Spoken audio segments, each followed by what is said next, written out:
Yeah, this is DJ Professor K, baby, Master Man, know what I'm saying? Bringing another Tokyo Underground Pirate Radio broadcast from Jet Set Radio. I'm gonna bust into your head for your cute little ears and blow your minds with my sexy voice and out of sight sounds. Alright, hello, hi, we are finally back. After 3 long weeks of torture. I mean, it was more torture for me, not for anyone else involved. But still, we are finally back. We are here. We can play video games again. I have been playing video games because I'm so energetic to get, because I'm excited. I am very excited. Hey Reaper, hope you're doing well as well. I am very excited to be back. But yeah, we are here. We are here. Ready to play some video games again after all this time. As I've been playing, like during the 3 weeks, I had my ISP ream me right for VRs, and you know, some fucking construction people burned my fucking internet connection down, I guess. The first 2 weeks I did not play any games, and then the third week I actually used to finally start playing Final Fantasy 16, and it's great. Like FF16 is fucking amazing. Anyway, this is not what this is about today. Today we're about Zenless Zone Zero because you know, you had surgery in March and you was able to remove the rest of the tape. Nice, awesome, great. I'm glad it all went well. I am glad it all went well. But yeah, yeah, FF16 is fucking great. And like, when the fucking ZZZ patch came out, that was like yesterday? No, that was like 2 days ago. And I was very concerned because I was like, great, now this patch is fucking dropping and I'm not gonna be able to play it because, you know, my fucking internet's still down, so I can't do jack. But luckily, this is none of my concern anymore. And I can just happily boot up the funny video game and, actually be back in action. I am very happy about this. I am genuinely very excited about this. I don't know how long this patch is. I have no... Actually...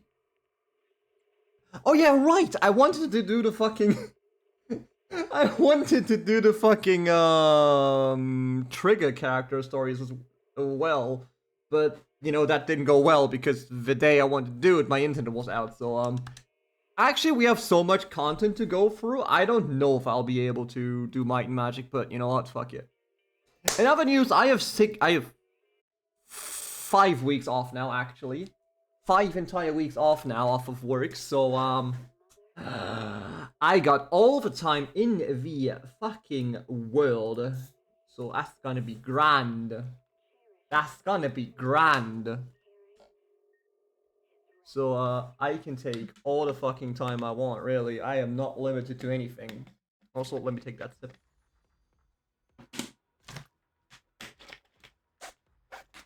Alright! Give me that free poll. Thank you very much. Also because, you know, because I didn't play the game because I was unable to play the game for a while, I got to return a bonus now, which is interesting. So, involuntarily fucking thrown out of the game. Let me quickly do all the daily shit because I didn't do all the daily shit. Because I didn't do all the daily shit yet, obviously, and also didn't do all the weekly shit, because yesterday, all I did in ZZZ yesterday was, patch the game. I patched the game, booted up, that's literally all I did. Just so I could instantly jump into this without having to, like, update stuff. So I didn't do my weeklies either, so I'll probably do it tomorrow sometime, whatever. I'm not gonna do the weeklies on stream because they're bland. Because they are bland, because it's just me bashing my head against the fucking Hollow Zero, and that's it. And no one wants to see me bash my head against Hollow Zero. That's a bit unfortunate. Pop a coffee. Have a cuppa. You're an ads. It's unfortunate. Twitch ads XD. Twitch ads XD. If I recall correctly, don't quote me on this because I am not 100% sure. But apparently, it doesn't even make a fucking difference if you're affiliated or not. The game will just like the game quote fucking Twitch would just be like, yeah, we're gonna run ads on your channel anyways. So at this point, it's just like fucking I might as well steal the cash. I might as well steal the cash. Let's play Snake real quick. For my weekly. I said I'm not gonna do weeklies, but here I am playing Snake for my weeklies. Ain't that grand? Yes. What did you miss? Not much. Me talking about how I might as well steal ad revenue. Because if I recall correctly, Twitch is already like putting ads on non-partner channels, non-affiliate channels. So like, why bother? But yeah, we're gonna play Snake for like 1 round. If I like choke instantly, that's how it is. If I choke instantly, that's how it be. I'm not actually good at Snake, but here we are. Entertain us. Oh, you bitch. Oh, you bitch. Oh, never mind. I made him kill himself, that's good. Oh, foy! Ain't that grand. That's fun.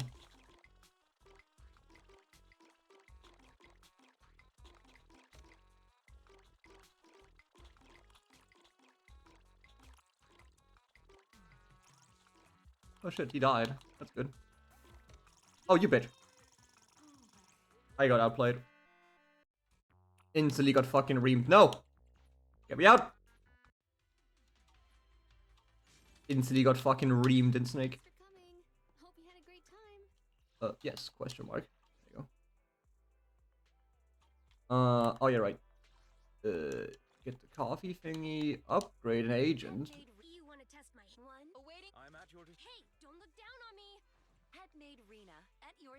Oh yeah, they recasted like the other people as well. They recasted Khalida and Grace and shit, right? Wilhelm, hello, hi! Hi! Thank you very much for the subscription. I very much appreciate it. Especially, you know, after all this time. I am back and landly connected. Exactly. A mission? I only handle technical matters. How can I help? Let's start the experiment. Time for some. I only handle technical matters. This is alright. Let's get to work. Looking for intel? Only the touch my tail. Let's. I'm 1, 2. Yukashiro Yanagi. Is the concert starting? I'll protect number 0. Good day, Lord Phaethon. I would never turn down Lord Phaethon. Oh yeah. Oh. Headmaid Rena at your service. E1, 2. Yes, all accounted for. The old Oblivion remake had all the old voice lines. Does it still have the Todd NPC in the fucking testing village? Is there still Todd Howard in the testing village? I saw the Oblivion remake, and I'm gonna be honest, it does look like Unreal Engine slop. It looks like Unreal Engine slop, but apparently it's actually well made Unreal Engine slop, so I'm not gonna buy it. I'm not gonna buy it.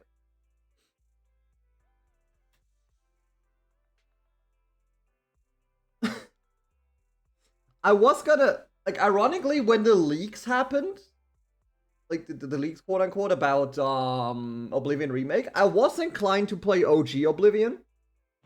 I was inclined to play OG Oblivion, but you know, then the incident happened, and then the game's out now. So the thing is, if I would play, because I have to, now I have to like wait a couple months to, you know, about top with all the bog lines, including the double takes are still in. Nice. Hell yeah. Okay, that's pretty cool. Actually, that's pretty cool. But now I can't play the original for the next couple months because it'll be like, haha, you are just like rolling the wave. You're just like rolling the wave. But I genuinely wanted to play Oblivion at some point to give it like a proper try. You like Wilhelm, you are incredibly far back, OG. You've seen my dog shit fucking Oblivion run. That was terrible. That was genuinely terrible. And I wanted to do that again at some point. But now I can't because everyone will expect you to play the remake. And if you play the original, it's just like, what the fuck are you doing? But yeah, that Oblivion playthrough was dog. Like genuine dog shit. And I wanted to do it proper at some point, but I'll have to wait like a month or two now because now it looks weird. Now it looks weird. And also I got too many other games to play, so fuck it. But yeah, let me what? You want to test my hammer? Huh? Hey, don't look down on me. You want to test my hammer? Hey, don't look down on me. The voice sounds a lot more natural now, but You want to test my hammer? I'll have to hear in game. Headmaid Rena, at your service. She also got Rykan. So in case you haven't, you know, you don't keep up with this video game, there's a lot of shit going on behind the scenes, and a lot of voice actors are just being replaced currently. Awaiting further Like her VA got replaced, but we talked about I mentioned that when we played her patch. His VA got replaced, Hey, don't look down on me. and in the last update, 3 more got replaced, so hers got replaced. You want to test my hammer? 1, 2. Yes, all accounted for. Hers got replaced, Headmaid Rena, at and start the experiment. hers also got replaced. So from all the basic, like the base game 5-star characters, I think Nekomata, yeah, she's the only one that didn't get replaced now. Because, you know, there's a lot of behind the scenes bullshit going on. That's it's not behind the scenes anymore because everyone on Twitter is going fucking mental about it, but I'm not gonna mention that bullshit because I'm not involving myself with a bunch of fucking pullocks.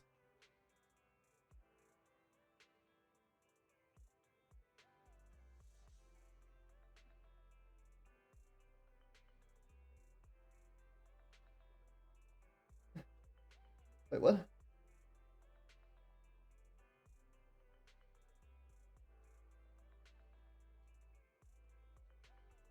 Interested to see Oblivion. Alright, cool. But yeah, I'll play Oblivion like a month or two. Don't worry about it. I'm proud of weighing your cats. Deaf cat, because she hates being held and carried. Oh, nice. Nice.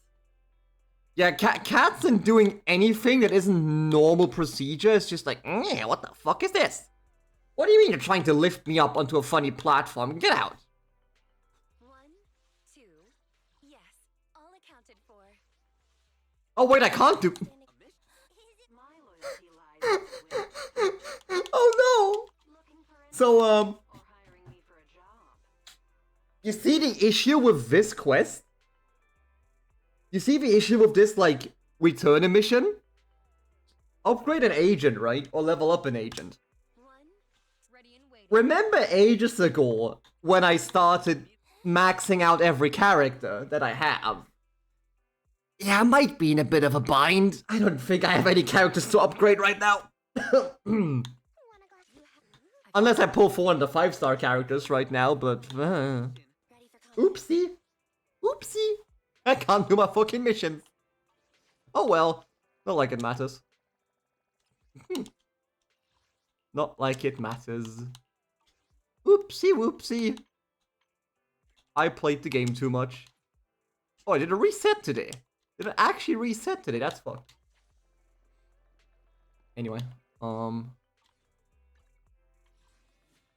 we're not gonna pull on her banner, so in exactly 18 days, right? In exactly 18 days, a certain someone will release on his banner, and this is where the funny, like, 5-digit number in the top right corner is gonna go down to 0 digits. Well, singular digits, technically. And I'm gonna lose all my money. That's gonna be fun. But, watch out for that in 3 weeks. When I lose all my fucking virtual money doing virtual gambling. For virtual characters. Haha. That's gonna be a banger. That's gonna be a banger when I lose all my money to pull for Hugo. Oh boy. Yo, what's poppin'?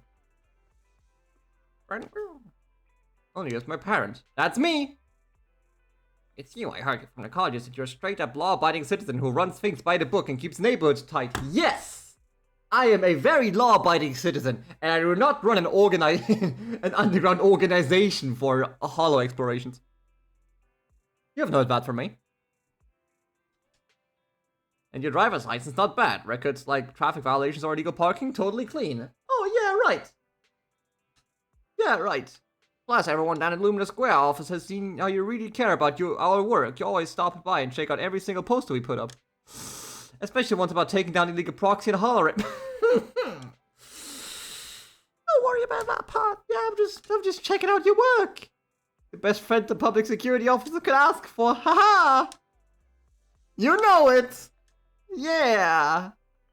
Yeah! I've got some questions I need to throw you. What? We spotted some pretty sketchy folks hanging around 6th Street a lot lately. Uh-oh! They look like some intelligent constructs, plus some shady characters toting explosives. Nah! Long story short, there's a bunch of weird stuff going on around here, so if you ever feel threatened or get wind of anything that could mess with public safety, just hit us up. Got it!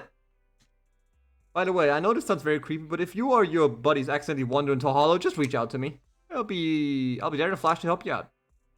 Thanks, officer. Thanks, officer. Yeah. Sure. Definitely. Is there another? Okay, so yeah, I know the trigger one is out now. Is there another one out?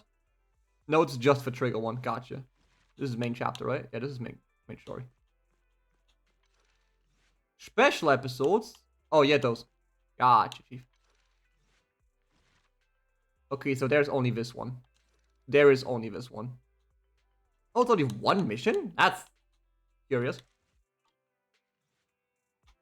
Anyway, we're gonna do that afterwards. Now, it's main story time. Vivian sent a message. Seems they've made more progress on the sacrifice issue. I wonder how Vivian's been doing. After Hugo passed, surely.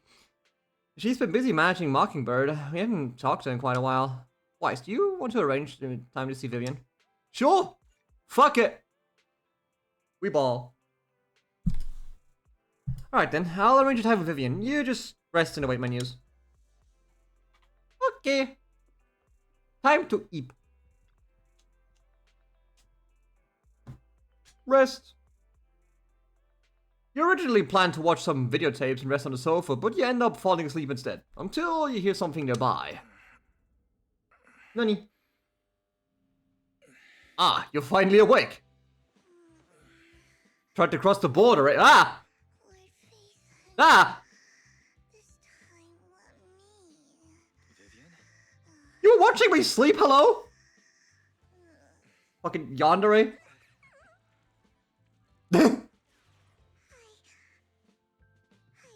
Thanks, Fairy. Oh god. He's obsessed. Season 1 epilogue. Bury your tears with the past. B. B. When I got here, the other Lord Phaethon said you were resting on the couch and just let me in. I meant to keep you company while you slept. But then Thanks? Question mark? I was going to sit here looking super cute, cupping my heels. You know, like the #1 sleepy face I want to wake up to pose. I can't believe I ended up falling asleep myself. Well. The what pose? Vivian, are you sure you're awake? That sounded like sleep talk. That sounded like sleep token. Comfortable either. No, Lord Phaethon. No. I was just worried that I had disturbed your rest. Just being able to see you sleeping peacefully is already the highlight of my day. No, my entire month. Sure. Though it is a bit late, but... Good morning, Lord Phaethon. Hi. Why so formal? Good morning. Why so formal all of a sudden? Sounds like you're about to make an announcement. Attention duelists. Bird's death has stirred up quite the storm. Oh. I took some time to gather intel. Straight to business, goddamn. Someone deliberately leaked the story that Hugo is an illegitimate child of the Ravenlock family. But I haven't found the source. Leaks? In this economy? Could it be Hardman? Could it be Hugo's uncle, Hardman? Maybe he's trying to turn people against Hugo and Mockingbird by playing the illegitimate child card. I suspected that. The child card. He could be using Hugo's background to make people believe Mockingbird is just another Top's pawn. Well, guess we just gotta, like, rob Tops. Class, Mockingbird may be insignificant, but it has a loyal following among regular folks. Of course. But after some digging, I was surprised to find that the public isn't turning on Hugo. They're actually starting to see him in a better light. I mean, yeah, it's the underdog story. Feel bad for him. Some relate to his struggles, and Hartman's the one getting all the Fucking idiot. public outcry against Hartman is growing, with many believing he murdered Hugo for his own selfish gain. Top's Ooh. A responsibility usually handled by the Ravenlocks. But my sources tell me another My family sources. came over this year at the last minute. My If I'm not sources. mistaken, Tops is intentionally keeping its distance from the Ravenlock family. I to wonder protect why. public sentiment. I wonder why.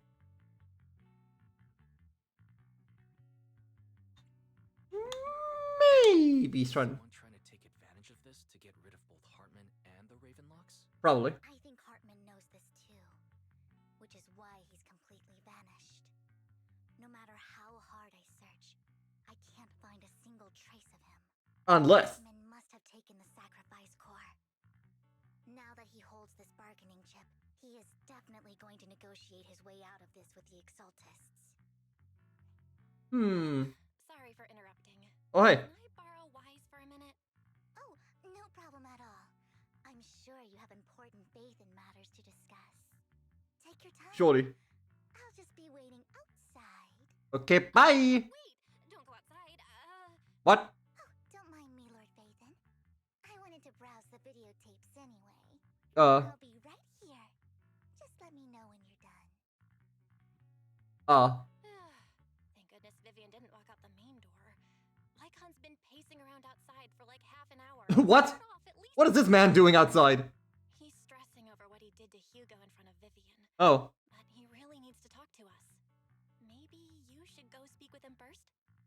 Sure. Sure, I'll go talk to him.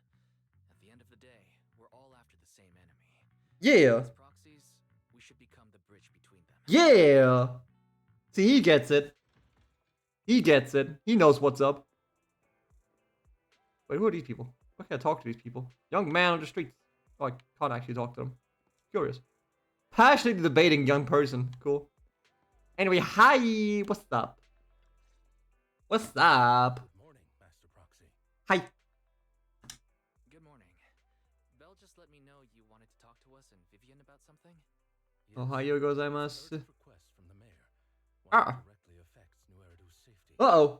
However, before we get into the details, as a former member of Mockingbird, I'm concerned about Miss Vivian. Yeah, she's actually in our house right now. Betrayed the principles of Mockingbird, but I'm certain he didn't intend to put Miss Vivian or you in danger. Well, I don't know Miss Vivian very well, and I was the one who took her companion's life.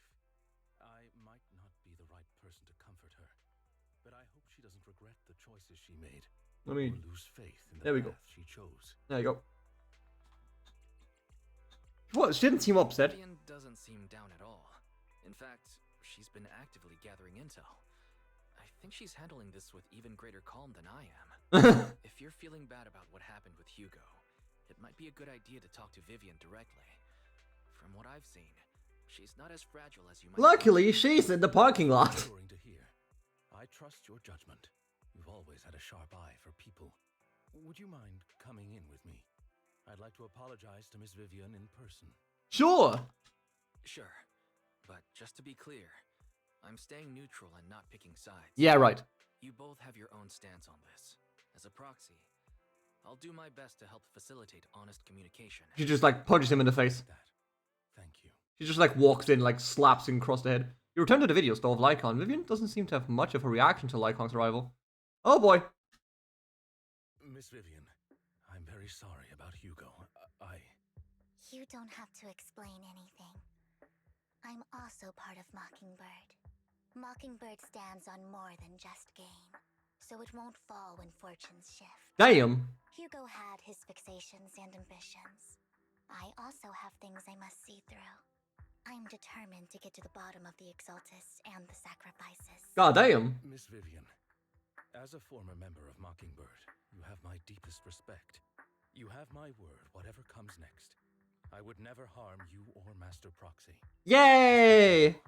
Please, accept my condolences. He's dead. Condolences. Not. That's not necessary. Mockingbird has plenty of tricks up its sleeve. Ah, she knows. This isn't the kind of act that ends so easily. Wouldn't you agree? You're right. Huh? I'm glad you guys are on the same page. But why do I feel like I'm being left in the dark? Well, you see. Master Proxy, I believe we all share the same goal. Uncover the truth of the Exaltists and the sacrifices. Yes. The mayor has tasked me with inviting you to take on this mission, in hopes we can work together moving forward. Huh. If the mayor wants to work with us, I trust he will demonstrate his sincerity in kind. Yeah. Mockingbird will not serve as a pawn for the powerful. That will never change. Hell yeah. Of course. We got him. While the mayor cannot handle this personally, he will make sure we have all the intel and support we need. Miss Vivian, I know you have your own intelligence network, but for some high-profile shady dealings, perhaps the mayor can provide you a different perspective. No. Please, take your time to discuss. If you're open to collaborating, I'll set up a call with the mayor so he can speak with you both directly. I'll think about it. Belle, Vivian, and I need to think this through carefully with everything at stake. It's not a decision we can make lightly. Of course, I completely understand. When you've made up your minds, you can find me at the Ballet Twins. Okay, bye. Wait, should we talk to the mayor? I mean, this is still a threat. True, at the moment our only intel on the sacrifices is what Bringer left behind. We don't know much else. Though we can get someone to help investigate. It'll take a significant amount of time, and time is something we can't afford to waste, so working with the mayor is a good option.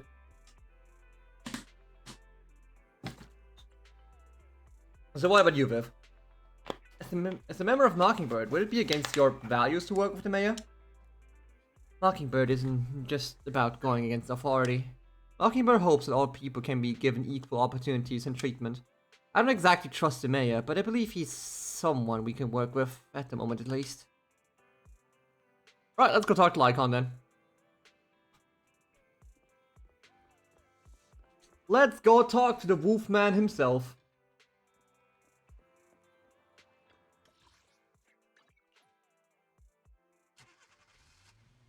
Knock knock, open up the doors, it's real. What's poppin', fellas? What's poppin', fellas? It seems you and Miss Vivian have made your decision. Working together requires sincerity on both sides. Of course, please rest assured when it comes to sacrifices, the mayor's interests align with yours. Or rather, we both want to protect the people of New Eridu. Yay! I I'll hear. make the call to the mayor now. Hello? My dear friends, I'm glad you're willing to keep working with Hello, me. Ron Perlman. I'm truly sorry about what happened to Mr. Hugo Vlad. He sounds like Ron Perlman. Things would turn out this way. As mayor, I can't fully condone Mockingbird's actions, but personally, I had a lot of respect for Mr. Hugo Vlad. I looked further into Bringer's map.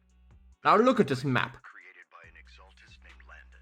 Who Landon. Was active in Janus Quarter. London. Mr. Landon passed away in an accident a few years ago. Oh. Before he died, he was researching sacrifices and was said to have created a batch of serum that could turn living people into sacrifices. Oh! The problem was, the serum wasn't stable, and after his death, the recipe was lost. Or so we thought. What happened to the exaltist in Janus Quarter back then? But it's clear that after the leader died, there haven't been major exaltist activities in the area. Uh-huh. Bringer's map marks the locations where the exaltists' most successful attempts at creating sacrifices were. Oh. But he's already dead. The leader of the Exaltists in Janus Quarter died a few years back. They haven't been active since. Unless. Could it be that Hartman was just acting on his own? No. Unfortunately, that's not the case. My Hmm. sources confirmed that Hartman had been secretly in contact with someone, and they only meet inside the Hollow. Of course. Surely someone from Tops, XD. Is it possible it's someone from Tops? TOPS is a huge alliance of corporations. They wouldn't bother getting their hands. Are you sure? Instead, they just sit back and reap the rewards. Everything Hartman is doing is to secure his place in TOPS and strengthen his power within the Power. Rykan family. If my guess is correct, Hartman has gotten in touch with the remaining members of the Exalted. Oh, fuck. Used to follow Landon, helping them create new sacrifices. Cause of course they would. But what's in it for Tops, exactly? What's in it for Tops? There's no way the Exaltists would just hand over their secrets about sacrifices to Hartman, right? Unless. A sacrifice outbreak would throw the city into chaos. And that's when Top steps in, taking control of the situation on their terms. Oh shit, you're right. The public will see the mayor as incompetent. while Tops comes off as the real protectors of the city. Oh shit, you're right. And when that happens, public trust will shift towards Tops. And Mr. Mayor, you might find yourself in an unfavorable situation. Still sharp as ever, Miss Vivian. So, what exactly do we stand to gain from partnering? Your cat just jumped down. Please don't tell me Oh you're no. doing this out of some Half an earthquake. I'm not Shit. some hero of justice, and I don't believe in lofty ideals or empty promises. We have a common enemy. While our ideologies may differ, we can work together on this. Surely we can. As proof of good faith, I may not know exactly where Hartman is, but I can fan the flames over Mockingbird's death and escalate conflicts within the Ravenlock family. Ooh. So it was you behind the rumors. No wonder I couldn't trace the source of the public outcry. I'm not the one who started the rumors. I just helped them spread faster after they leaked. Okay, thanks. Pulled a few strings to make sure the story painted Mr. Hugo Vlad as a heroic figure who was unfairly persecuted. Thanks? As I said before, I had a lot of respect for him, and I'd be happy to clear his name. Huh. Now let me lay out my terms for collaboration. Uh-huh. After looking into it, I found that the dormant sacrifice you discovered wasn't the only one. Oh, great. There are more places where sacrifices might be lying dormant. Just Too many eyes blow on up. me right now, so I can't send my own men to deal with it. I'd like to ask you to retrieve the sacrifices from those locations. Yeah, sure. I'll make sure to dispose of them once you do, so no one will be able to use them again.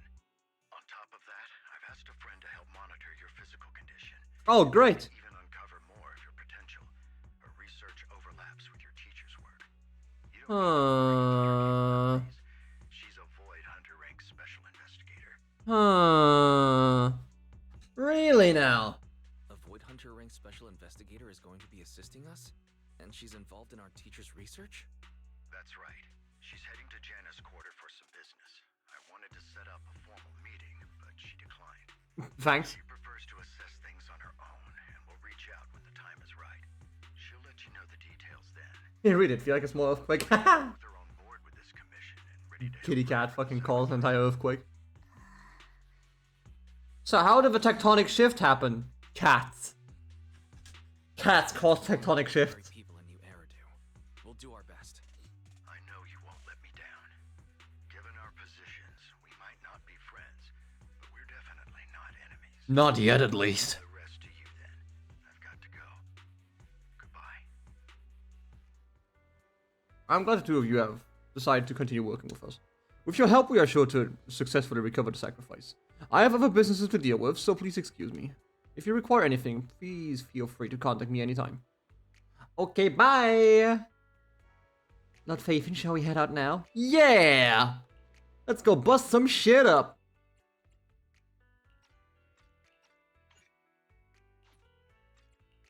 I would never turn down Lord Phaethon. Ready? I'm at your. Good day. Actually, you're an anomaly. Gotcha. It's our turn, bro. Come on. Huh? You want to test my hammer? You know what? Might as well put her in. Leaders should be leading the way.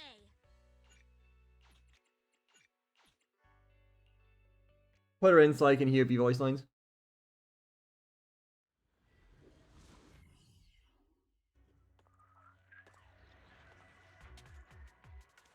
Bye, Sam. So what can you do again? After activating X special attack, Vivian will automatically enter the fluttering fox state. Okay, cool. Lord Phaethon, thank you for trusting Mockingbird and me.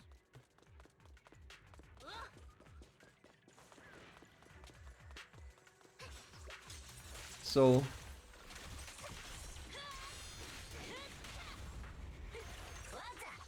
oh damn. Oh, okay. Yeah, sure. Whatever. What a fool.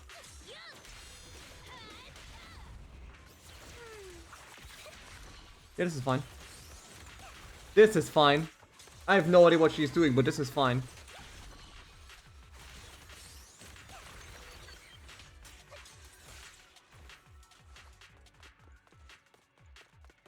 Aha! A Has thing. someone already taken the dormant sacrifice from here? That is unfortunate. Did the Exaltus decide to relocate it? No. If these dormant sacrifices aren't handled carefully, they could awaken and turn against anyone nearby. She wouldn't risk moving them unless it was absolutely necessary. Unless. Did she realize the mayor was looking into this? Maybe. This is Vivian is talking to herself. You hear another voice of someone debating. You don't know who it is, so you pull aside to listen. Who the fuck are you punks? Did Hartman just make up this intel to get a shot working with us at Tops? I've been walking around forever and haven't found a thing. The Ravenlocks have always been a shady bunch. No surprise they've gone downhill over the years. I heard they were pretty loaded back in the day. What kind of business did they run? No clue. No On the clue. surface, their businesses seemed legit, but who knows what was happening behind the curtain. Probably something with the sacrifices. I Did you how miss else nothing? would Don't worry we know about it. the dormant ones left around here for Why to years? get you goals so you can learn how to set So, sure, cooldown timers? even if those original What? sacrifices didn't Elaborate. work out, I'm we had a confused. backup plan. Backup plan? What could that be? Well, that's beyond me. I just happened to overhear something while I was next to Mr. Edmund one day. Huh. What's Tops planning to do with all these sacrifices, huh? So it was Tops after all. Do you think we'll ever have a normal life in the Hollows? Don't ask questions you shouldn't be asking. All right. There's nothing here anyway. Let's leave the Hollow and report back on what we found. And we'll make Oh, time to gotcha. prepare for the fieldwork shift. Let's get out of here first. Gotcha. Yeah, that makes sense then. Yeah, you should be fine with that. It is disgustingly easy. Hartman, that fool. He'll do anything to get into Tops, even if it means playing with fire. I'm playing with She's an fire. exorcist. Human lives have never mattered to her. The more people get dragged in, the greater the danger. Who? Vivian, you seem a bit frazzled. Who's this she you keep bringing up? I apologize for losing my composure. Please don't mind me. The she I'm referring to is with the Exaltists.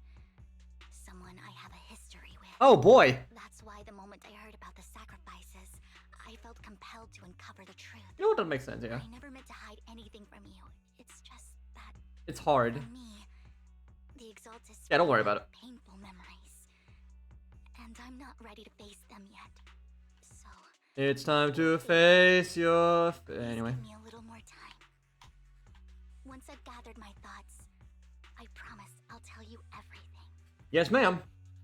Sure, I'll stop asking. What's more important than an unspoken past is the person standing in front of me now. Hell yeah. As for everything else, we can talk about it whenever you're ready to share. Lord Phaethon, if we weren't in such a hurry, I'd spend 3 whole hours singing your praises. 3 hours, goddamn. I'll make note of this and make sure to get it done before bedtime. Okay. Things first, let's track down those dormant sacrifices. The Exaltists have probably realized someone's after them by now. Surely. I wish we knew what Hartman's backup plan is. I just can't shake the feeling that There's more behind this. something Um. bad is about to happen. Now that is a toilet boo. Don't touch me.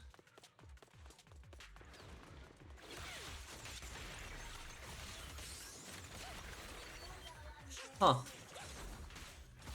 Bring it on! A sneak attack! Watch out!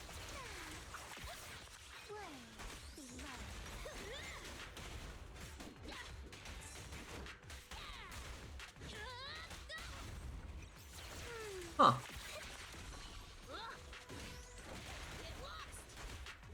Ooh.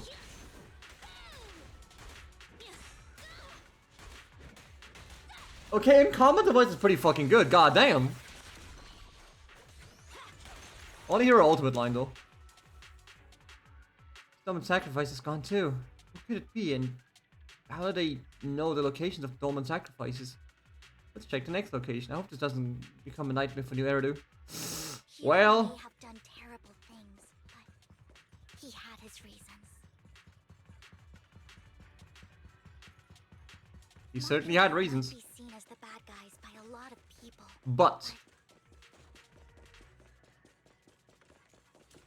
Ooh, yoink. Ironically, joining Mockingbird is what put me on the right path. Hey guys. Die. For the first time, I'm needed for more than just my purse. Okay, hang on. Stand still! Let me beat you into the foundations! Okay. Okay, this is pretty good. I don't mind this. This is pretty nice. Uh-oh.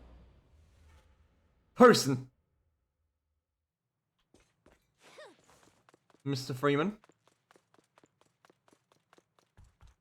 Hello. I knew it was you, Vivian. Oh.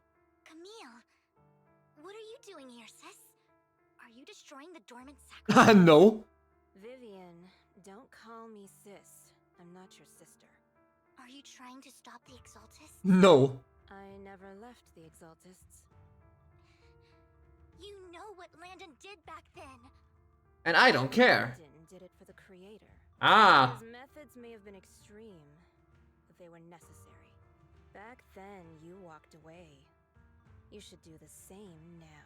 No. We didn't meet today. Take your friends and leave. No. What's wrong? Are you being forced into this? I can No, she's just fucked. Help me? Like how you helped her? Ooh. Background. Vivian, you're crying. You see me, don't you? No, You haven't changed a bit, Vivian. No need to hide your tears. Ha. I know exactly what's ahead for me. You've made your choice, and I've made mine. One last piece of advice. Stay out of this. No. She loathes you. I won't tell Who? her we met today. Don't show yourself around us again. Camille. Huey gives Vivian one last glance and throws a smoke bomb on the ground. The noise attracts some inferiors, even though you have many questions dealing with the image, and Fred feels like the right choice right now. Lord Nathan, watch out! I'll be fine. Fucking kill them buggers. Tell you what that was about later.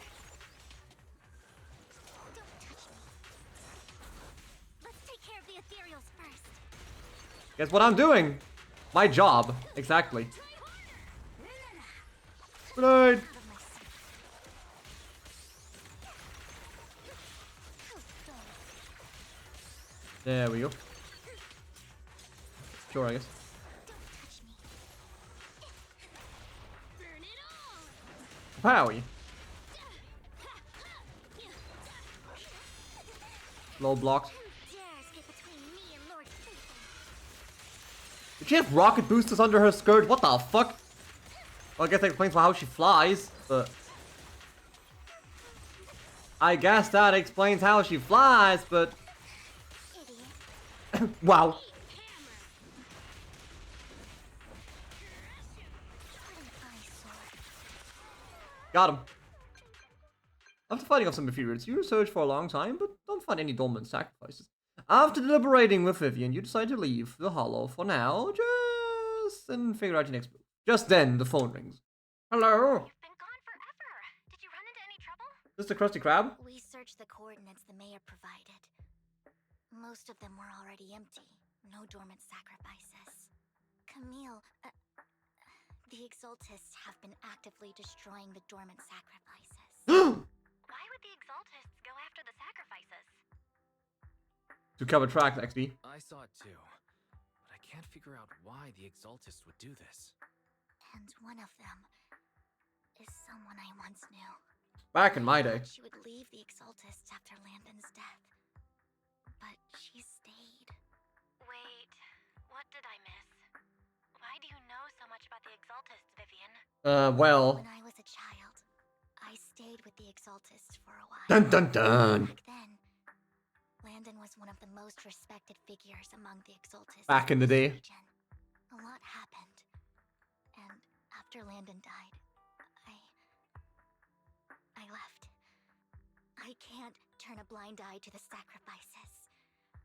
I know all too well how many lives have been lost bringing them into existence. All of them. Ever since I learned a sacrifice had appeared in Janus Quarter, I haven't been able to stop worrying. I won't let history repeat itself. That's why I asked Hugo to investigate, starting with the Sacrifice Corps. Vivian. Please stop. I'm not Stop it. looking for comfort. I'm just recounting the story for you to understand the situation. We've got bigger things to focus on. But when I do need comforting, I'll come straight to you. I hope Of you'll course make you time do. for me, Lord Vathan. Just so you know, I'm not the easiest to console. Okay. Absolutely. If you're feeling down, we'll be here for you. Okay. Back to the matter at hand. That conversation between those two TOPS employees back in the Hollow is still bothering me. Same, actually. Hartman had a backup plan, and that got me thinking about some news that was quietly swept under the rug. A bomb. There have been mining accidents Oh. in Ravenlock-controlled areas. Many workers Oh, have died. so actually a bomb. Families were paid off with huge settlements, way more than usual. No protests, no controversy, and the issue was buried. But considering the Ravenlock's financial position, why would they be so generous with payouts? Well, just check out the mines, I guess. That sounds sketchy. Do you think those accidents were faked? No. Precisely. Oh. I don't think those workers died in mining accidents. I'm Yeah. planning to reach out to some old friends, see if they've heard anything about this. Do you have time, Lord Vathan? Sure. My contacts are just near 6th Street. Care to join me? Let's ball. Sure. Let's go together.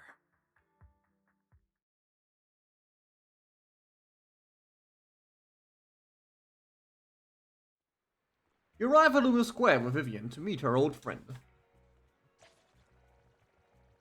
Hello. Let Faith from the head out as soon as you're ready. Yes, sir. An old friend of mine said she has some new intel. Intel in this economy. Look at the doggy walk. She's like a mentor to me. Look at him walk. Look at him go. Look at him go. Data scraping on internet thanks to her. Yeah. Now that's a doggy. Now that's a doggy. Look at him go. Why is she clipping through the dog? Anyway. Tappy tappy tappy. Yo, he owns the fucking place. Look at this pimp. Yeah, he knows what's up. He knows what's up. Oh, yo, Rain, what's up? Rain, long time no see. Yeah, it's been a while. Rain? So you're the old friend Vivian was talking about. Yeah, Faithin. Long time no see. Rain, you actually know that Lord Vathan is Lord Vathan? Yes. No, I mean, you actually know Wise is Lord Vathan. I didn't know right away. We found out by accident. I needed a favor from Nicole. I only found out after meeting them. I mean, who would expect a legendary proxy to be running a video store for a living? Oh, by the way, your idol. Rain, let's not bring up old stuff. Lord Vathan wouldn't be interested. No, in keep that. talking. Why are you all tense? Right. Lord Vathan lives on 6th Street too, and might know your idol. Huh. Remember when you traced that post on Internet to 6th Street and actually went to check it out? And you came back all bummed, spouting nonsense. Like there was only a black cat at the location, and maybe your idol is actually a talking cat. Or something like that. I think I know that black cat. It's I mine. know that black cat. It hangs around our shop now. Yeah, it's mine. Vathan, please, let's drop this topic. I love the fact. Come on, Vivian. It's been years, and you still won't say who your idol is. Okay, so the crazy part, I need to look for these cutscenes for someone who hasn't unlocked the cat. Because it's incredible that twice so far in story missions, they mentioned the fact I adopted that cat, which is entirely optional and takes like 2 weeks to do. I think more than 2 weeks. It's still incredible that they just mentioned that now. I give this actually just like additional voice lines for the fact you went through the tedium of adopting the cat. It is awesome. If you'd just let me, I'd have tracked them down ages ago. want to find the person who's important to you on your own. But you've tried so hard. There's a cat people, actually. It's okay to lean on me a little, you know. I'm sure your idol won't hold it against you. I shouldn't have come to see you. Huh? What's Rude. wrong? Anyway. Rain, Vivian said you might have some intel for us. Should we get into that first? All right, let's get down to business. Here's something I'm pretty sure about. The Ravenlock family's claim that those missing workers died in an accident? Yeah, they didn't. Don't buy it. The last signal from those workers was near the hollow. Then communication went dark. I think they were taken into the hollow. Obviously. And yesterday, I picked up that the Ravenlock family secretly hired some people to search the hollow's perimeter. I caught a weird distress signal from someone and managed to track down the source. When I tried to reach out, the signal cut out completely. Nani? The last trace of the signal was near Lumina Square. Finding someone in real life isn't really my thing, so that's where you come in. Sure thing, buddy. Okay, we'll take a look around. You just said this is something you're sure of. Do you have anything you're not so sure of? I dug up some info online, and one thing stood out. A few days ago, there were some creepy sounds coming from an abandoned warehouse by the port. The place was locked up, so no one could see what was happening inside.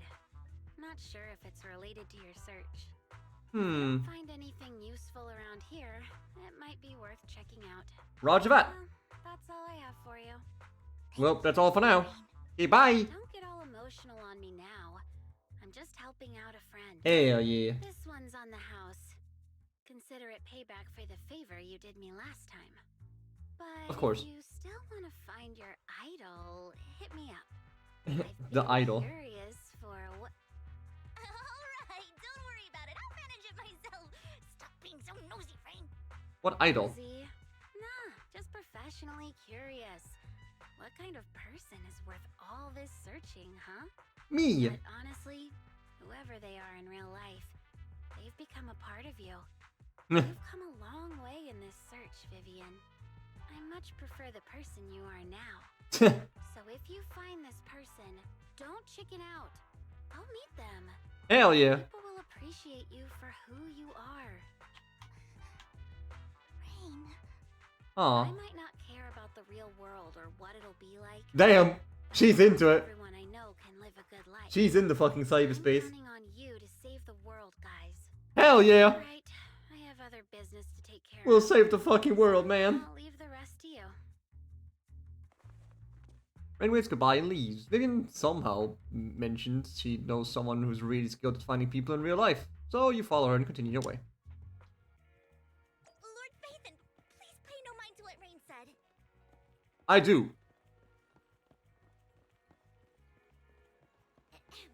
That big guy's up ahead. Let's hurry. One Denny Boo! My man! Hey yo, what's up? Let me pat you. Long time no see. You seem to be doing well, little one. Yep, I made an awesome friend since the last time we met. My friend got ill before and it was the manager who helped heal them. I didn't realize you two knew each other. Then next time I head to the manager's place, will I get to see you two? You know each other? Yep, this little guy is Lucky Boo. My old boss at the previous workplace bought it at a discount store clearance sale. But he was a terrible boss. Not only did he shirk in paying wages, he didn't take care of his Bang Boo either. That guy, really terrible. Then this little guy had a malfunction. The boss threw it out because he didn't want to spend the money on repairs. Really, it could have been fixed with just a simple battery change. Vivian is the best. Vivian changed my battery, the bestest ever. All I did was change the battery for you. It was you who earned the money to buy it. Yeah, I'm amazing too. I earned 100 dennies, just enough to buy a battery. So that's where that 100 denny battery came from. Huh. Honestly, you've got plenty of energy, but I told you before, you need to be more tactful. Have you learned anything? I learned! Pet 1 Denny Boo, give Denny. So you found a way to make a living, huh? Amazing. So that's how I learned that. You need for something? I'm super happy to help. I know you love exploring all kinds of places, so tell me, have you come across anyone strange these past 2 days? Strange? You mean someone who looks hurt, scared, and kind of trying to hide where there aren't many people around? Let me think. Oh, got it. I saw someone like that in the desert today. Someone super similar. Desert? I don't think one Danny Boo can make it that far. Desert probably refers to the sandpit up ahead. Let's take a look. Did I help? You were super helpful. Yay! I'm gonna keep helping.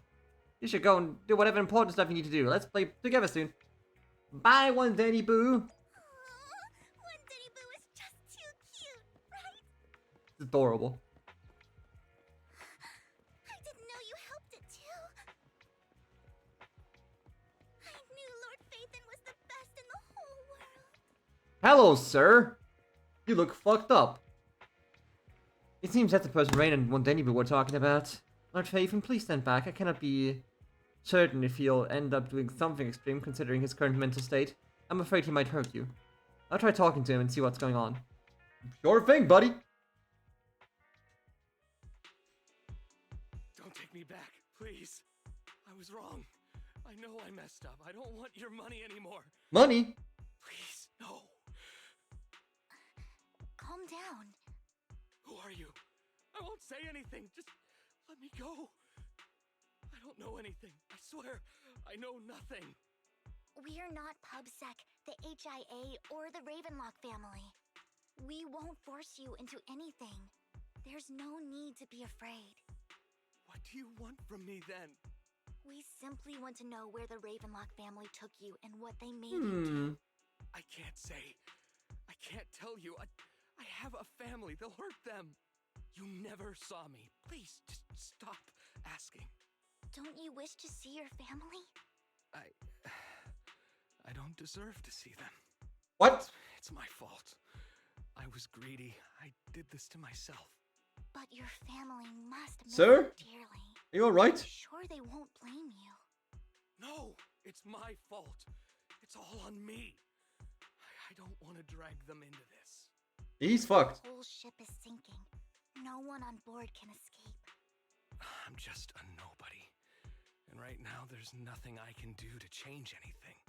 If you You can care tell us about things. your family and friends, now is your chance to stop the disaster before it's too late. Even a butterfly flapping its wings can send a tsunami surging A across the butterfly? ocean. No one knows how this will turn out. But if you do nothing now, the only thing waiting for you at the end will be regret. Okay, hang on. I'm not here to turn you in, and we won't force you to confront them. You'll be safe with us. Willie? I'll help you return to your family. We usually, like, where we go, but it usually ends in This shit. is precisely what happened. Hartman offered a huge amount of money, looking for workers to go into the hollow to guard something. Ooh, money. The money was way too good. We all kind of figured something wasn't right. So you did it anyway. I thought it was just smuggling or guarding some kind of illegal ether resources, so I signed up. After we sent in our applications, Hartman's men took us into the hollow. The first place we went, there was a strange box. When we got there, they handed us some pills, saying they'd improve our aptitude for ether. Oh, that's a lie. Last longer in the hollow. But after I took them, everything went fuzzy. Something was definitely off about those pills. Obviously. When I woke up, I saw my coworkers dead in front of me. And there was blood all over my hands. Oh. They said something about me being a good experiment, moved me somewhere else, and locked me up. They wanted to inject me with something. I got scared and didn't know what was gonna happen. But then a blonde guy found me, gave me a carrot, and let me go. Nanny. So I escaped. I didn't want to kill anyone. I don't know. It wasn't your fault that your coworkers died. You were just a tool in the Tool. Do you remember the place they first took you? Do you know what was in that box? No. I only remember the first place was like a rooftop. I think it was on top of a tall building. What exactly was in that box? I can't A gun.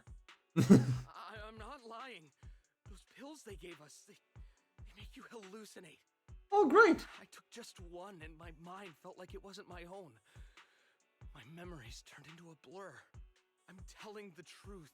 I'm not trying to run from my mistakes. I just really can't remember what happened. I know you're not lying. We'll arrange for your protection. You can rest easy and recover, and your Will we? family won't be dragged into this. Once this is all over, Will we though? you will be able to reunite with them. You're Vivian contact Lycan. The mayor, representing Victorian housekeeping, agrees to protect the worker and will keep his identity confidential. Soon Rita arrives and takes the man away, mentioning that the mayor will confirm the location. Huh. Well, I guess we take care of him, right?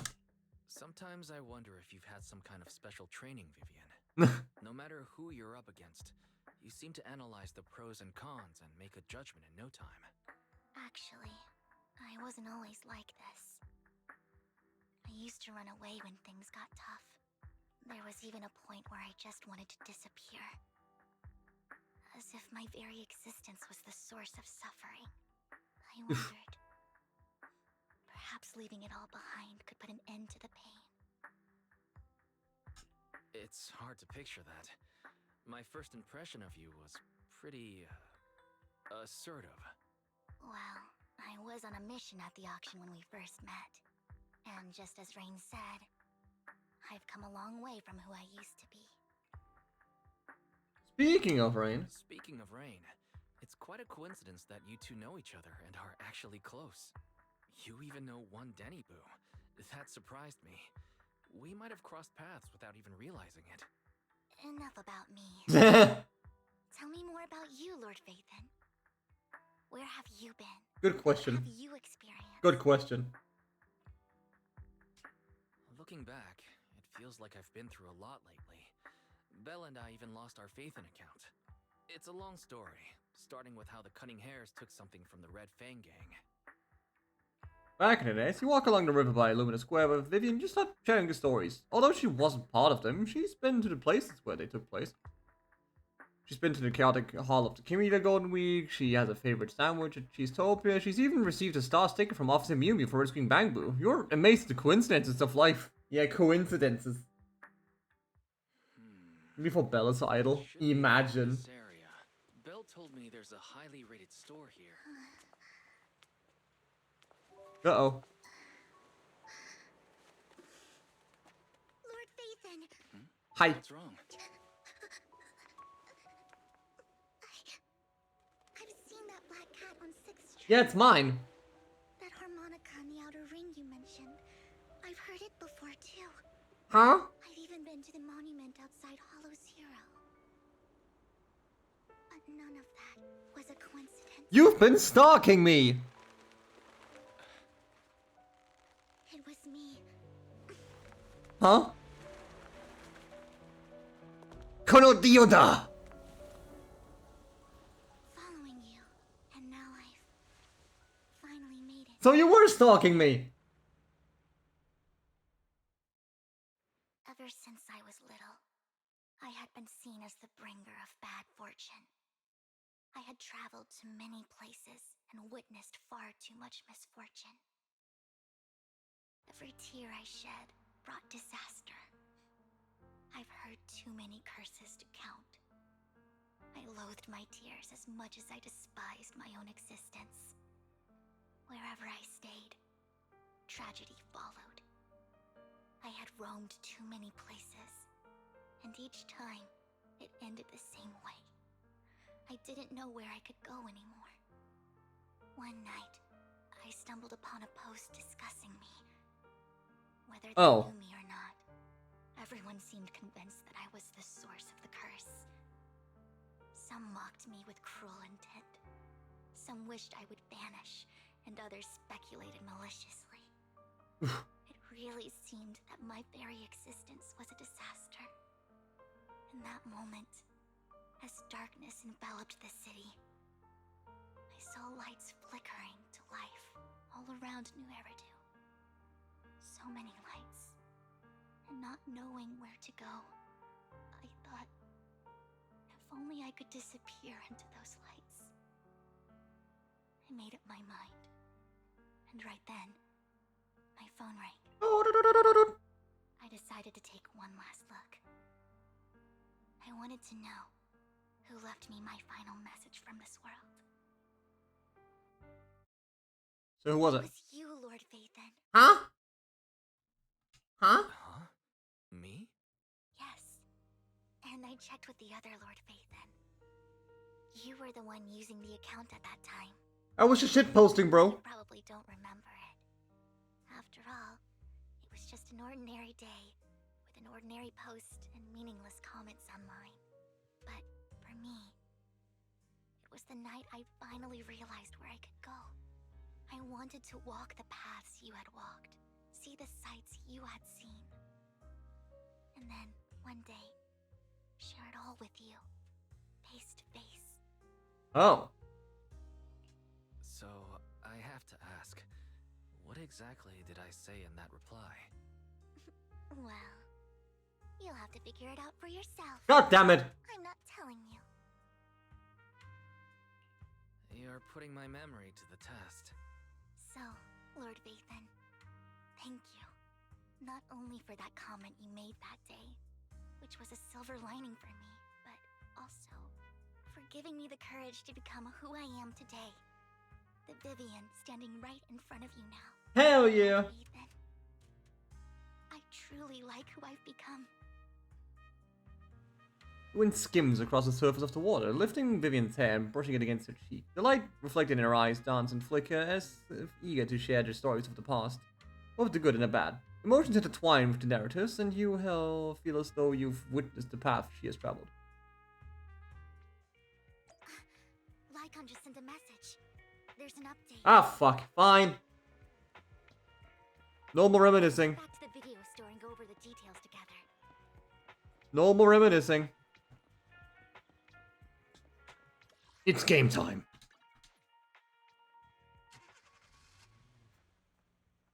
Hi. Wise, you're back. Hi. Looks like Lycon's tied up with something. He said I should just chill until you're back, and then we can talk online. I'll call him now. Master Proxy, Miss Vivian. The gentleman Rena brought back has stabilized and calmed down now. Thank fuck. Count, we've identified where Hartman is hiding the core. He also mentioned that Hartman plans to trade the core with a group of people. What? I suspect that this group consists of members from the Exaltists. Definitely. I knew it. Now that we have the location, it would be splendid if we could seize the sacrifice core before they do. Hell yeah, we heisting, baby. We hope you can head to the location as soon as possible to secure the sacrifice core. Hell yeah, we heisting. Alright, we'll get there right away. I have other matters to attend to, so I'll leave the retrieval of the sacrifice core. What could be more important than that shit? The mayor's friend that he mentioned before will also be assisting you this time. The target coordinates have been shared with her, and she'll meet you there. Okay. Please ensure your safety, and I wish you all the best. Okay. Well, as soon as you're ready, we must obtain the sacrifice core before Hartman does. Let's get rolling! Good day, Lord Vathan. You want to test my hammer? Huh? Is something the matter? Okay. Let's... Come on. I only handle technical matters. Do I even have anything for you? Yes. Kind of. No. Okay. Let's... If you need help, Starlight, it's time to shine. Pick... Eradicate all evil. need something. Don't just think about it. Ah, fuck it. Officer 148, Juyuan, ready. Bring in the feds. Bring in the feds.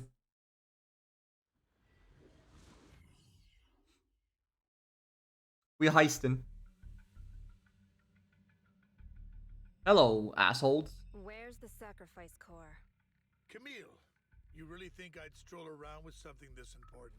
Yes, Plus, because you're stupid. Even though the Ravenlocks and the Exaltists have been working together for ages, I've hardly even met Lady Dina. I'm the one offering the sacrifice core here. I'm curious what Lady Dina's got lined up for me in return. A gun to the I'm head. just here to verify that the core you mentioned is real. Once that's sorted, Lady Dina will give you a proper response. Our partnership isn't just talk. We need to be sure you have what we need before moving forward. Sure thing. I'll take you to where I keep the core. Once you verify it's legit, have Lady Dina come over. We'll lay everything on the table face to face. No. All right, lead the way. Quick. It seems Hartman is trying to bargain for more. What a greedy and insatiable man. It's just that... Why would they only send Camille for something as important as the sacrifice core? Magic? And I can't shake the feeling that Camille doesn't I want can't Hartman stop and Dina this to leave. feeling. Why is that? Because Camille's acting on her own tone? So this Dina they were talking about, is she the leader of the Exaltists? Kind of. Lord Phaethon, I really think we should hurry. We must get to where Hartman keeps the core before anyone else does. Well, where is it? I've mapped out a shorter route, but there will be ethereals along the way. I'll leave the fighting to you, Vivian. Don't worry, Lord Phaethon. You're in capable hands. I'll ensure your safety. Sweet. Don't touch me. Any loot? No, never mind. Ethereals! Stay away from Lord Phaethon! In position. Look, it's the feds.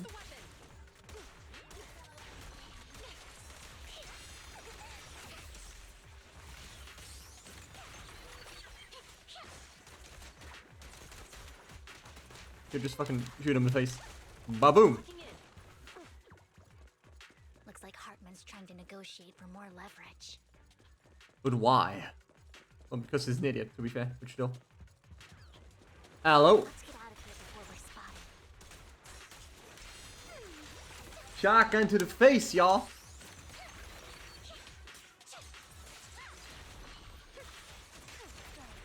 Kill. Let's keep moving, Lord Phaethon. I'm working on it. I got legs. Yeah, I got legs. Yeah, I got legs. Yeah, I got legs.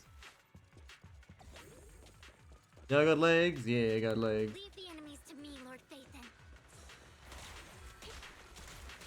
Yeah, we all got legs.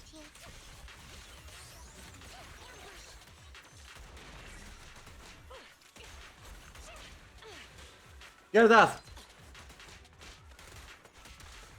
Phew. Yeah, just hide in the corner. If that guy have a fucking Tommy gun? Looks like they're arguing. Damn. Bang Blue has a fucking Tommy gun. God. This is our chance. Let's hurry. This is the chance. Attack. No matter who has the sacrifice core, Hartman or the Exaltists, it would be...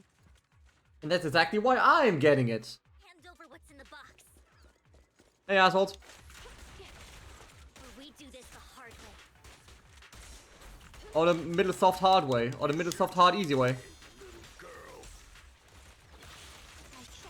Let's see if you can get past me first. Who? Who? The fuck do you think you are, good sir? Let's hurry and secure the sacrifice core. It's not even a sacrifice core, it's a bomb. Lord Phaethon, the box is empty. Obviously, he's trying to scam him. The core here to begin with? How did you even find your way here? Hi. Where's the core in the box? What did you do with it? You call this keeping the sacrifice core safe? This is everyone stands confronting each other. A voice comes from behind. It's an ethereal. Oh, never mind. Hello, ma'am. Vivian, it's been ages. Oh, shit. Dina! Oh my, you actually remember me. So sweet. Oh. Look at you, thriving. Thriving. I thought you'd totally forgotten about our past. So, tell me, do you ever dream about the people you've killed? Are they crying in your head all night? Okay, buddy. Back then, I had no idea. You had no idea? While you were soaking up all that love from Daddy and everyone else, you had no idea what was going on? Huh? I wasn't...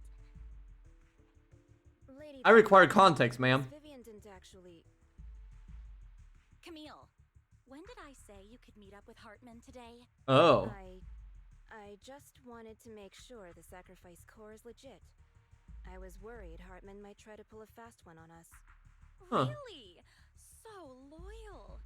I thought you'd be more like the old days. Just a few words from Vivian and you'd be plotting my demise. Just like what you did with Father. Huh? I won't, Lady Dina. Don't even think about betraying me, Camille. You owe me for what went down back then. What? However, I do understand your worries. This core, it's fake. I knew it! No way! I got this straight from Hugo. It can't be fake. Huh. How can you just claim it's fake without any proof? Ugh, seriously. Ah, Nina approaches Hartman and coldly inserts a core into an open wound on one of his subordinates. The guy collapses on the ground, screaming. Nina wipes her hands and casts a look of disdain. Okay. That's a bit of an oof ouch. The sacrifice core can max out the ether particles within human bodies in no time at all. But look at your little subordinate. How uncouth. He's making noises like some animal. Can you shut him up? So annoying. So The annoying. masterpiece Father made for the creator. Isn't this worthless piece of junk you're holding? So, the real core Is gone. Vivian, where do you think the sacrifice core is really at? With you? I don't know. If I knew where the real core was, I'd destroy it without a second thought. Dina, you understand what the sacrifices are. And you know those who were blessed should not have to endure such horrors. Oh, they shouldn't have suffered those horrors. Weren't you the one who decided if they'd be blessed or not? What? If it weren't for your tears, how would they have encountered such misfortune? How Okay, bitch. self-righteous, Vivian. Their fates were in your hands. It was you who brought disaster on them. Landon just needed an excuse. He needed someone to blame. Whether I shed tears or not, he'd treat living beings as mere subjects for his sacrifice experiments. Dina, you know all of this. Landon even went so far as to sacrifice you. Shut up, shut up, shut up! Oh shit. Father did it for his great cause. Vivian, why do you always mess everything up for me? Everything! You did it before, and now again! You just had to ruin my plan. I was so close to fulfilling Father's last wish. If you don't give me the sacrifice core, be prepared to become food for the ethereals. We don't have it. I told you I don't have the sacrifice core. Otherwise, I would have destroyed it already. Lord Phaethon, find the right moment to retreat. She can be quite unpredictable when her temper flares. Oh, really? You don't have it? Then I suppose there isn't a reason to keep you alive. Okay, buddy.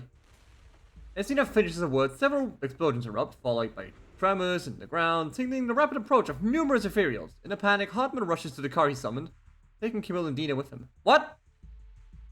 Rude ass. Fucking Hartman. Anyway, hi, mediocre enemies. Ethereals are coming. This is what we were concerned with? Those things? I don't know, lads. I don't know what to tell y'all. But it's nothing. Too many.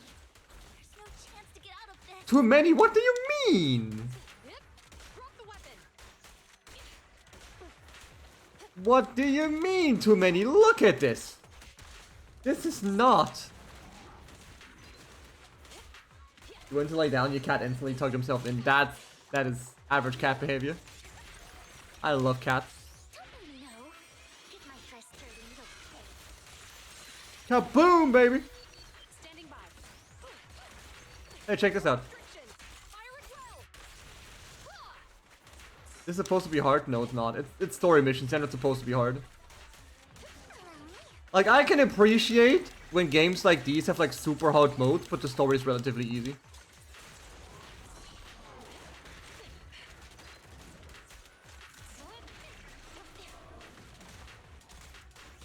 Because, you know, you kind of have to make the story relatively easy because, you know, you have to keep people in the game to have them spend money and shit. Oh, fuck. There are so many. You have to keep them engaged in the story so they don't drop off the game and don't spend money on it. Oh shit, it's a new one. It's ink. I forgot a name. Shun Palace, good fortune, closed gate, safety. What? Hello. An evil miasma gathers here. Another place of conflict. If you wish to avoid disaster, then head southeast. Where is Southeast? Now. Thank you. Okay, bye.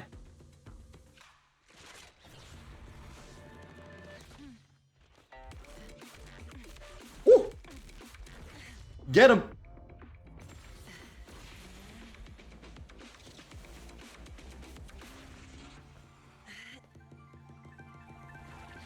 Boop. Hell yeah! Alright. Finally, peace and quiet. Alright.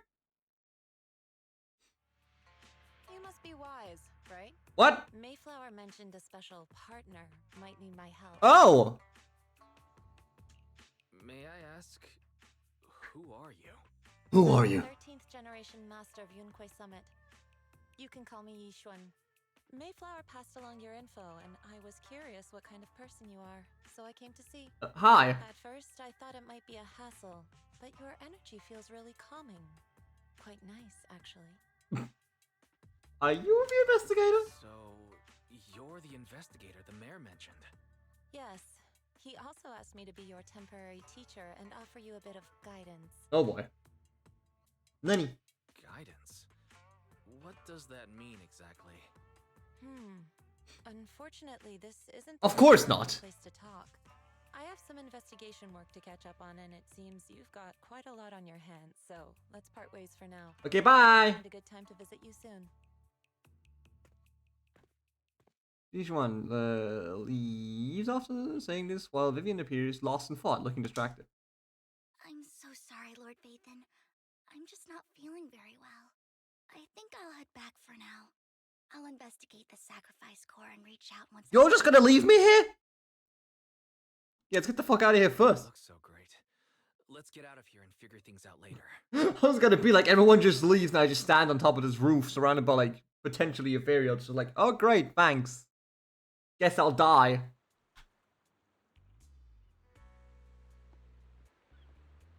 Anyway, hi. Lord Vathan, are you going to rest now? No? I can head back later, Vivian. You seem a bit off since we left the Hollow. What's up? If you want to talk about what's bothering you, I'm here. Sometimes it helps to get it out. I didn't mean to keep my past from you, Lord Vathan. When I was little, people thought I brought misfortune, so no matter where I went, no one wanted me around for long. Then, one day, Landon adopted me and brought me to the Exaltists. There, I met Dina, who was so kind to me, treating me like a dear sister. She told me her father, Landon, was a great man who'd one day make everyone stop fearing the Hollows. Yay! So life could live freely inside and outside of them. Yeah! Dina helped Landon pick people for the blessing, and everyone in the Exaltists respected her greatly. Those who received the blessing would have a better ether aptitude, allowing them to enter the Hollow freely without fear of sudden disaster. Back then, Dina would chat with me every day, always about the Exaltists and her father. But things between us shifted when Landon asked me to step in for Dina. Landon told me I didn't only bring misfortune, and that if I listened to him, I could actually help people. After that, he'd take me to meet people, and if I shed tears, he'd give them a blessing medicine. Those who got the blessing could dodge calamities. Huh. At first, I was ecstatic, thinking I could help others.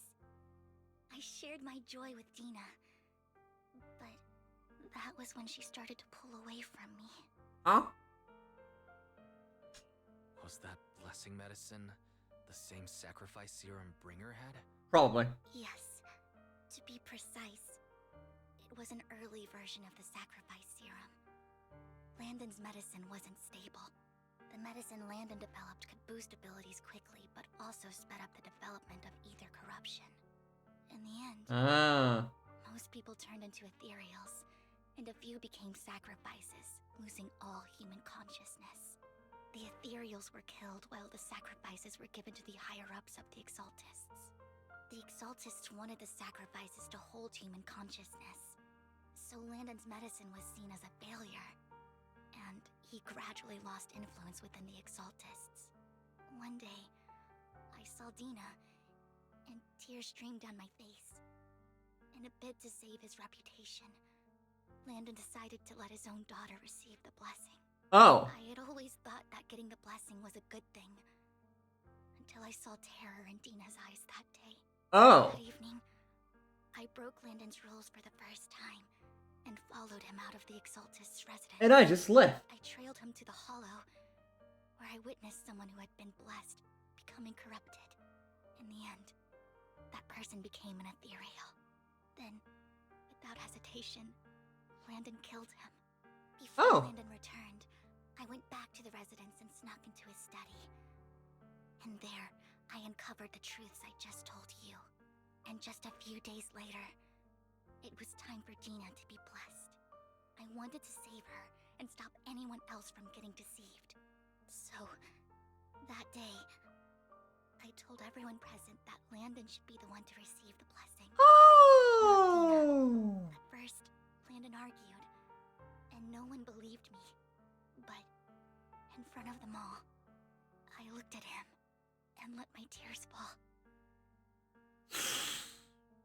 Ooh. Lord Landon, please accept the blessing. Vivian, you... Why won't you accept the blessing? Were you lying to us? Huh. Oh shit! You have no use. Bridge just pulls a gun! Liar! Run! Run! Dina! Dina, wake up! We have to go! Vivian? What's happening? We're getting the fuck out of here.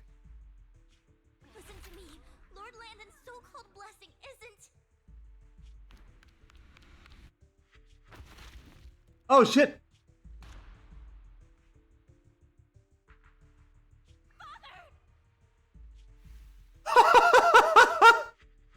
Man's got fucking cap. I was just... Mom, I wanna go home. Oh, Mom, someone just got shot! Nothing to do with us. This is just what happens when you don't accept the blessing. Shut the fuck up, fanatic. Vivian, was this you? No, clearly Camille shot him. I just didn't want you to accept the blessing. Everyone who does ends up... I just don't want to lose my father. Well, now you did. You knew? If you knew what he's done, you... He's my father. He's all I have. Well, now you got nothing. Ain't that grand? Self-righteous Vivian. You only ever bring misfortune. Ooh. Okay. I thought once Landon was gone, Dina would leave the Exaltists. I never expected her to continue his research, or that Camille would stay. Yeah, Camille just capped the man. Her entire family in a hollow disaster. So she's always supported the Exaltists. She's not a bad person. She's Delusional. searching for hope. She's just delusional, unfortunately. Very early on, and even watched Dina grow up. That day, she was just so desperate to save Dina that She shot her father. these years she's been following Dina, taking care of everything out of guilt, I think. But I didn't just fail to save Dina. I trapped her.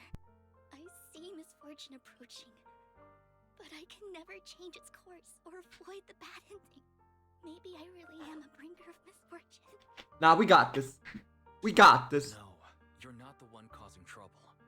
Whatever went down with the Exalted, it was Landon who was pulling the strings. True. As for You had it Dina coming. and Camille, they knew the truth and they made their choice. The Hollows and the disasters they caused took more than just their loved ones. Not all survivors cling to obsession and hatred like those two do. Lord True. Rykan. What the fuck is happening?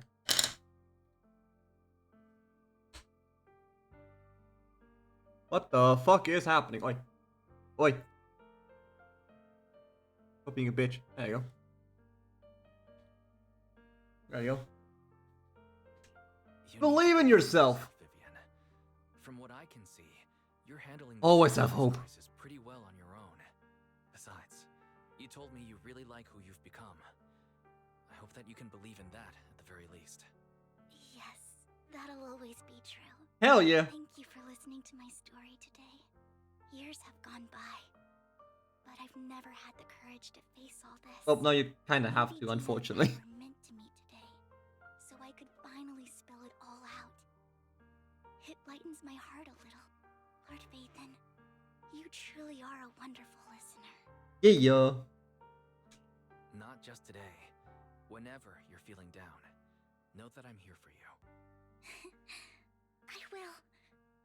It's been such a long day. You must be exhausted. I want to go home and pet my cat, man. The location of the sacrifice core and let you know what I find. Good night, Lord Vathan. Okay, bye. After bidding farewell to Vivian, you head back to the video store. You see the collectible she gifted you on the table, and it stirs a flood of memories.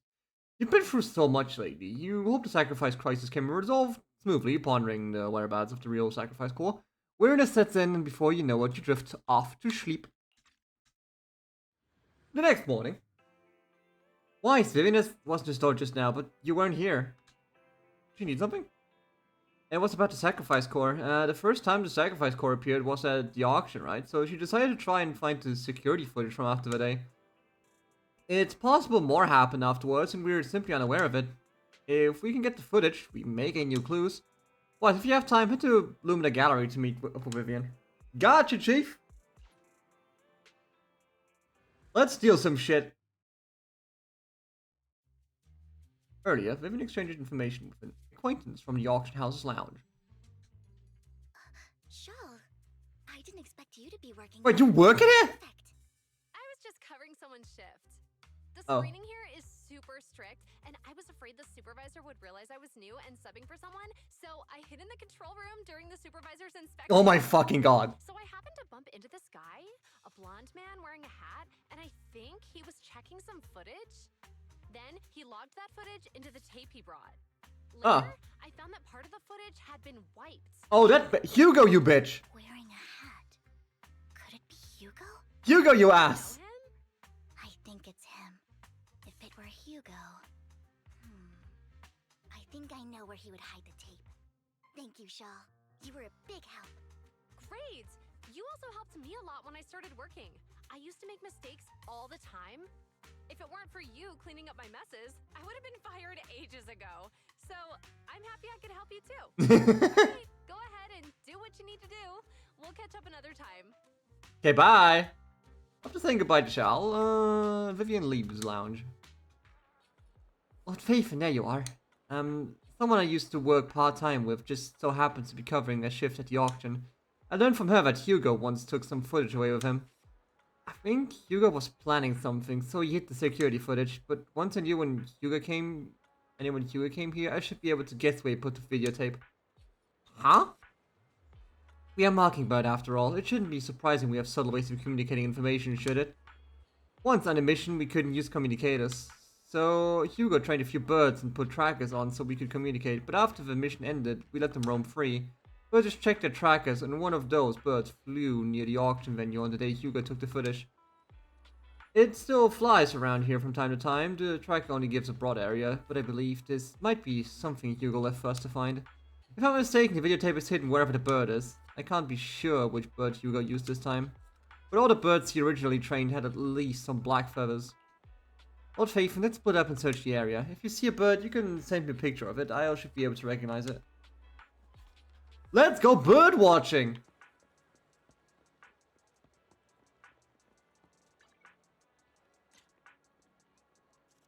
Ma'am? Thank you.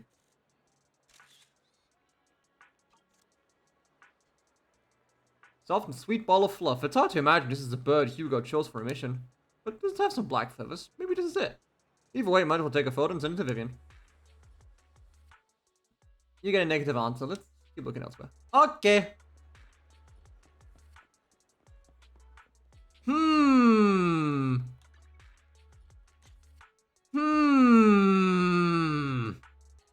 I don't know. I don't know. Looks like black feathers to me.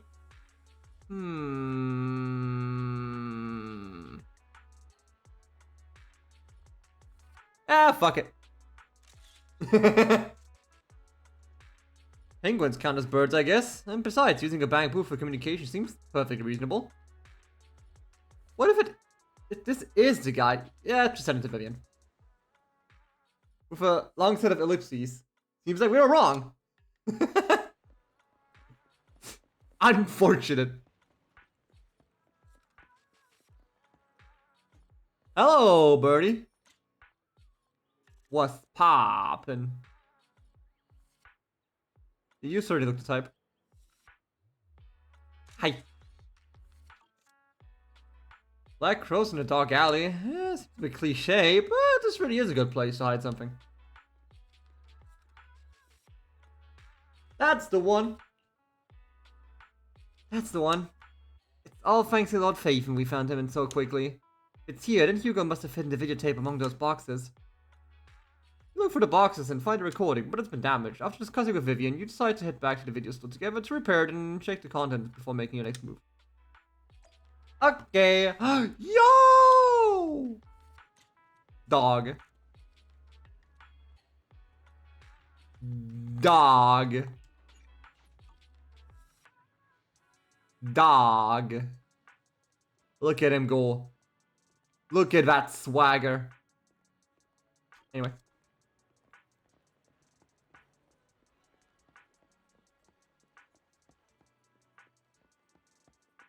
Yoink. Time to head home. Hello! What are you doing in front of my PC? Perry repairs the videotape, and you watch the recording. The content leaves you shocked. It's a conversation between Hugo and Camille. What? If I'm not mistaken, you and Vivian share the same goal. Huh? Silence is no good for negotiation. I just don't want Dina to reach a point of no return. Well, unfortunately. She already reached that point with what she's doing? The formula for the Landon serum was lost, but a batch survived, and Dina was able to develop a substance that can be used for mind control. Oh boy. She's trying to combine the two to make sacrifices that would obey human commands. If the dormant sacrifice and the remaining Landon serum are destroyed, we can put an end to this. Dina's concoction can't create sacrifices on its own. And the sacrifice core? That belongs to the creator, not her. The creator. Although I find Landon's methods despicable, I can't deny that the Exaltists and the creator are leading us in the right direction. I just don't want Dina to spend her life trapped by her father's mistakes. I mean, no offense, but I find your protectiveness rather weird. I will confirm the location of the dormant sacrifice and find the chance to relay the information to you. I do not want any of my people to be going into danger. As for the sacrifice core, I can only guarantee that it will not fall into her hands. As for how things will ultimately play out, The creator will guide me. Oh boy. The video abruptly comes to an end. Oopsie. Camille was actually destroying the dormant sacrifice? Apparently. Why has Hugo never mentioned this before though? Compared to Camille's motives, I'm more concerned about whether Hugo has more plans lined up. Hugo. Wise, Rykan just sent a message saying he's got something urgent that he needs to talk to us about now. Well then, fucking get in here. Alright, let's patch him in. Hello. Mr. Proxy, I apologize for disturbing you.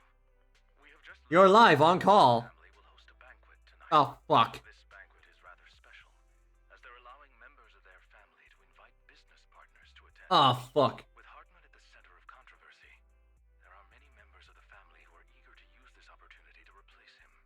The mayor has been spreading rumors of a young tycoon who inherited a sizable fortune and is looking to partner with a person from an old and influential family. This information has lured a young man named Burton from the Ravenlock family. Burton? So, you want me to pose as this tycoon and use Burton to infiltrate the banquet? Correct. And Hartman's study is also located within the venue. I see.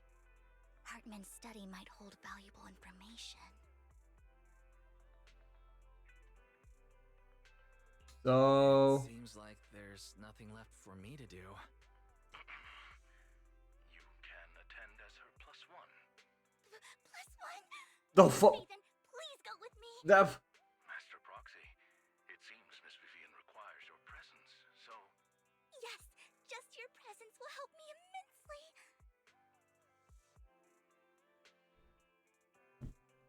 Sure. Sure. If we go together, we'll be able to keep an eye out for each other. I'll accompany Vivian. I'll send you the time and place for the meeting with Burton. If you encounter any danger, please evacuate immediately or contact me for backup. I hope everything goes well for you tonight. You get in contact with Burton. He said he'll come to 6th Street later to escort us to the banquet. So anything I need to watch out for. Don't worry, Lord Fabian, just leave the socializing to me. I won't let any evildoers get close to you. But since there's still time to cast before we have to go, did we watch an instruction videotape on formal dinner etiquette together? I learned everything from videotape when I first went undercover at the banquet for mission 2. Though such a method isn't sufficient to master it, it's enough to deal with this one excursion. Sure! Here's some last minute studying on the etiquette expected at the formal banquet for your mission that night, before, the evening's arrived.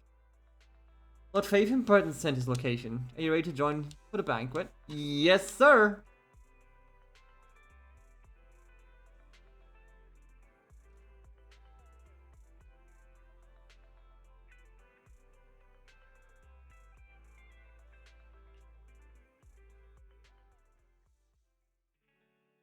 Vivian heads off first. After 5 minutes, she sends a message saying it's all good. Let's go meet up! Meet him up, meet him up, meet him up, meet him up.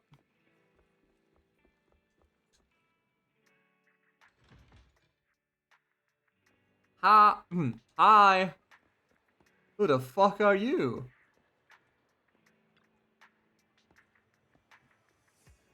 Miss Banshee, this is... something the matter? What I mean is this person doesn't look like your bodyguard. Ravenlocks can protect me, no? If that's true, why would I bring a bodyguard? This is my companion for the evening. He heard the Ravenlocks are hosting a banquet with elites from all walks of life in attendance, so he wanted to come and make new friends. You aren't so stingy as not to even allow your guests a +1, are you? Oh, of course not. Since you're an important companion of Miss Vivian's, you're also my honored guest. Let's be off then. My chauffeur will take you to the port, and then from there we will take a speedboat to the manor. Oh, look at you, Mr. Fancy. About an hour later, you arrive at Ravenlock Manor. With Bert's guidance, you go through the numerous security checks before finally arriving at the banquet hall. Miss Banshee, I believe I've shown you my sincerity. Now how about you? Sincerity? My presence here is a show of sincerity. If we're to work together, Miss Banshee, you should drop your pretentious act. I am well aware of the ways of the Ravenlock family. If I were to come empty-handed, I probably wouldn't even be able to make it out the front door tonight. Since I agreed to come with you, and even brought along my most precious companion, does that not show my deepest sincerity? No need for such an off-color joke. Duh. Our door is always open for those coming or going. Duh. We both know what's what, so let's cut the small talk. I know far more about how the Ravenlock family made their fortune than most here. I am also well aware of why Hartman, despite such a massive scandal, still remains in power. Oh? Do tell. Exaltists, blessing, sacrifice, Landon. Where would you like me to start? How did you know that? No, who are you? Don't be so tense. If I'm not mistaken, it's about time the banquet began. My companion and I are practically famished. Hell yeah. Is this how you treat your guests? By letting them starve? Give me that food. Perhaps when we've had our fill, know where the sacrifice is? Maybe. Can we go get something to eat now? And I'm also looking forward to receiving a special dessert from you.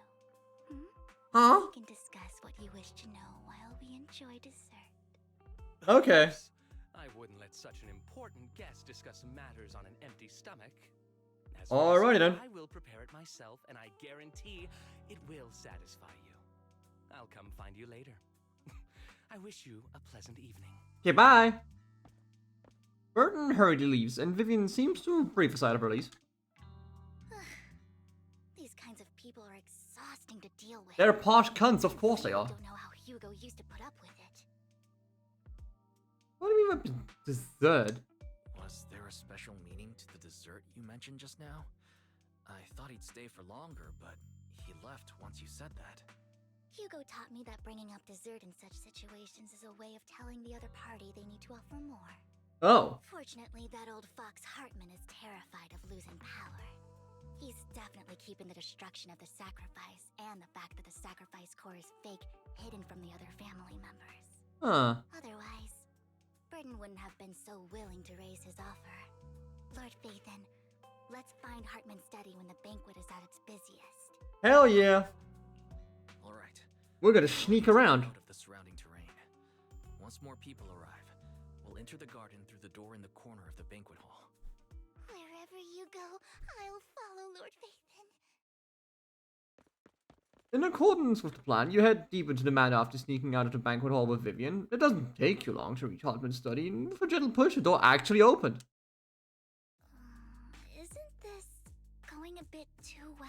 It is! The security outside of the manor is really strict, but maybe it's more lax on the inside? Just in case, though, let's contact Lycon. Right. Having some backup would be safer. Let's check Hartman's recent correspondences for clues. I still have concerns about the sacrifice core. Yes, same. Right. Though the core he gave Dina was fake, Hartman might have left a trick up his sleeve and hid the real one. Maybe. Then let's split up. No, we shouldn't. Ah, whatever. You and Vivian search for Hartman's office for a while, but find nothing. Just then, footsteps suddenly come from outside, and in a moment of panic, you hide behind the desk. Oh, great. Esteemed guests, is the catering at the Ravenlock family banquet not to your satisfaction? Oh, he's got a gun. So much so that these two distinguished guests felt the need to come to my humble office to scavenge for food. Don't want to come out? Well, after all, you don't have long left. Burton, that greedy idiot, fell for the mayor's trap. But I never expected that he would bring you into my territory. I suppose I should thank him. Uh-oh. Otherwise, I would have had to go to great lengths to eliminate you. Okay, he wants to shoot me. Vivian, Phaethon, give Hugo my regards. Tell him I shall be taking the wealth and power of the Ravenlock family for myself. Yeah, right, buddy. Hartman raises his gun, aiming at the desk. Yet, there's no gunshot. With a clink of metal, a familiar voice comes. Is it Hugo? Hey. How? Hi! Dear uncle, why must we be so distant with one another? You can just tell me what you want to say directly. Hugo! Impossible! You... Hey, Jason, what's up, man? Uncle, you must know a Ravenlock will never stop until they get what they want. Did you really think I would be defeated so soon? When I have yet to trample you into the dirt. Say that again, that was hot. Filthy bastard! You only know how to resort to these petty tricks! Petty tricks?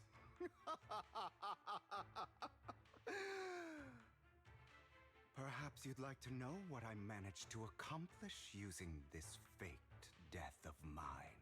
A lot. My dear uncle.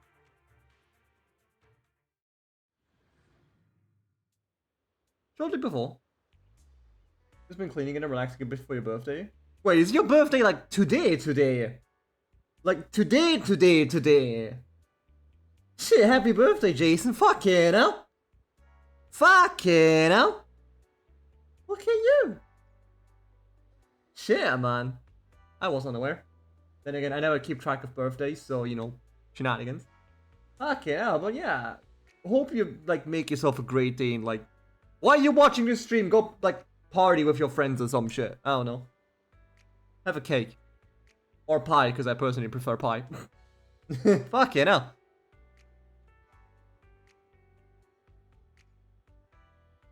Then again, I always tell people to have a good day, and then I'm like myself and my birthday. It's just like I'm gonna sit on my ass and like play a game. Faking my own death. Hope it's all worth the theatrics in the end. Huh. It was just to keep Hartman off my back, but maybe I went a little overboard. The manager must be pretty shaken up. I should apologize at some point. At some point. Look at this man's swagger. This man fucks. Guess I'll also bring Rykan along. He's my partner in crime, after all. Sorry.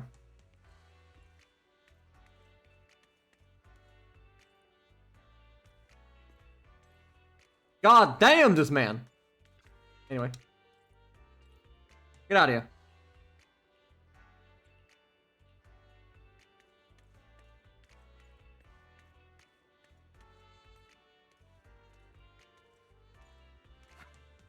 Oops. Fuck. Oh shit. That's his, like, screen. Nice.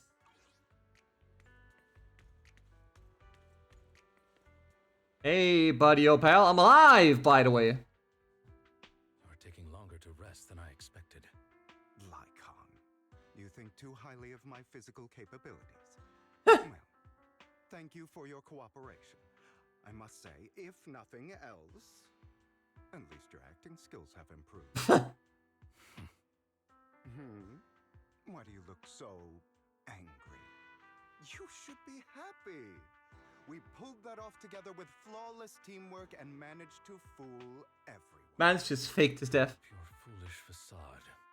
I'm glad you still remember the code we set all those years ago. And thank you for ensuring your sleight of hand didn't deteriorate. Oh, right. I should also thank the blood bag hidden in my clothes and our other props. Do you remember when we last used this trick? It was probably ages ago. Sometimes I really don't understand you. Have you never thought about what the consequences would be if I didn't understand your code? If I decided against helping you? Or if I just couldn't control my strength properly? You'd understand it. Of course. If things really did go awry, I had... Don't plan much else besides cake, ice cream, and pizza. Hell yeah. Be so arrogant as to think I'd bet everything on you, would you? You're insane. I'm flattered. So what exactly is the purpose behind all this? God, that man's hot. Surely after going to such great lengths to erase your own existence, you don't just plan to hide here and reminisce about the past with me. Don't try to brush this off. I've already helped you enact your plan. Tell me the truth. Don't get your tail in a twist. I have more plans that require your assistance, so naturally I would not hide anything from you. Surely. Simply put, as things stand, whether as Hugo Vlad or as Mockingbird, I am doomed to die. Ain't we all? Seems you've made quite a few enemies. As a member of the Ravenlock family, I negotiated with Edmund and managed to obtain resources from... That's the first stream back on so far. I am having a great time. I am happy to be back. What attitude they God damn. your master, the Mayflower family. Meanwhile, I used my identity in Mockingbird And you know, to strike a at the deal same day, I and gather finished information my in shit. collaboration with the Today was my last day of work. scientists. That's where I got my intel on what Bringer left. Oh, by the way, the crime declaration letter that your dear mayor received, that was also sent by yours truly. He's probably figured that out by now, right? Though I'm not sure if he told you. The mayor learned about the sacrifice attacks through his own means, but lacked an opportunity to take action. That warning letter was precisely what he needed. You aren't hopeless yet. How delightful. In short, I'm more well-informed than your lot because I get around, dealing with all these different important figures. But of course, it comes at a cost. It's only fair. After all, you can't hide the smoke from a wildfire. Rather than trying to carefully tame it and risk setting yourself alight, it's better to let it burn free. When I helped you put on your little act, killing you in front of everyone, you left the sacrifice core to Hartman. That was intentional too. That wasn't real, lol. Oh, yes. And it worked like a charm, didn't it? Now no one cares for me anymore, and all eyes are on Hartman. A perfect situation for keeping the Ravenlock family in check while dealing a cutting blow to the Exaltists behind them. Another crucial point is Vivian and Phaethon. Hi. Must sever any ties they have with me or Mockingbird. Although I feel bad for Phaethon about what happened, but it had to be done. That's the only way they would be safe, allowing the plan to continue. I noticed that you never turned your blade toward Master Proxy. So, those words you said back then were also... I will bloody my hands. I will carry the weight of my sins. I will become the Abyss. Obviously, it was all an act. My acting has always been impeccable, as you know. As you know. Hugo, you're taking such a tremendous risk. Why?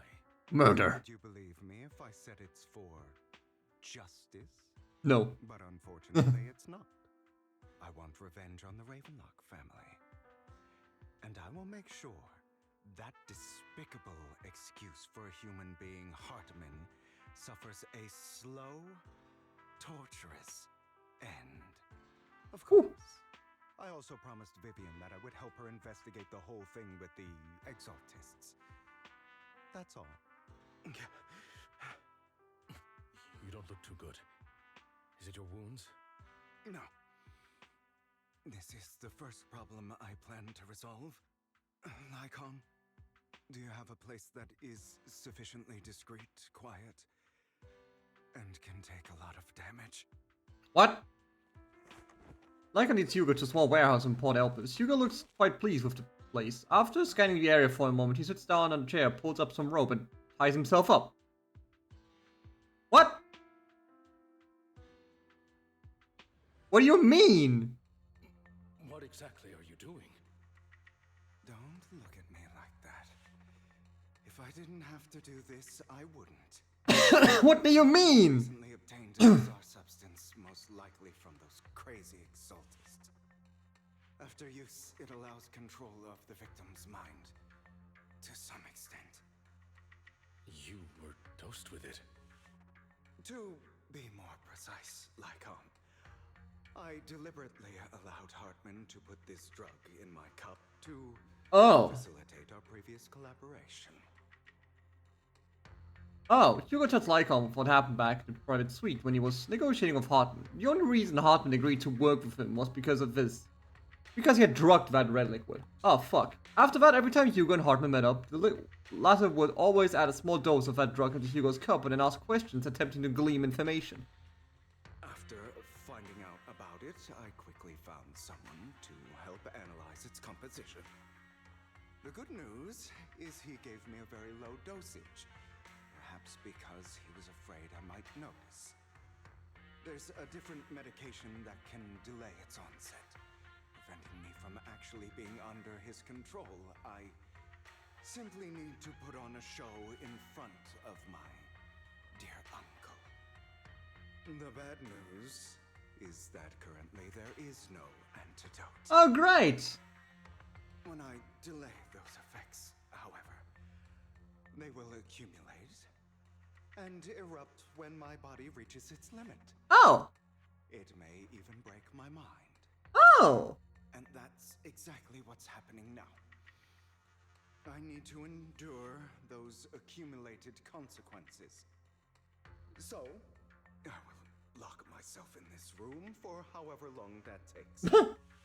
I've tied my limbs to prevent me from smashing this place or accidentally hurting myself.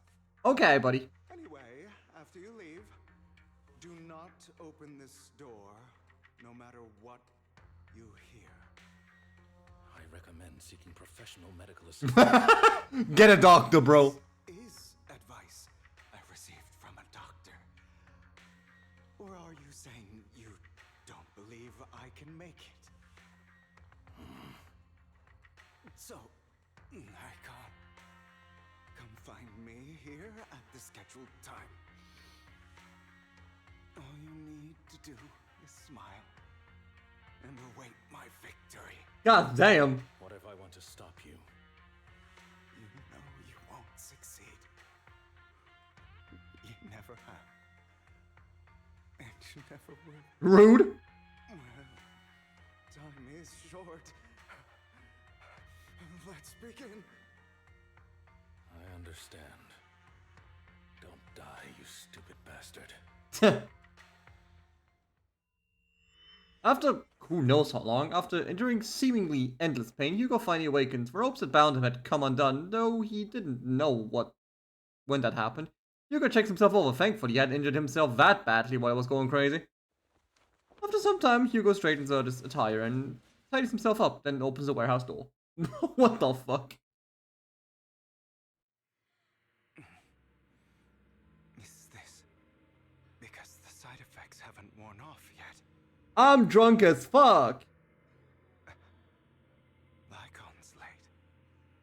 I'm surprised. Or is something wrong with time itself? Maybe? Looks like someone's over there. Might as well go ask. Boy, howdy, I'm drugged as fuck. Hello. It's all your fault. Why were you born with those eyes? If it weren't for you, I wouldn't be in this mess. I'd made it. I endured it for so long, all of these years of planning. So close. You already agreed. You. Go and beg him to reconsider for me, okay? Tell him you'll do anything. Tell him to take me back.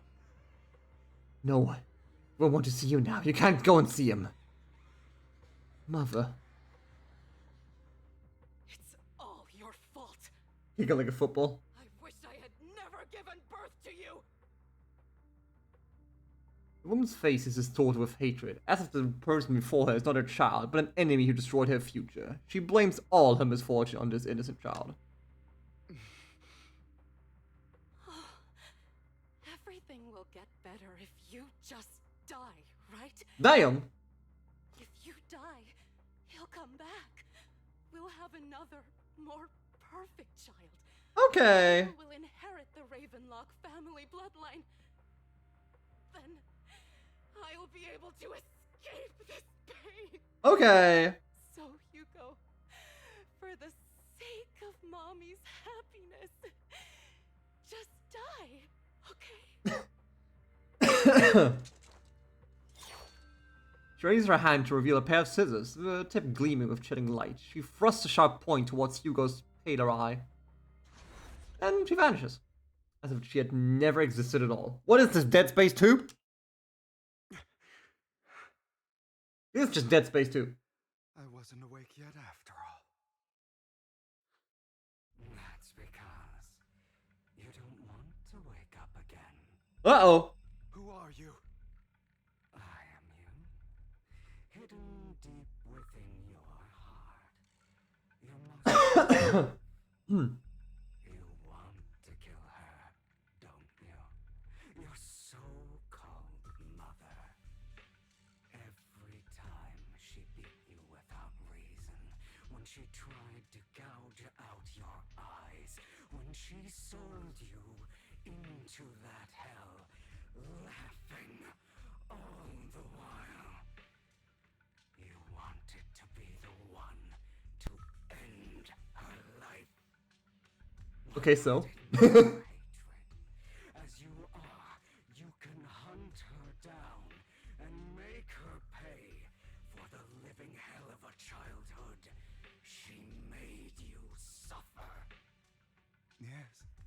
I hate her.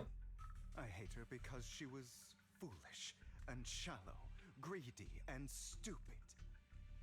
I hate her because she doesn't deserve to be a mother. She did everything she could to try and get into the Ravenlock family. But she fucked up. Believing she could live a life of luxury without having to do anything and never realizing she was a pawn. Discarded from the very beginning. Oopsie. So she chose to blame me. Blame me for my heterochromia.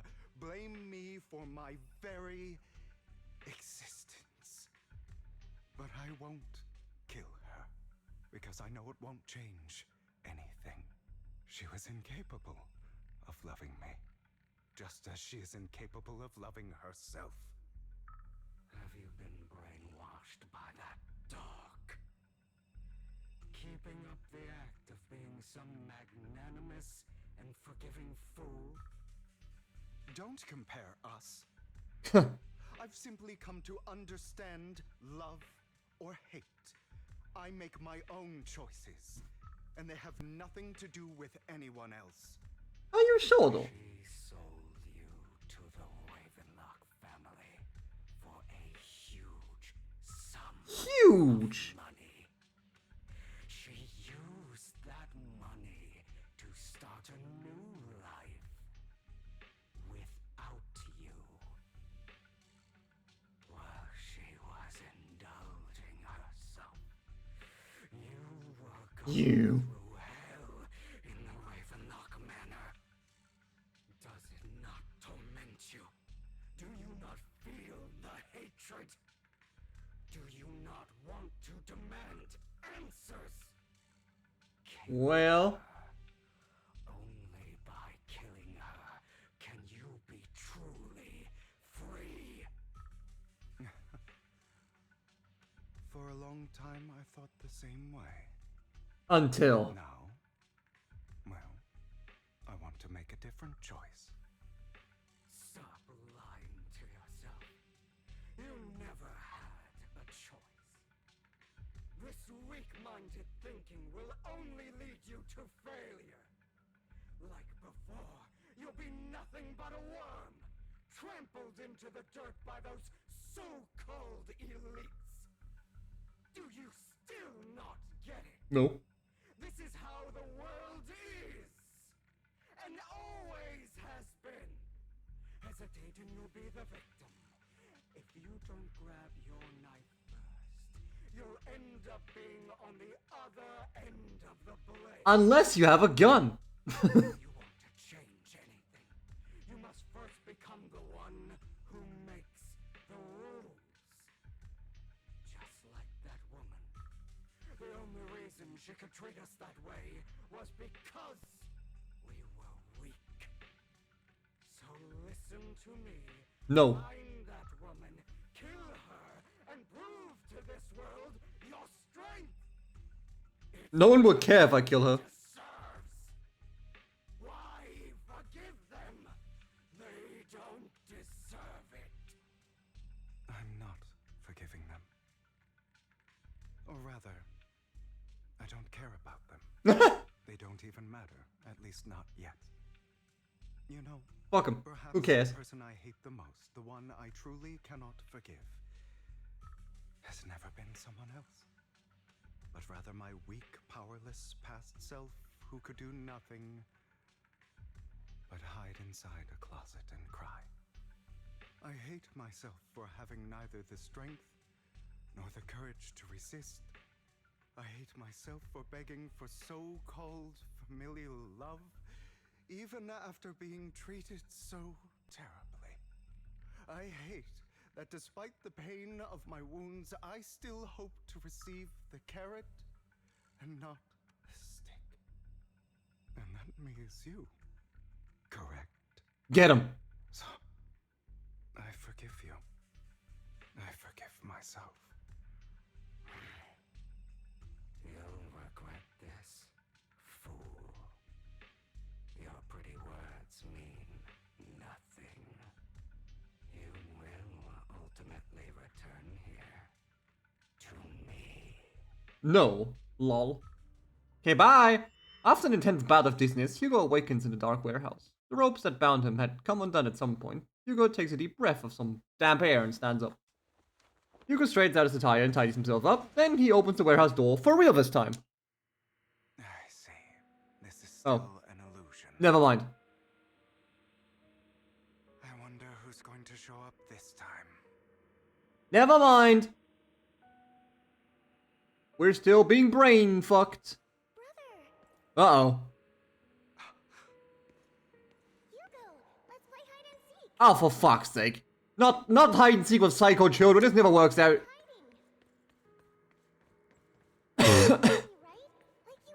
Not hide and seek with psycho children, for fuck's sake.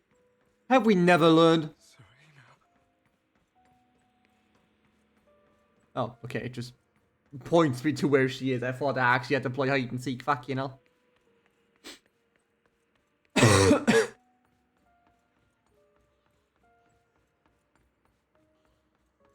looking in the wrong place.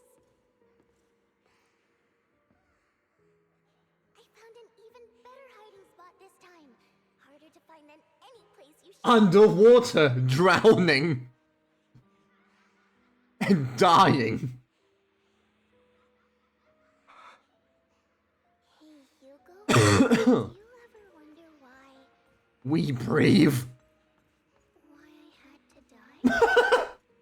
Okay. It was because of me. That's right. It was because of you. It's all your fault. You deserved it. If only you didn't exist, I wouldn't have had to suffer. No, someone else would have fucked you up. It's the Ravenlock family. They're all fucked up. Oh, there we go.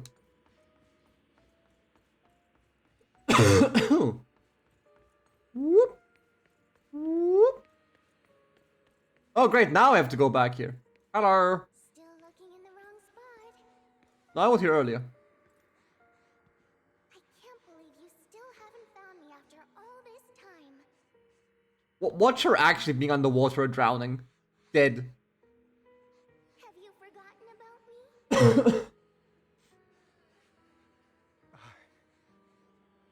haven't forgotten. It's okay. I'll forgive you. I'll still be nice to you, just like before. You think ZZZ would have the fucking dare to show someone hanging himself? Ever nice to you. I don't know where I had that thought, but like, you think they'd show someone hanging himself? Then tell me, why do good people always suffer? Because everyone does. Anyway, Why is kindness always punished instead? we have to go back here now. Tell me, Hugo, why? Tell me why ain't nothing. Oh, for fuck's sake! Are you lost? No, the quest marker just doesn't appear. Kim, I left you a surprise there. It's a bomb. Oh, hey fellas.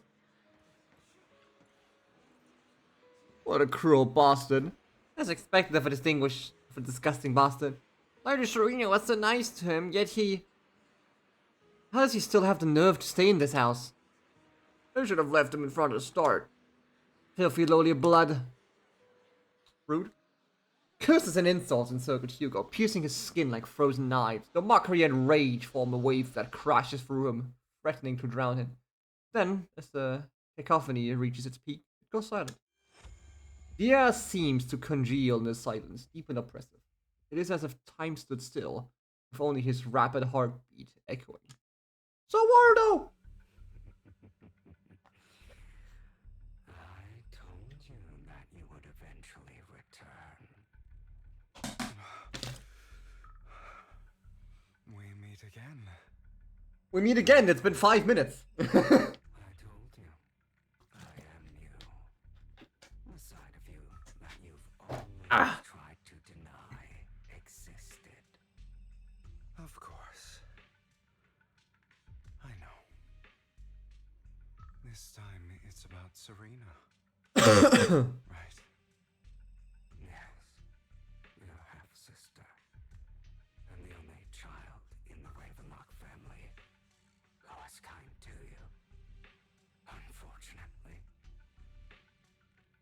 was her kindness that led to her untimely death. It was my fault. I don't like the way you blame yourself. Yeah. Because that means I'm to blame as well. And I don't think I did anything wrong. Your mother sold you to the Ravenlocks. And your father, he saw your talent and wanted to use you to push the other children into competing with each other. My brothers and sisters wanted to get rid of me from the moment they first saw me. True. In their eyes, you were no more than a slave. But Serena dared to treat you, a slave, as if you were human. How dare she? And so, she was fated to die. Okay, buddy. They tried to kill me many times, but I was careful. And they did not succeed.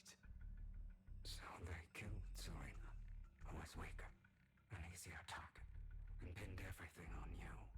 Serena died in your place. Those cruel brats thought that by reporting this to Father, they could use it to get rid of you, a rival who threatened their positions. Yet, not only did Father not blame you for the incident, he praised you for it. Wow. In this world, only the ruthless, cruel, and merciless can stand at the top.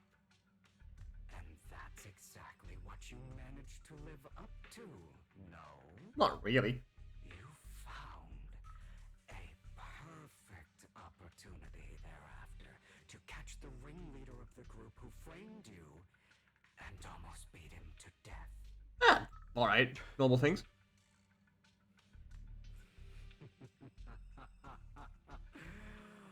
Oh, you should have seen the expression on your face back then. Oh, crazed and manic with utmost delight. I don't remember that. Seemingly unsatisfied with his answer, the other demon transforms into him again. Here you go again, trying to deny your desires. Deep down inside, you've always wondered, asking yourself why these evil people never got the punishment they deserved. Why the world is so unfair. Don't you want to rip them to shreds? Just like that day when you beat that boy's face into the dirt until he was barely recognizable. Nice. His disgusting blood staining your fists. Recall your exhilaration, your cathartic release of rage, that outpour of hatred. That victory belongs. I didn't know I signed up for ASMR, but fuck it. Fuck it, we ball. Those brothers and sisters of mine are all dead. I cannot take revenge against the long deceased. They died by Hartman's hand, dying in the power struggle to become the Ravenlock family's heir, rather than by our scythe. Boring. Boring? I find it hilariously ironic. Children who would murder their own kin for scraps of power dead at the hand of their uncle who followed their example.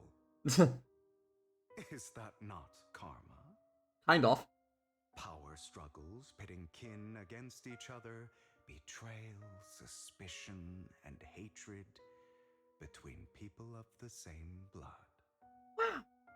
It's like a curse written into the Ravenlock family's genes. The genes? You got all the good genes, but I got all the bad genes. Don't forget, my dear, that the same blood flows through your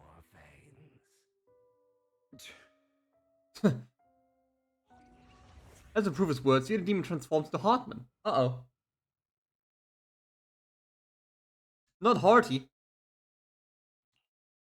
That's right, my dear nephew. Hi. No matter how much you deny it, the blood of the Ravenlock family flows through your veins. Survival of the fittest.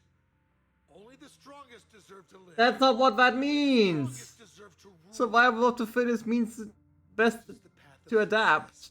AKA the ones that reproduce. Anyway. And a curse etched into your flesh and blood. As long as you live, you'll never escape the mark of family. Family. Okay, Vin Diesel. You are destined to one day become someone like me, like your father.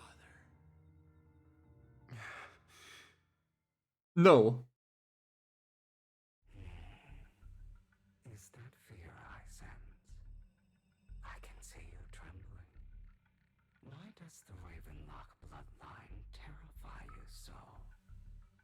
I won't become like my father. Never. Never. You won't become a failure like him. So relax. Our power eclipses him, and so does our ambition. So, do not deny your own desires. Do not resist your own ambition. This is the talent you were born with. The best gift fate has ever given you. Power. Admit it. Deep within your heart lies a spark, yearning to ignite a raging inferno that will burn everything down. And I am that spark. Read now. After an intense bout of dizziness, Hugo awakens in the warehouse again. Oh boy. Surely we are fine now, right? Lycon. Yeah, the wrong one. Never thought I'd be this genuinely thankful to see you. That's the wrong one. Don't do it. Don't do it, Hugo. Means this never-ending nightmare is finally over, right? Unfortunately, my good sir, no.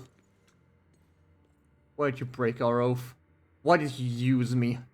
My eye and these legs, they're all your fault. You know, you are exactly like your father. Oh boy! I don't want to hear something like that from you. You have no idea what that man, my father, is really like. Father! A person who stops at nothing for their own interests and ambitions. Just like what you're doing right now. And what do you think I'm doing this for? Justice. All of this was part of your plan. You knew where the Ravenlock family was going to be, so you set Mockingbird's target there. To seek revenge, you plotted to assassinate your own father, but he was too vigilant, and you failed. What? After almost being assassinated, your father was furious and locked everyone in the hall, but was unable to find the assassin. And what a coincidence that a hollow disaster just occurred in the vicinity. So he used it to eliminate all the unfamiliar faces there, turning them into victims of the hollow. An easy feat for the Ravenlock family. Oopsie. So, the one who killed innocents was my father, not me. You knew what choice an extremist like him would make. And you used Wow. to attempt an assassination. This time you succeeded. You killed your own father at the cost of innocent lives. Admit it, Hugo. You don't care about anyone else. The only thing you care about is your revenge. How is that any different from your father? Well, he did it properly. I'm tired. I'm tired. I'm leaving. I hate him for betraying me. But he wouldn't say something like that. What? What? You aren't Lycon. You're A fake. the other me. hidden deep within my heart.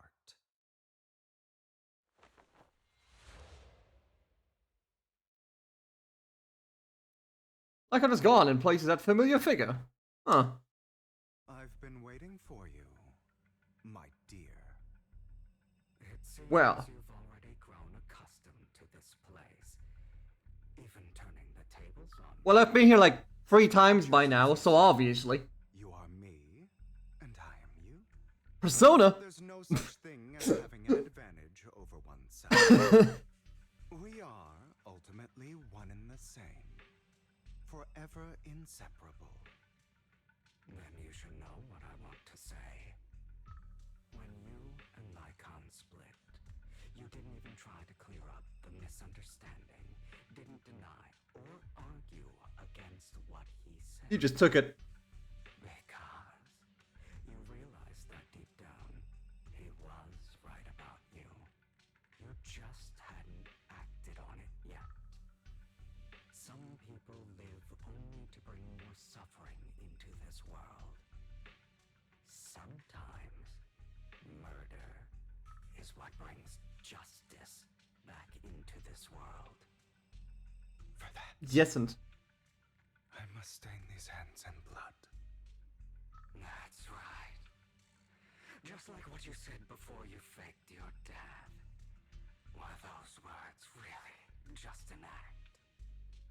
To slay the dragon, you must first become one with sharp claws, rending fangs, and strength enough to destroy anything. no, you just need a big enough weapon. Know the truth better than anyone.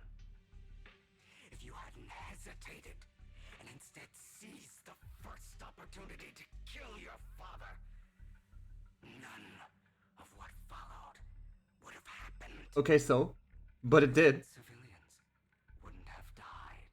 Your partner wouldn't have lost an eye and both legs trying to save people. And Mockingbird would have never gotten to that point. You can save more people. Save good people. Save more lives than the evil ones you take. Wow. I've spent countless hours in regret over that incident. So why not submit to your true nature? You want to be the judge, jury, and executioner of this world. And you can. I wasn't responsible for Father's death. The true mastermind is my uncle, Hartman. Nenny. His schemes to kill the head of the family were all so he could take control. Mockingbird was simply unlucky enough to get caught up in it. So, for a behemoth like the Ravenlock family, with its roots so deep, a single person's death, regardless of who that person is, wouldn't change anything. Unless. Of course, whether it's Tops, the Mayflower family, or even the entire world, it's actually all the same. I refuse to be dragged down by pointless hatred any longer. You foolish, stubborn idiot. Do you understand the power of hatred? Have we not come this far precisely because of it? Or are you going to follow Rykan and Jack's twisted logic? Sure. Come on. You don't actually trust anyone? Otherwise, why would you hide this whole scheme of faking your death from them?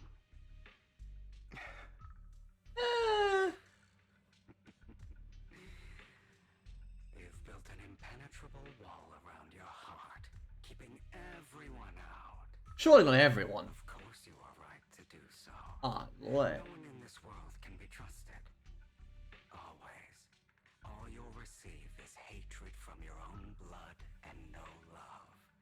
Suspicion from your companions, and betrayal that comes all too easily. Is it though?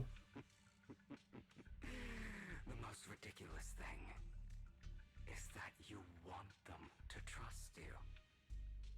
You stay silent and long for them to notice your suffering. You yearn for your companion's understanding and trust. Idiot. Fool! That's why Foolishness, Dante. you are incapable Foolishness. of exploiting them for your own ends. You care about their safety even more than your own. But remember, only the weak need companions. And we are children born from hatred. We are different from them. I will never be like them. And I don't need to be. Okay, now do your math homework. Jeez. Let me show you what Jeez, do your math homework, bro. But you are me. And I'll never lose to myself. Get him.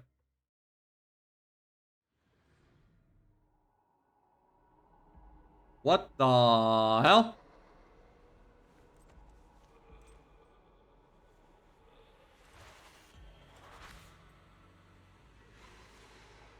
Hello, me.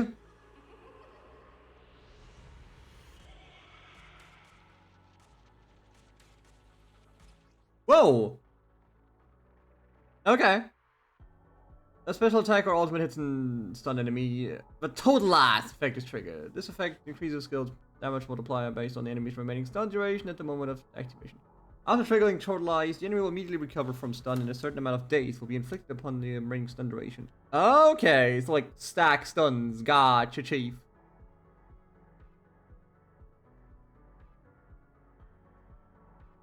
I see how it is.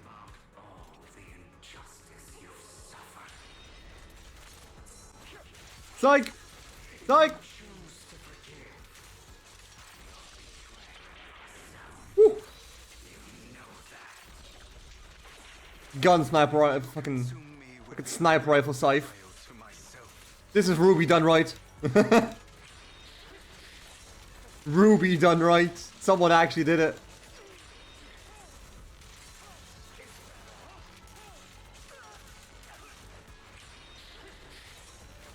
Ow. Get his ass. So now we do this. And now we wapowie. There we go.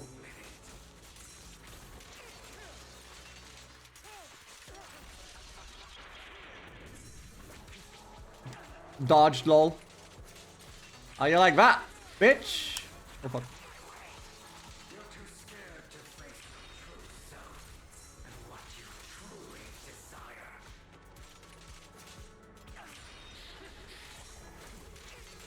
Try me, bitch. Oh, boom. Oh, fuck. So now do this, and now do that. Funny button, murderize. Nice. Well, totalize, not murderize, but still. Haha. Ow. Do you now?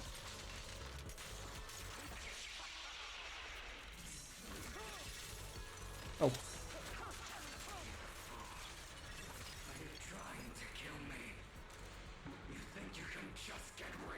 Sure, actually. Go ahead, bud.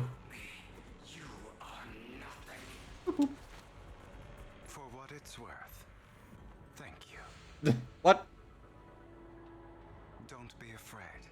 You and I are inseparable. You're part of me. Okay, bye. Just as I am part of you. Boop. Kick myself in the face. Sure. No. It's not just platitudes. I finally understand now. Some pain only fades when it's seen. Kill. When it's accepted. So I won't fight you anymore. I won't hate myself anymore. Weakness, hatred, malice. Strength, forgiveness, justice.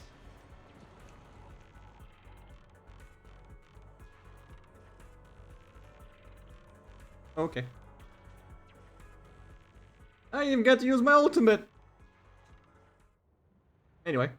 Wake up in the morning after I had way too many drugs. Hugo, it's time.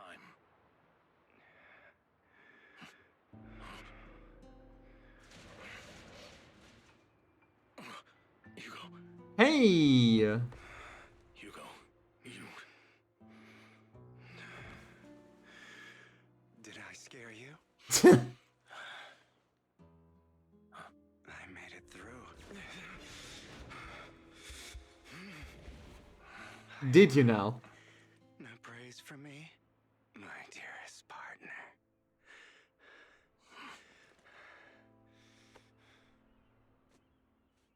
partner. Didn't you even give him praise, bastard? How dare you? This is just like what I saw in my dream. Well, kind of. I guess there are still some lingering side effects. No, you just Paul Elvis. Hi.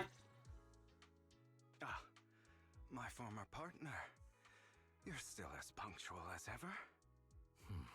Are you sure you are fully recovered? No. How about we fight? And I'll show you how recovered I am. I refuse to fight someone who is in need of medical attention. I could fall silent for a moment and eventually hands over a coin. No. Looking at the packaging, it's not a coin, but familiar chocolate. Hell yeah! How thoughtful. I'm touched. Or perhaps is this simply part of Victoria Housekeeping's professional care? Both. I'd rather you not starve to death. And so you have a singular chocolate. He eventually eats it. Not to your liking. I'm fairly certain this is the same kind as before. No. I've just gone too long without food. It feels a bit... Bro, eat your food. What the fuck? Either way. Thank you. Now tell me, what exactly happened in the warehouse? Things. Just going a bit crazy from... you know what? Were you expecting anything else? But... I did have a very long dream. A dream about many things from the past. It would be like giving myself psychological therapy. Kind of. You seem like you could benefit from some too. Want to book a session with me? I'm a pro. Trust me, bro. You really have recovered. Well, of course. I'm feeling pretty great right now. Like I could argue with you all day on every petty detail of who exactly was in the wrong back then. I wanted to ask, what you said about Mockingbird before, when you faked your death, was that part of the act? You mean the part about how Mockingbird has never really changed anything or saved anyone. I didn't expect you to still be so hung up on this. Interesting. Interesting. After all, it was you who chose to betray Mockingbird. To betray me. Just as I said before, I never considered Mockingbird a failure. Perhaps Mockingbird deviated from its origins, but it has its value. That's one way to say it. Reject the things you've done. Or Mockingbird. I have contemplated this before. Yes. Mockingbird has helped some people and has genuinely managed to cause trouble. For those who abuse their positions of power for evil. See, good enough. We take those. In high positions still possess We take those. And the people we helped remain destitute and suffering, willing to become slaves to those in power for scraps. Ooh. Huh. But just as you said, even if what we did was childishly idealistic and flawed, as little as we actually achieved, even the slightest change is by no means meaningless. Nothing holds more value to me than Mockingbird. So it was an act. Hugo stares out into the ocean, and the breeze lifts his golden locks. The sunlight glances off both his eyes. All right, let's catch up later. I still have things to do. and need to wrap up my plan. I have a job to do. Thought you would rest up first. No? As much as I would prefer that. My dear uncle and the Exaltus fanatics likely would not give me such an opportunity. If all has gone to plan, the fish will have taken the bait already. And if everything goes very well, I'll soon have solid evidence of the Ravenlock family's crimes. Crazy. Thank you for your assistance, former partner. Let's part ways. Partner. I'll go with you. Yep. Rykan, surely you don't think that because I just recovered, I'm too weak to deal with those useless fools? No, it's exactly that. Hartman's actions will disturb the safety of New Eridu. As I serve the mayor, I should intervene. Very well, whatever. Let's go. And don't slow me down. Before that, don't you have something to tell me? What do you mean? Don't play coy with me. I know you're not spilling your whole plan. So you've kicked things off by approaching Edmund from Top's big shots. How did you manage to sweet talk him? I'm a bit of an illegitimate child, but I still have that Ravenlock family blood running through my veins. Funny enough, this Lord Edmund thinks direct lineage is way more noble than the side branches, which is almost laughable. So I played his arrogance to my advantage. So let's be real, I had some juicy intel to swap with those high rollers, but that's Mockingbird's secret, so I cut any outsiders in on it. Was the sacrifice core from the mayor's lab your handiwork too? You could say that. The security here there's no joke, so I had to leverage Tops for some extra intel. After all, as you know, they've got plenty of mold planted next to your mayor. And it was you who threw the sacrifice core up for auction to lure out the Exaltus. You knew they'd be all over it. Yep, I abandoned sacrifice core right to the robe of heroes. They actually match pretty nicely, don't you think? Classic you. I heard that after the auction they found a stash of counterfeit Denny's. Feel free to take wild guesses, but honestly, I think those Denny's would rather be out in the wild than sitting in those hoity-toity accounts. Then you found Hartman and talked him into a partnership, getting your hands on more intel on the sacrifice and the Exaltus. After that, you shot that crime warning letter to the mayor, giving the city a legit reason to spring into action. Yep, that was spot on. Look at you, real genius over here. In the end, you faked your own death to pull yourself out of this mess. And you used the whole show to redirect everyone's attention to Hartman and the Ravenlocks, keeping the Exaltus on their toes. Hold on a sec, if that's all there is, why didn't you let Hartman slip you the drug? I mean, you'd have a way to dodge that kind of thing. Lycan, I've got something I've been keeping under wraps. Actually, I've teamed up with your beloved mayor. What? When it comes to stopping the Exaltus, the mayor and I are in the same wavelength, so we can totally collaborate. What you should be wondering is why he didn't clue you in on this. The mayor must have his reasons. If you can convince yourself of that, more power to you. Just know, if you ever want to swing back to Mockingbird, you can beg me. I'll make sure to turn you down gracefully. Alright, enough chit-chat. We've got bigger things to deal with. Oh boy! Yeah, because I'm still on the verge of being shot, actually. I'm still kind of on the verge of being shot. So, I'm sure you've heard about the missing workers from companies under the Ravenlock family, too.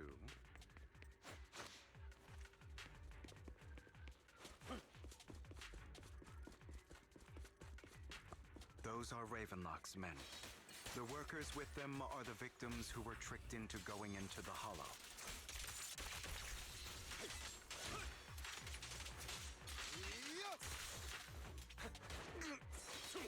Come on, let's get them out of here. As you wish. oh! Kill them all. Actually, just kill them all. Fuck it. Fuck the wee ball. There we go. Oh, hello, workers. Hello! Get out of here. Thank goodness someone did to save us. Those Ravenlock did you before they ran off. They're a bunch of liars. They tricked us into this hollow. They said they had a job of high pay for us, but they kept avoiding the topic after we got there.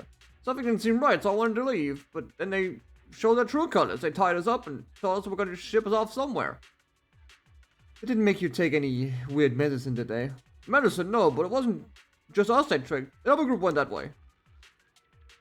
Here, take this carrot. There's an exit nearby. You should get there as soon as possible.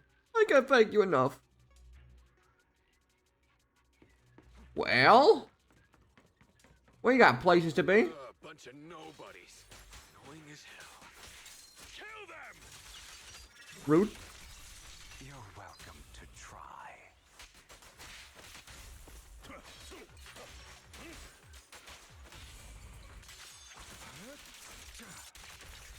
Say no more. Oh, you're right. I have to hold down to avoid getting the nail. Allow me to reap your soul. They're actually using manual brakes properly now. God damn. More workers here. And quite a lot of them. It's just 2. You want tiny workers? Who are you? Your saviors. Thank you, thank you. I had a bad feeling about that group from the start. I shouldn't have ignored my gut instinct. Does Ravenlocks do anything to you? Did anything? Well, they weren't doing as we were told, so they tied us up. Nothing else good. Alright, there was another batch of workers then. They should be about a roof. Alrighty then. Is Hartman behind this, too? Probably. Of course. He threw them into the hollow like offerings for the exaltists. Rude ass, bitch ass motherfucker.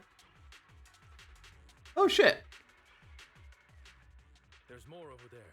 Let's hurry. It's different this time. Don't rush in. Let's listen in on what they're saying first. I still need more direct evidence to ensure the plan is absolutely foolproof. It is, surely. The compensation you promised. It's all real, right? No? All we have to do is follow you into the hollow for some simple tasks, and you'll give us a huge sum of dennies. Sounds real suspicious. Shut your trap. You keep yapping and asking questions. If this is all so suspicious, why were you so eager to sign up for it? Money. Because I don't have a choice. My daughter was previously caught in the hollow disaster and suffered severe corruption. The treatment costs have completely drained our family's savings. So that's why... It's the same for me. A serious illness at a senior age. I need the money. The money. Who would risk taking a job like this unless they were desperate? I'll do it. No matter how suspicious. As long as I can get paid, I'll do anything. Even risk my life. Wait, you people from the Ravenlock family, you're part of a big company in Tops. You wouldn't go back on your word, right? Well... Don't worry, you'll get every denny you were promised. But before we start, you all need to take this medicine first. Uh-oh.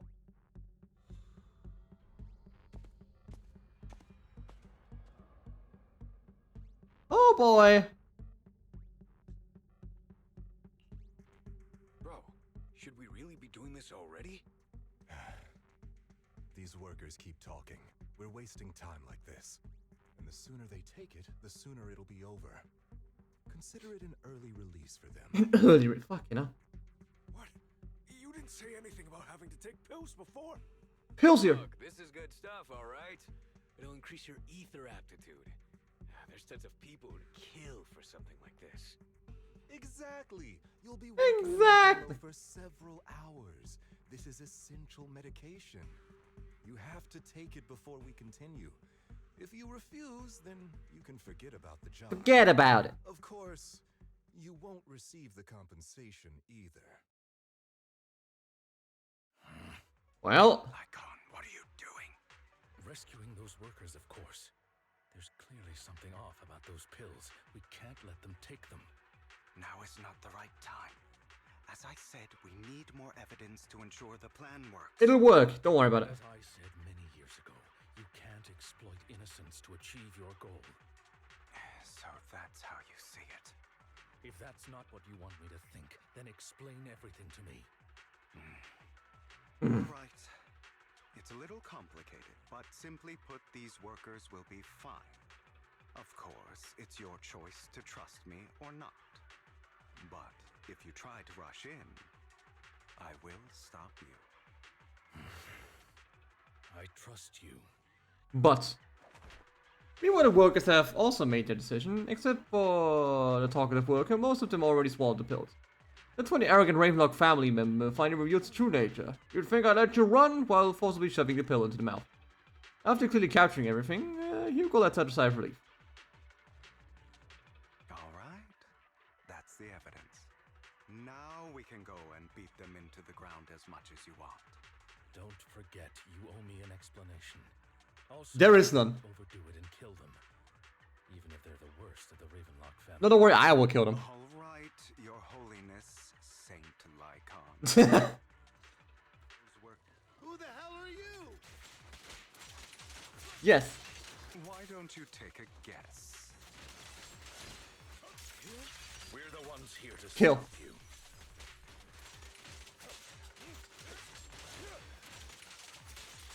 Can't remember the last time we worked this well as a team. Ironic. Boop. Your legs, how are they feeling? I'm fine. Hey, buddy. To be honest, I think I prefer the way you used to fight.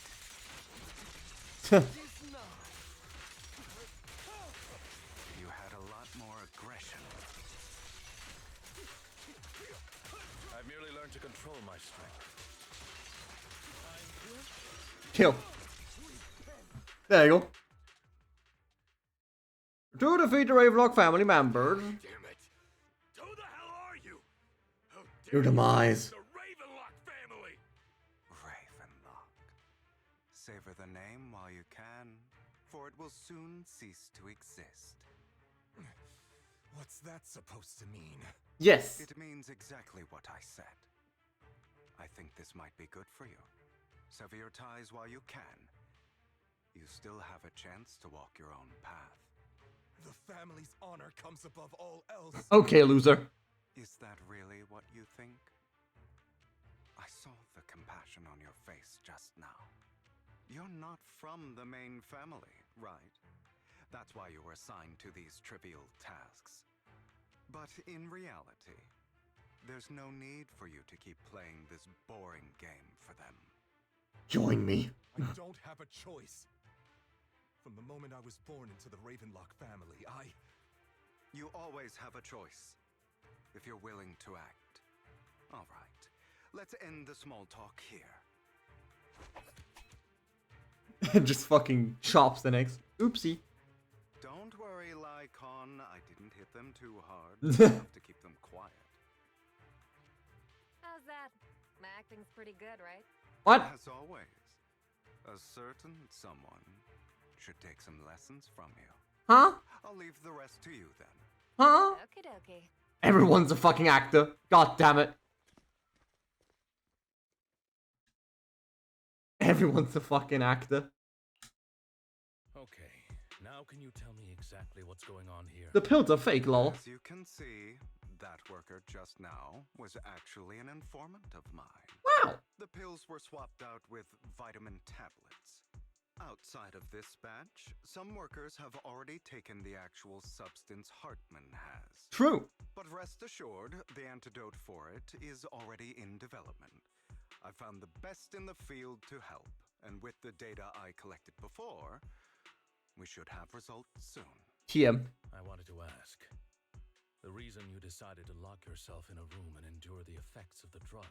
Lies, lol. Besides getting evidence, it was also to collect data on this drug in order to create an antidote, correct? Yes. It seems you're not completely beyond hope. I thought you were just being stubborn.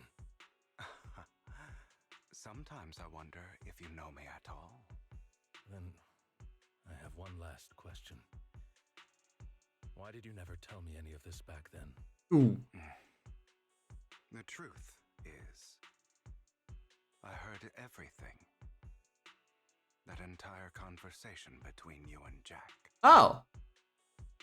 Before he passed away in that small attic. When Jack called you aside and gave you those warnings. When he told me you might go down the wrong path? That's right. You never said anything. What would I even do?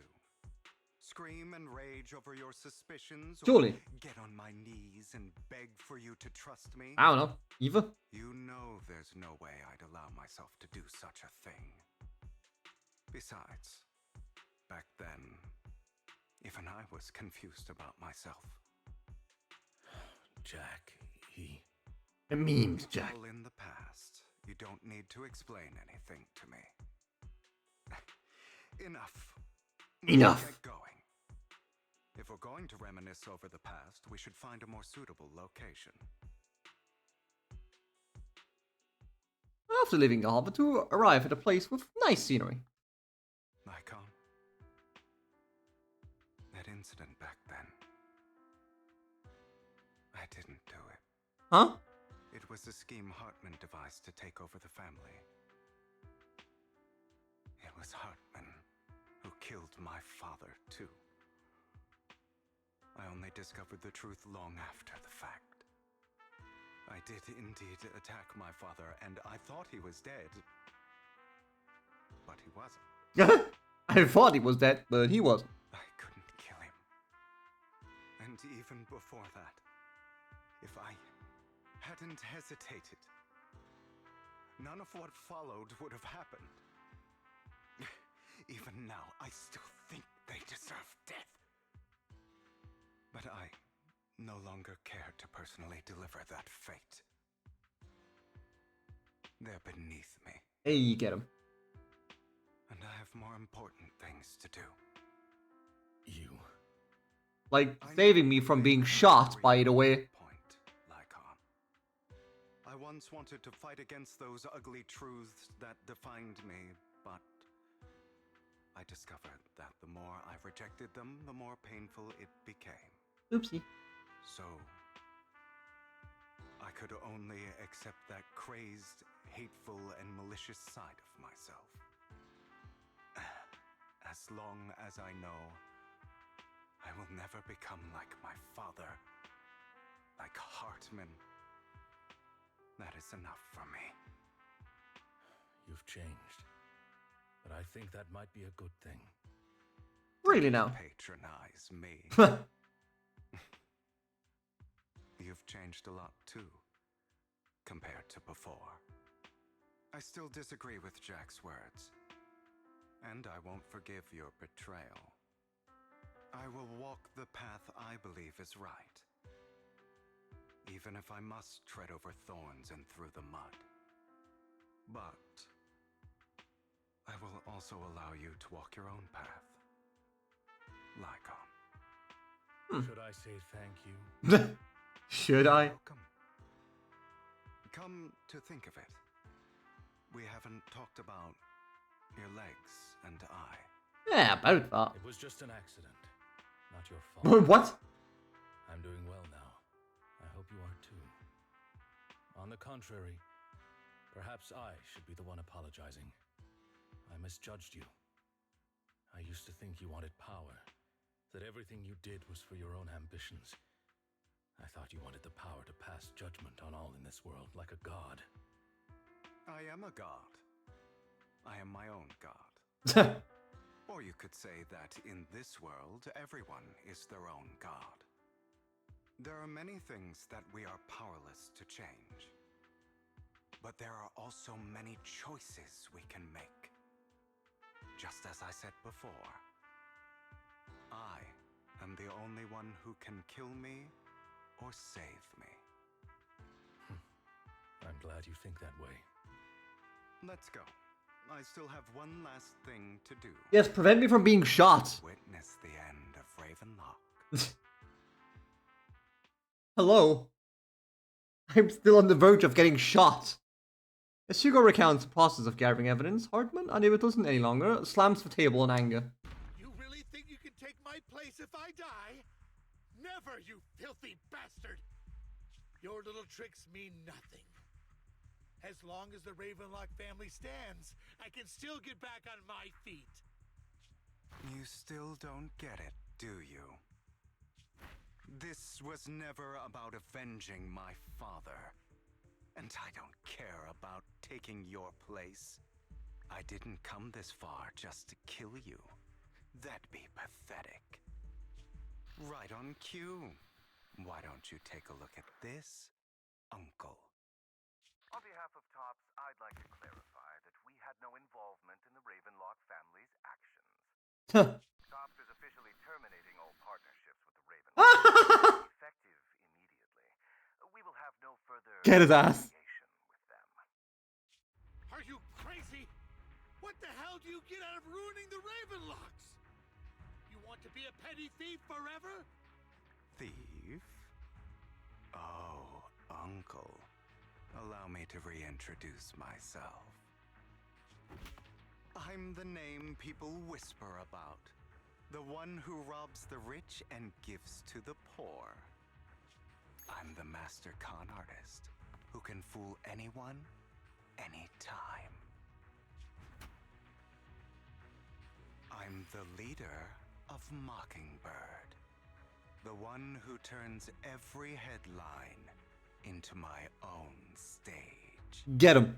I have friends who'd catch me if I fall, partners who'd shed tears for me, and allies who always have my back.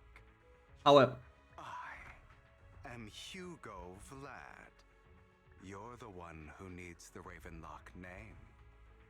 I never did. You ungrateful bastard! You should have never been born. You flatter me.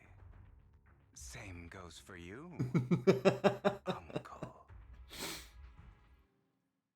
you'll leave the regular Ravenlock man on Hugo's speedboat. After reaching Port Elpis, you'll wait for Lycon to arrive. Oh boy! You've done well, Vivian. You had better give me an explanation.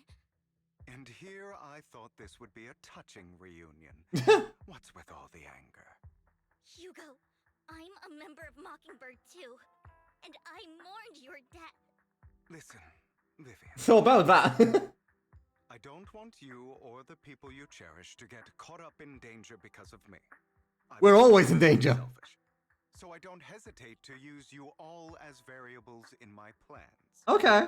But it is because I am selfish that I also don't want my failures to affect my treasured companions. In any case, if you were in the same position, would you not make... If our places were switched, would you have my life and I yours? Everything outside, we should go. Also, Wise, thank you. And I'm sorry for the whole act where I threatened you. Actually, can you do that again? Against you and leave you be. I, Hugo Vlad, am forever indebted to you. Like its assistant, you successfully return and leave the Ravenlock family manor and return to the video store. Great! Master Proxy, although it is late, there is some important intel that I must give you now. Oh, great! So what is it? Did you know about Hugo's plan to fake his death and everything that's been happening, Lycon? Yes, actually. I was simply playing along. After all, I could not determine whether Hugo's plan would pose a threat to you. You are a student of the mayor's late friend, and I am obligated to protect you. Great! You still have that habit of finding awkward excuses when you're embarrassed. Mr. Hugo Vlad, if you have any important intelligence to share, please do so with haste. I need to return to rest before midnight. Awoo! You two sure are, close. For the sake of a certain old fossil's sleep schedule. Get him. I learned from Camille that Dina intends to embed the sacrifice core into the sacrifice. Uh-oh. Apparently, it will make the sacrifice much stronger. Uh-oh. Sacrifices We can't have that. this way will not retain their minds and will indiscriminately attack all living beings, including their creator. Oh. So the Exaltists don't do this. It would bring them no benefit. Unless. But Dina's concoction can control people's minds. If a person takes the pill and is injected with the serum Landon left behind, Oh. the sacrifice would be under its creator's control. Oh. Although the dormant sacrifice has been destroyed, Oh. Dina found a batch of that serum her father created and wants to create new sacrifices. Well... Putting aside the sacrifice for now, Hartman's sacrifice core is fake. We don't know where the real one disappeared to. It's right here. The real core has always been here. Oh, fuck. Here? In Lord Phaethon's video store? No. Vivian, do you remember when I suggested you give that collectible to our dear proxy? What? I remember. But that was just an ordinary pendant. And I've met the person who submitted it. She has absolutely no connection to the Exaltists. How about our dear proxy take out that pendant so we can take a look? There you go. Oh. Oh. Oopsie. Looks like an expensive and exquisite piece of art, and no one could have guessed it would be opened. Inside it conceals the mysterious sacrifice core. Oopsie whoopsie. Ah, we just have a world-ending weapon in our shenanigans. Don't worry about it. Nani? Masaka. I'll take your surprised expressions as a compliment for my little trick. I will hand over this core to the mayor as agreed. Since he fulfilled his promise to protect Vivian and the manager while I was pretending to be dead, I won't go back on my promises. However... No wonder the mayor would promote rhetoric favorable to Mockingbird. I can't believe I thought he was actually being sincere. Well... Since we have the sacrifice core, all we have to do now is stop Dina from using innocent people to make more sacrifices. Yes. And we need to destroy the last batch of Landon's serum. I just drop a bomb. Okay. Hopefully with no options left, Dina will give up her obsession. No. All right. That's the important stuff. I'm going to go and confirm where Landon's serum's been stashed. I'll contact you again once I have something. Okay, thanks. Bye. What's wrong, Lycon? Aren't you in a rush to get back and rest? You act like you're gonna turn into a werewolf after midnight or something. How are you feeling now? Relax, I'm not kicking the bucket just yet. But you look a bit more run down than before. Just getting over something nasty, that's all. Risking your neck like that wasn't exactly smart. Maybe you should have... Lycon, remember what I said back when I faked my death? For a permanent and absolute victory, we must endure the pain of cutting away rotten flesh and persevere for the darkest hours before dawn. Not wrong, sure, but it was arrogant enough. Instead of playing God and picking who lives or dies, I'd rather just do what I can do. Because at the end of the day, a person can only shape their own destiny, nothing more. You've really come a long way. Well, I appreciate the compliment. Hugo, you've got a lot of explaining to do, no more secrets. I'll lay it out, promise. Eventually. After a little chat, Lycon, Hugo, and Vivian say their goodbyes and just take off. Back in your room, you drift off to a deep, nice sleep. Weiss, Hugo sent a message earlier. There's new progress in the sacrifice situation. They found a large batch of unused sacrifice serum. Wants us to be their guide. He, Vivian, and Lycon will be heading into the hollow with us to destroy the serum. And I'll use the ATD system this time to head in with you. When you're ready, just give me a shout. Alright. Let's ball.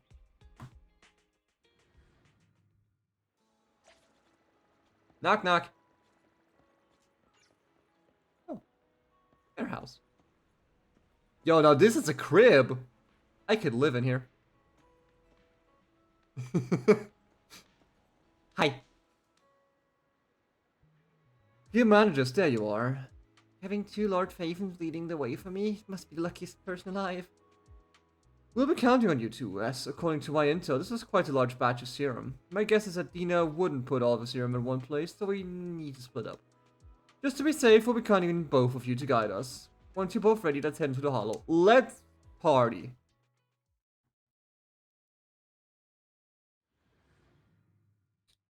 Let's party. Round one, fight.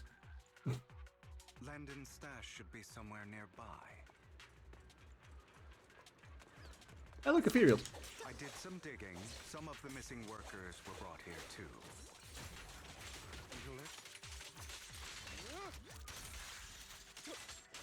Dina's getting ready to make her move. Oh. nice Don't one. worry, we'll clear them out. Just kill everyone. Easy.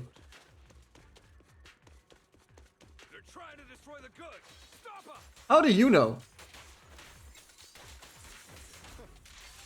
We need to take care of the guards first. No shit. I'm working on it. Only for Master Top. I am working on it. There you go. Get his ass. Some of the serum is stored in this warehouse. Serum is stored in the warehouse. You're not taking anything from here. Really now? Understood. Hugo, get the guards first. Kaboom, baby!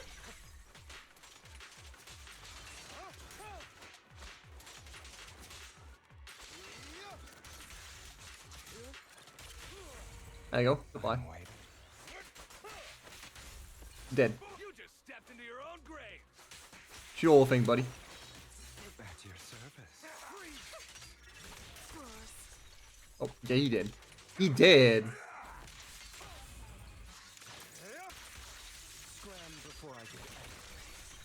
Do it again. Pow! Oof, nasty amounts of damage. Anyway, dead. Oh, bye. Bye, Bang Boo.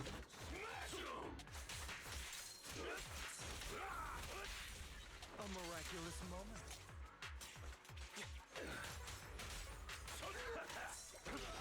Psych!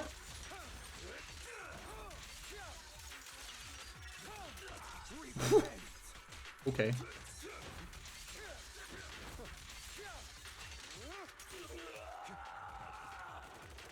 Yoink. And yoink. Ah, wow. Straight into the cutscene.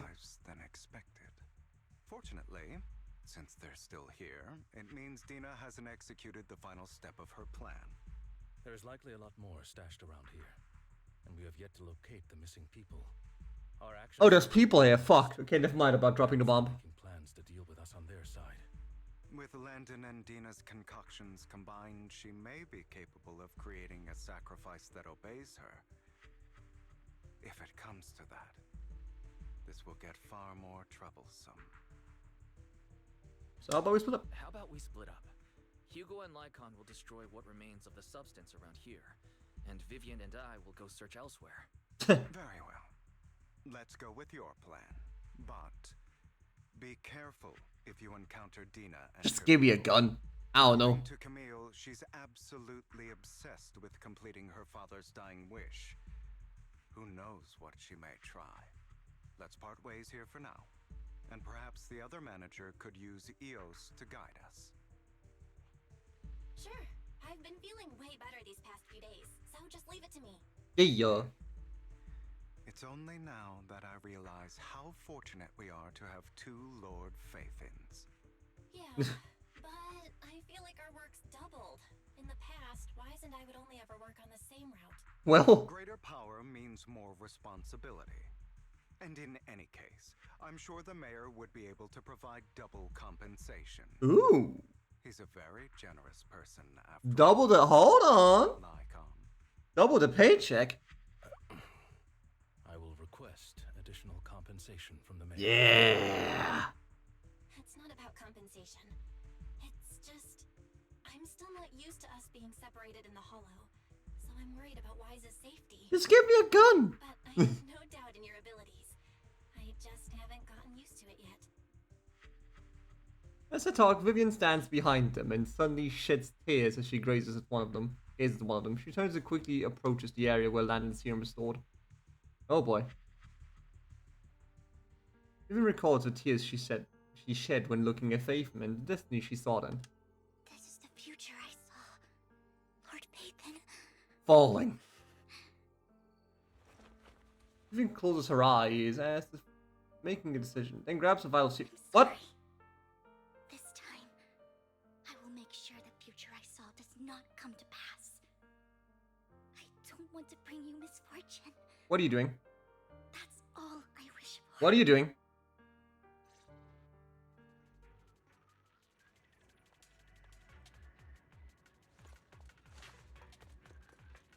Leave this to me, Lord Pathan.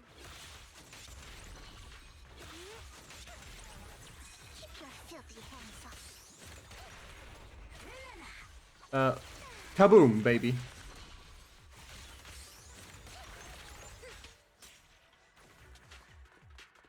Lord Phaethon, there might be more serum here. Surely.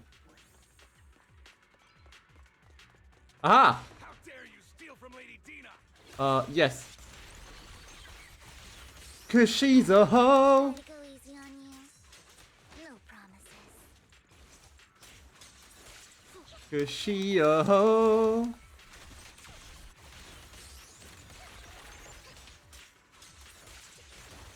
Just die already, dude. Come on. Don't make it so hard for me. There you go. There are containers by the fissure. Oh no! Really? Cool. Open up! Oh shit! We don't want the money anymore. Please just let us go. How much are you going to make? You just end my pay, please. We're here to save you. Are there any other captors? There were, but they all turned into ethereals. So many ethereals. They're all dead. Please just let us go. My God, never intended to let us live. My friends will get you out. We'll deal with this. Don't be afraid to get out of this hell alive. We promise. Oh, thank goodness. Be careful. So many people were brought in with us. They're all ethereals now. Really, really scary ethereals. I can even imagine what she's planning to do with this massive horde of ethereals. People will die. Well, that's kind of her intention. That is kind of her intention. Take. If you decide to have them first take the films in a safe place, while Vivian, you continue to search for the serum. All right. Oh, hi. It must have been tough for you to find this place. What's up? Vivian, if you had stayed out of it, I wouldn't be so eager to get rid of you.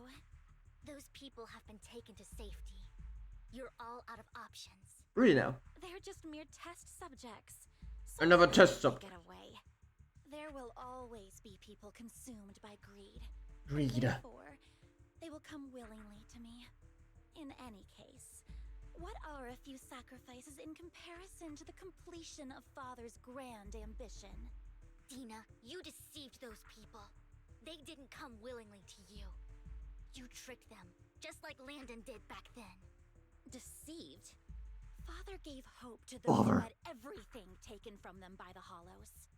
Vivian, you once rejoiced at the hope Father offered you, too. Before Father took you in, you were no more than an omen of disaster that no one wanted. It was Father who gave you shelter and a purpose for existing. Do you remember the first time you bestowed a blessing under Father's guidance? How did you feel when that person looked at you with adoration and gratefulness? That was the first time you felt hope. Like your existence had a purpose, right? Yeah, and then they died. But it was Father who, through what you call deception, gave you hope. And you, what have you done? You basked in Father's attention and everyone's adoration, only to destroy everything. Do you think that by leaving the Exaltists, those people will live better lives? Of course not. Those who suffered under the Hollows will only continue on as walking corpses, without the hope Father gave them. Do you really think you're some sort of savior, Vivian? Surely. In the end, you're just an ungrateful brat who brings misfortune to those around her. It was you who destroyed everyone's hope. Not everyone wants to live in false hope, Dina. What? You say it's because of greed that people willingly become your sacrifices. Perhaps those people aren't entirely virtuous. But that greed is just wanting to live a better life beyond the Hollows. What you and Landon have done was never about giving people hope, but exploiting it. Stop lying to yourself. Deep down, you know what Landon did was cruel. No. Back then, when Landon wanted to inject you with the serum, the fear in your face was as plain as day. I saw it all clearly. If all of this is as righteous as you claim, then why did you make such an expression, Dina? Ooh, don't look get at him. me with such pity! Father did nothing wrong. All of this is to make something of the Hollows other than disaster. That's everyone's only hope. Dina, it's not too late to stop. Stop living in this lie. You know what would happen if a sacrifice loses control and escapes the Hollows. Yeah, we all be fucked. It's not the Hollows that are to blame for those people's deaths. But the hope you keep talking about, that will cause more despair and claim more lives. That is merely the necessary sacrifice to accomplish a greater goal. Oh, okay, religious fanatic. Be a sacrifice. Your hypocritical magnanimity disgusts me. Okay. I can always go and get more test subjects if they've escaped. And I will be able to replicate Father's serum with enough time. With you gone, I'll be able to complete Father's gift to the Creator and fulfill his last wish. Camille, release the failed subjects. No. Lady Dina. Camille, are you going to do what you did before? You keep saying you'll follow the Creator, but it's all lies. Lady Dina, the Hollows took my family from me. I understand that there's no way to get back what I've lost. It was Lord Landon who told me that the Creator would guide me. One day, Hollows will no longer be disasters. Everyone will be able to survive inside them. Okay. I look forward to the day when this hope becomes reality. However, I watched you grow up, and I know that you've always looked up to your father. He gives you hope, and I destroyed that hope with my own hands. yeah, by shooting him in the fucking I head. know the pain of loss. Or the chest, but still. So I've always felt guilty. I want to atone for the hope I destroyed. But Dina, I don't want to ruin more lives. And I don't want to continue watching you destroy yourself. Vivian is right. Not everyone wants to live in false hope. So, please, stop. It's time to stop. Are you abandoning me too? I'm not abandoning you. I just don't want to see you go past the point of no return. The point of no return? I passed that point ages ago. No, Dina. You can still turn back. I'll be your way back. Where are you going, Camille? I made a deal with Hugo and the mayor. If someone needs to take the fall for this, let it be me. I did it. All of it. I've been forcing Landon's only daughter, Dina, to research how to create sacrifices. I colluded with the Ravenlock family for my own gain. Everything Dina did was under duress. Since I've kept her captive for so long, she doesn't have the skills to survive as an independent member of society. She'll need a caretaker and teacher. Someone who will look after her and educate her. No! I refuse, Camille! I refuse to accept this! Dina, I'm going to dispose of those failed subjects. I won't allow it! You'll die! I won't allow it! You can't leave me. I command you! Good one. You've always followed my orders, and you will follow them now! It wasn't your orders that I've been following. My younger sister, who was stolen from me by the Hollows. Also... Oh, she was just delusional as fuck. Okay. When Landon told me the Creator could bring me hope, you were standing there, right behind him. I was certain, then and there, that this was the hope the Creator had given me. Start over, Dina. You still have so long, so much time. You'll make friends, find people who love you, and make many beautiful memories. That's not what I want! Camille, you're not allowed to die! I won't allow it! I won't allow it! Goodbye, Dina.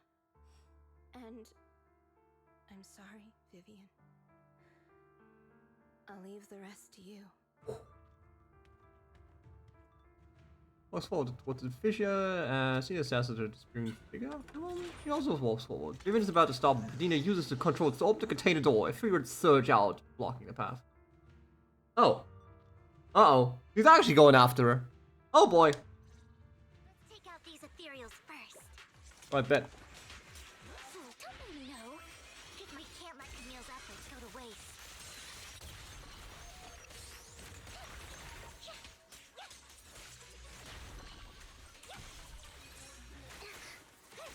Ow.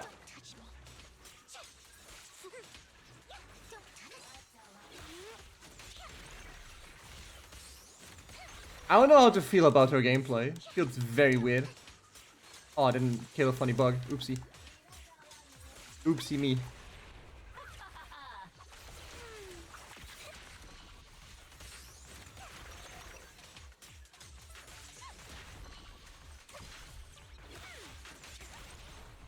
Let's go after Dina, Lord Nathan.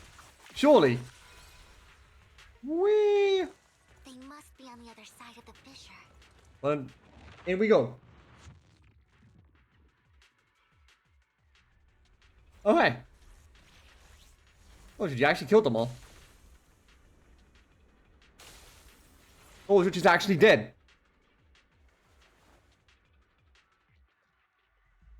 Are you satisfied now, Vivian? You were the one who brought yourself to this point. You're saying this is all my fault. Losing my father. Well, maybe not the first part, but the second part definitely is yours. I wish you had never come into my life. At first, when Father brought you home, I was happy. There are so many Exaltists, yet Father never allowed me to get too close with any of them. I never had any friends either.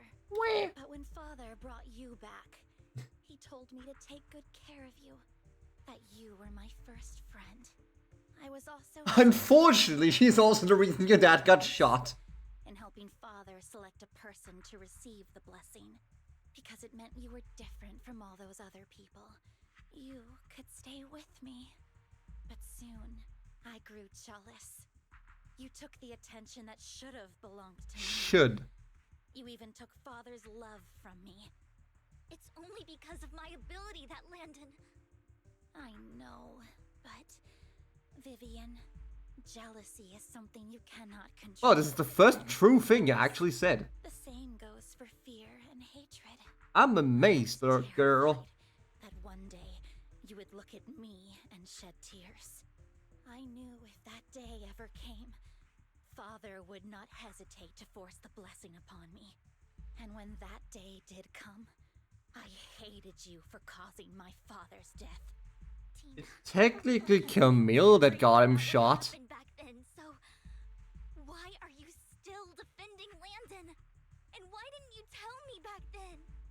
If I had known earlier, maybe I could have found a way. Because it's the only thing that makes me more special than you, no? Wow. It proves I Wow. had Father's trust. I was more useful to him. Vivian, you said you wandered without a home ever since you were young, hated by anyone you encountered. You were happy to gain recognition from everyone and help Father when you were among the Exaltists. But in the end, you discovered you were being used, so you felt betrayed and hurt. Betrayed. Then, what about me? All I ever had was my father. I've never known a life outside of the Exaltists. Ever since I was young, my only purpose was to help Father select who was to be blessed. The only purpose I had was my father and the Exaltists. I've never been taught anything else, Vivian. It is what little value I have, and have ever had. In the end, you took even that from me, and completely destroyed it. Yeah. Doing good and fighting evil. You've only managed to affect a small part of your world. But have you ever wondered if maybe that's all there is to my world? I never wanted to hurt you. You were also my first friend. And that's why I wanted to save you back then. Save me? You and Camille all talk about saving. I mean, you would have died, Why don't you objectively. understand? To me, loss is so much more painful than death. Tina, you can start over. Everything Camille did was so you could live on. I don't want to live Let's on. leave the Hollow together. There are so many amazing places in New Eridu. Like my video stores. I'll take care Memberships of you. 10% off. I've also met Or so almost dead many people. Amazing people. I'm sure they'll love you too. Okay, Tina? Vivian, I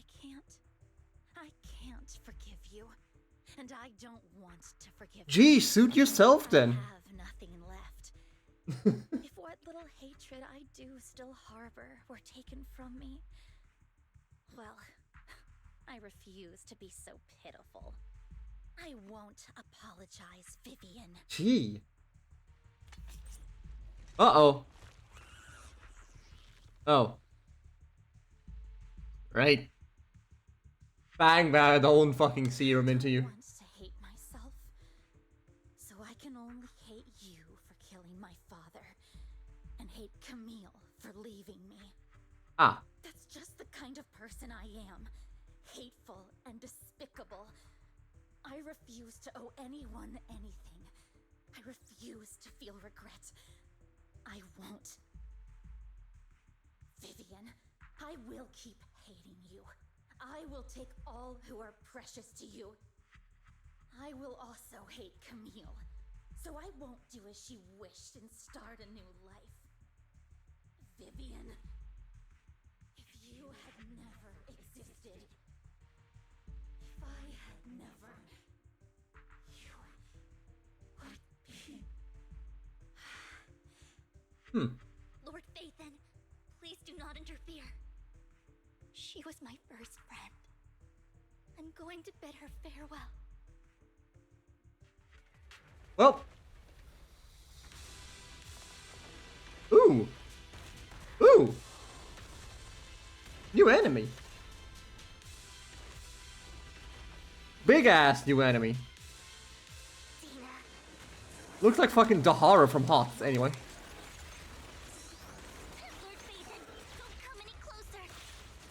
I wasn't planning on.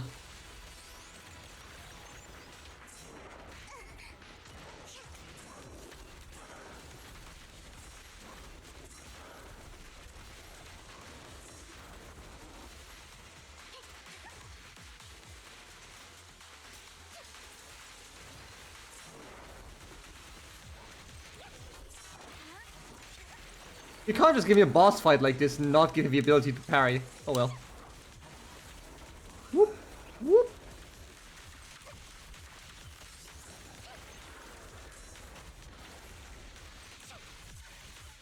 Anyway, die.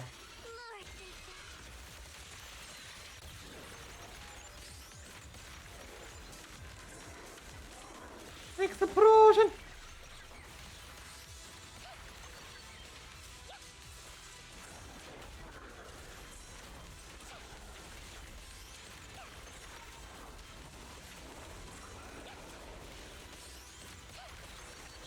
No. No. Does she auto dodge? Or do her like funny like swing around moves like count as dodges? Oh, nice arm lasers, I just realized.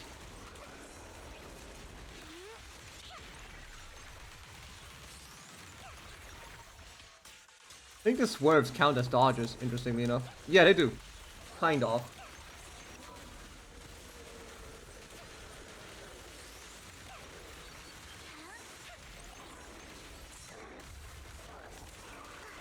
Nice tunes, though.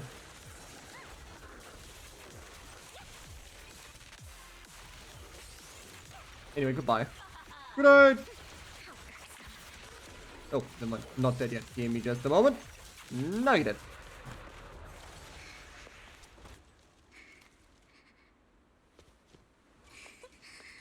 Vivian, behind you! Oh, fuck!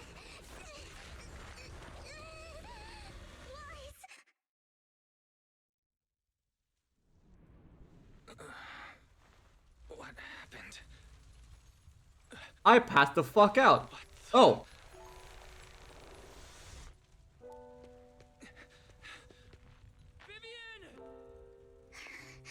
Lies. Don't come near me.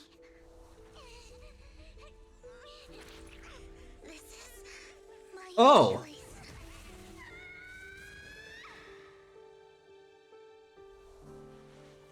You crazy? Vivian! I just want you to remember me when I looked my best. Vivian!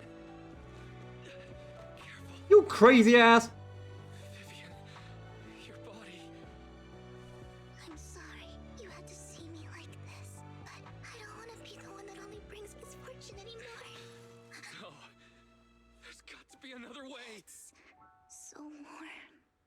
And the night is beautiful. Vivian? Oh!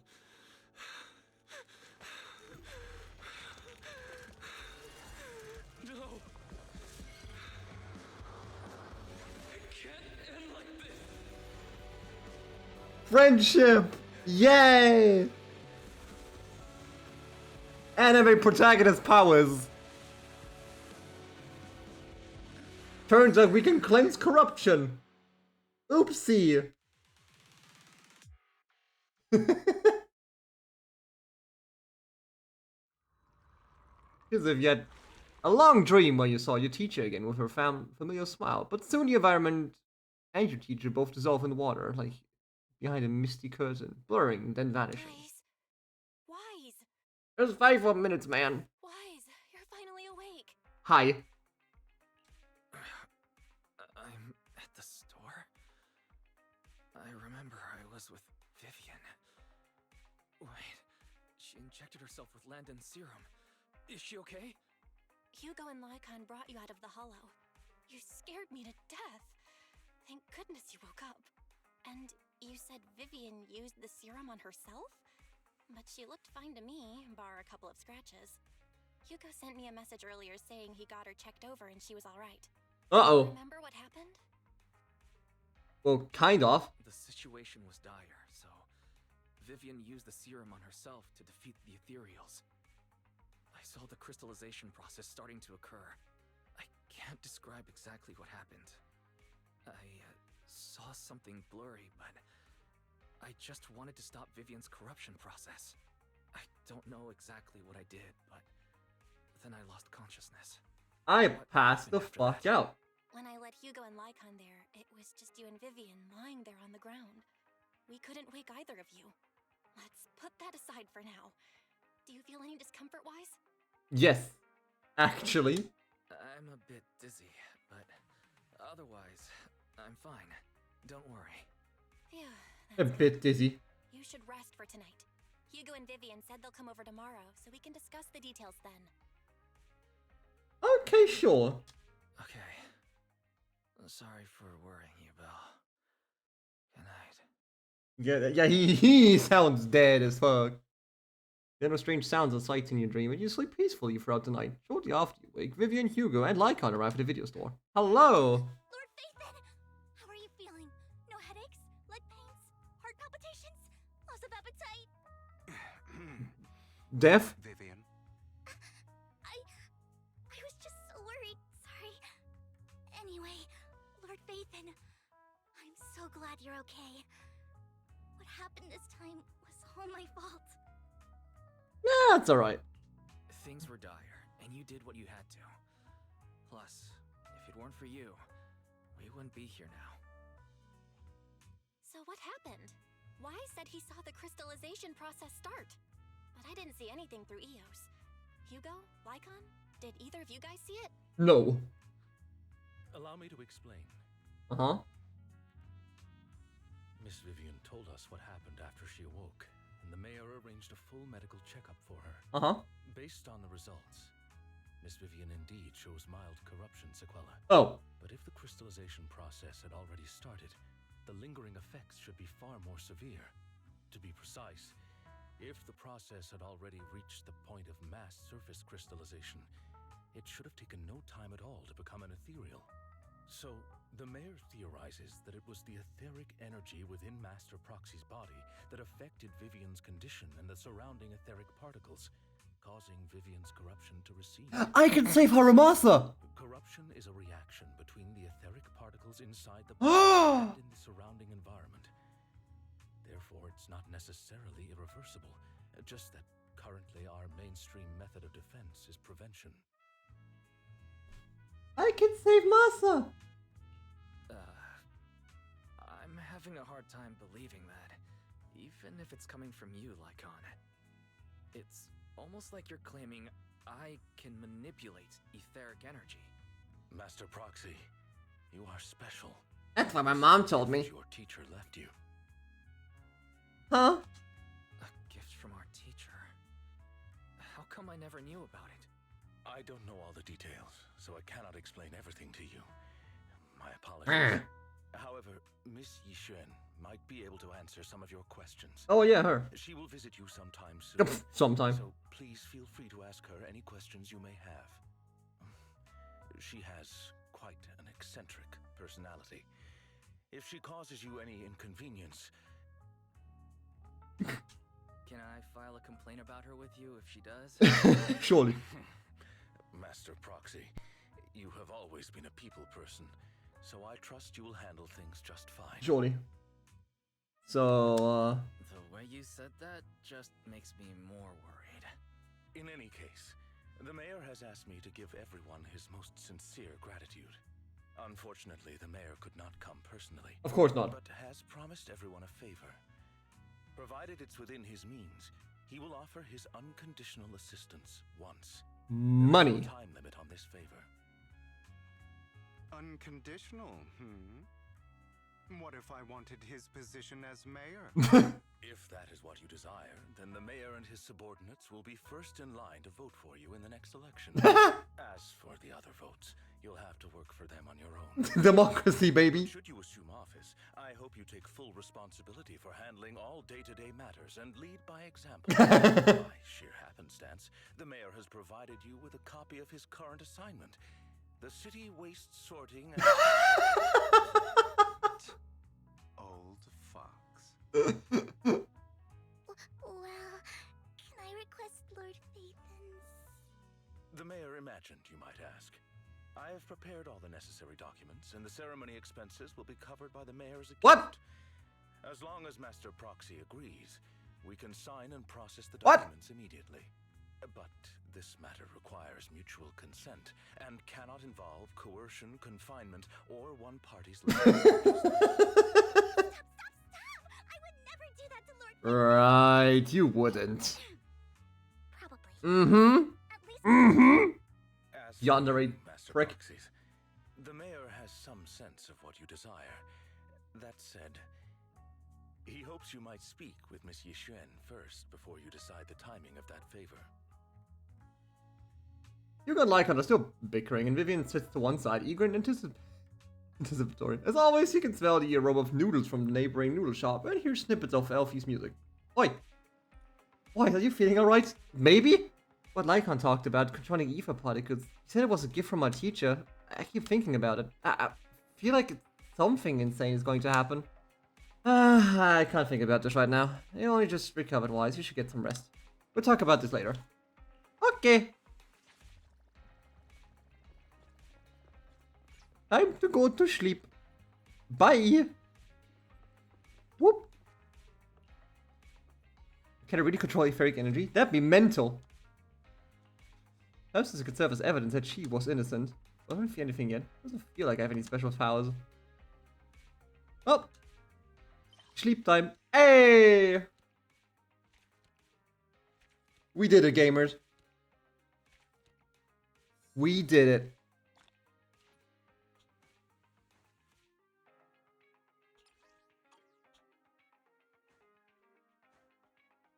Hell yeah, that's season 1. Nice. Neither continues to coexist with sacrifices, and neither daily life nor a hidden crises ever cease.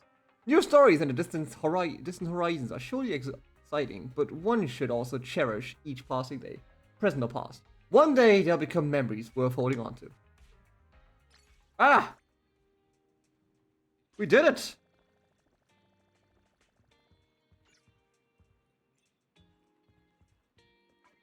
We have done it! Oh. Kind of, actually. Anyway, Chivos! 20 Gamba points. Hell yeah.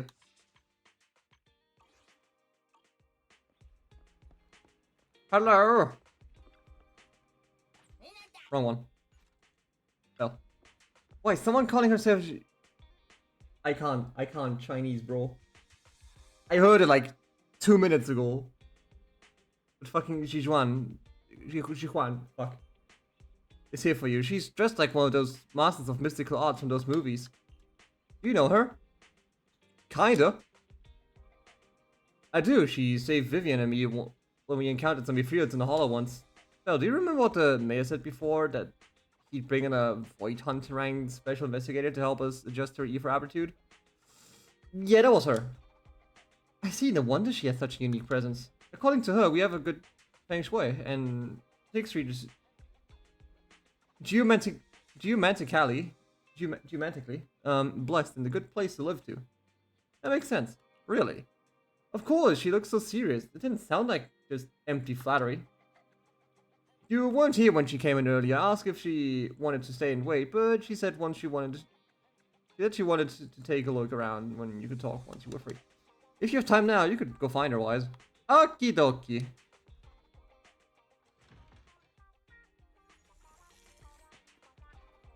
The fuck was that noise?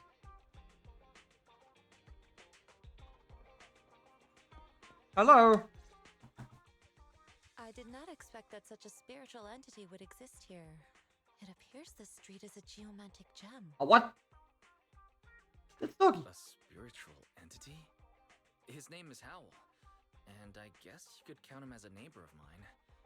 Is there anything special about him? He's a good doggy. No, I was simply a bit surprised. It's rare to find such an intelligent individual of this breed. Even huskies can be really smart, like Howl. You're right. Yet, being overly intelligent comes at a price. It must stay here for prolonged periods of time, parted from its owner, and unable to move about freely. Both a blessing and a curse. Listen, we don't talk about that. However, it seems quite happy. We've strayed a bit off topic. Since you're back, let's discuss our partnership. Huh? Chili Pets holds head, stuffs a few dainties in its muddy pouch, and then return to the video school. Great! Nice job. Good air circulation, excellent layout. Very suitable for a business. Thanks. Your bamboo here are also very energetic. It seems your fortune is good when it comes to wealth. Huh. You even know feng shui? I'm happy to hear that. But who exactly are you? I suppose this is our first official meeting since parting ways in the Hollow. Now that both of you are present, allow me to reintroduce myself. Hi. My name is Yi Xuan, a mystic from Yunquei Summit. A mystic? Mystic? Mystic Maya? Like those people in movies who can tell your fortune and go around blessing people? This is my first time meeting one in real life. But what's Yunquei Summit? Any details you can give? Just an ordinary sect of the mystic arts. Ah, Our just a sect. disciples travel all across New Eridu and sometimes collaborate with authorities. Ah! Currently, I'm affiliated with the Hollow Investigative Association. Right now, however, I'm here to discuss a partnership in the name of the Mayflowers. The Mayflowers? So, what sort of partnership are we talking about? I have reviewed the documents provided by the Mayflowers. You previously underwent an implant surgery. Yes. After recent adjustments, abnormalities occurred. Yes. These abnormalities bear resemblance to the craft practiced by us at Yunquei Summit. Huh? If you are willing, I can teach you how to better control your abilities. Huh? Better control my abilities. That sounds great, but there's no such thing as a free lunch. Since you're willing to teach us your craft, Shifu, you must want something in return, right? Just kill some people. Mayflower will have you join me for some investigations. Looking at my divination results, this will be a complicated and very likely dangerous matter. Hell yeah! He's still going over the details, but should have more information for you soon. You can wait until then to decide. That's when patch 2.0 happens. Let's leave it at that. The weather's nice today, perfect for going out. If I just happen to need to head to a nearby store to collect something. If you're free, how about coming with me? We have a long path ahead of us, so it would be good to take the opportunity to learn more about each other's ways and methods. Sure! Where's the store? At Luminous Square, it's called Buyan. I know that store! Hasn't been closed for ages now? Is that okay, Shifu? It matters not. Whatever the situation, let's head over there first. It's been ages since I last came to the janitor's quarter. I'd like to take a look around. Just tell me when you're heading to Luminous Square. How about right now? Out of the parking lot we go. Into the car on the wrong side, because we pretend to be British.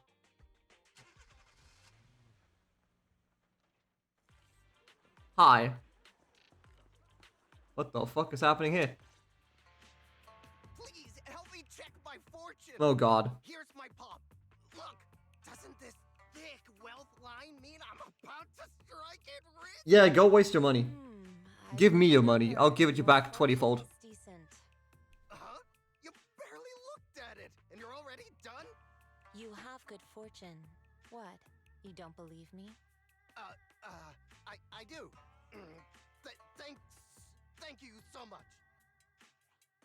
Next, it's my turn. Hey, wait, hey, quit cutting in line. Who are these people? So this is where you were. Who are all these people?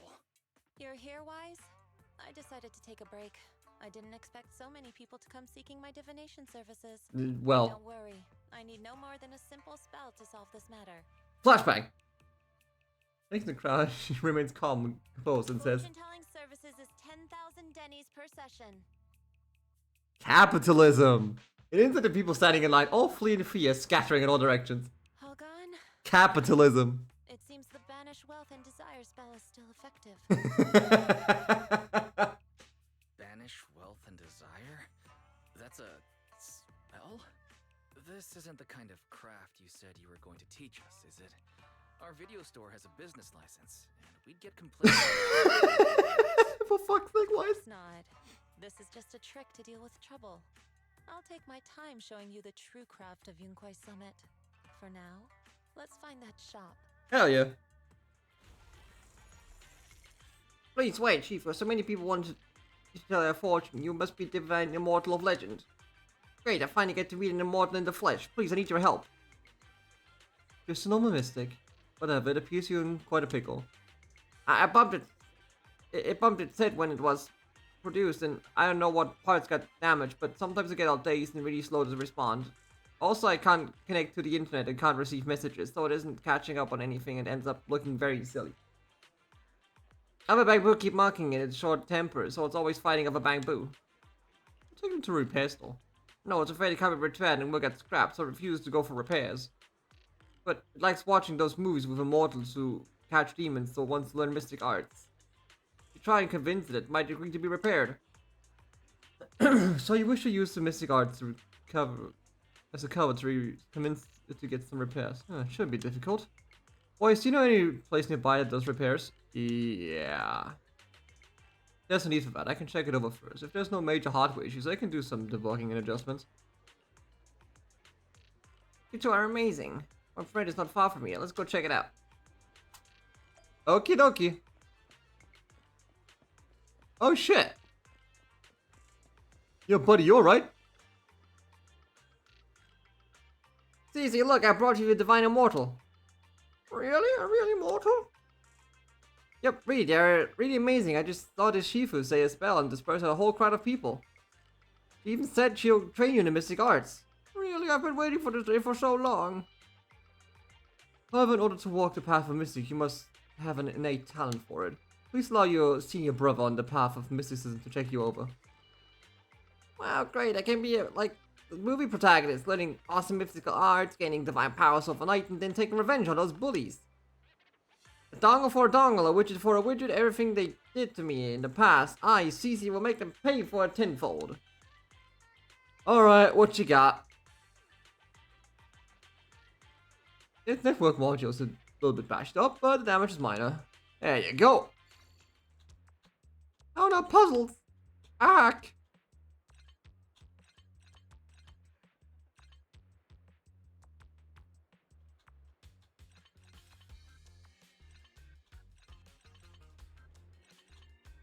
Oh, kind of like that. There we go. Phew. Alright, how do you feel? Wow. Countless messages and updates are flashing before my eye. Whoa! This is what they call light. Whoa! I've been enlightened. Enlightenment! Eureka! Congratulations, you are now connected to the internet. He's just like me for real! CC's just like me for real! I also saw the word flash before me once my fucking internet worked again. I feel like I time traveled. Thank you. Please mentor my official Shifu.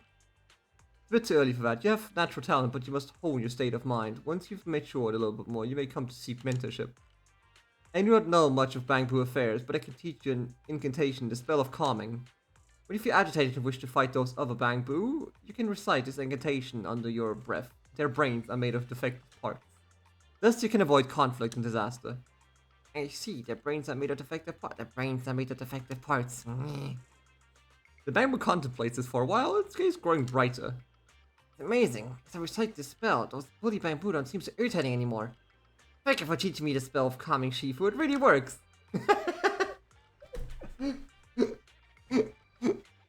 I like it. So one should not get into fights if possible. It must be sure to win the fight, understand? Understood, thank you, Shifu. Time for us to take a leave. Let's head to that store.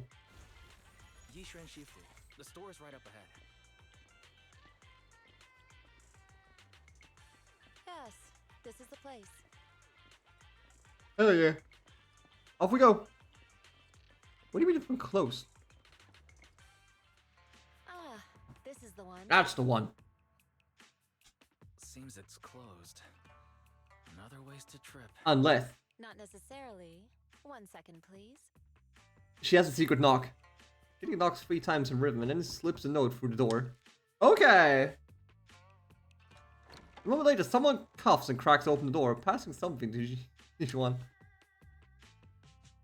Huh? Huh? Is there someone inside? Yes. Relax. The boss prefers to do business with people they know. They like their peace and quiet, so they rarely open for customers. I'm an old acquaintance and just wanted to retrieve something. Weird. What a strange private business. Shifu, what exactly are you retrieving? Just some things needed for our future investigations. You'll know in time. Okay. Really? Shifu, I feel like you're always so mysterious. Rest assured, I'm not hiding anything from you. It's simply because the correct time has not yet arrived. Everyone's just hiding shit from me. Hugo lies to me for hours. Let's part ways here. There will be plenty of time in the future. We will certainly meet again. In patch 1.2. What, 1.2? 2.0? What the fuck am I saying?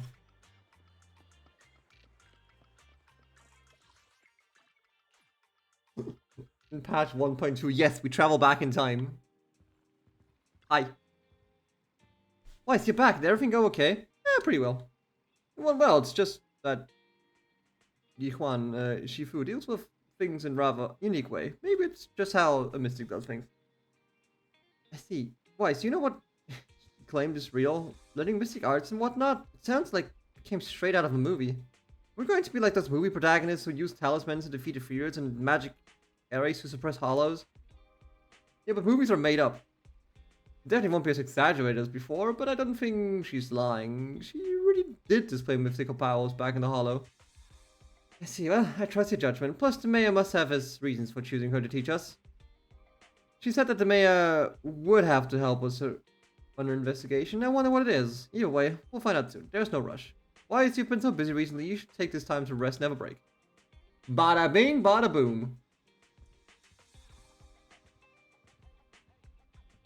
We done it. We done did it. Oh yeah, now we get the event shenanigans.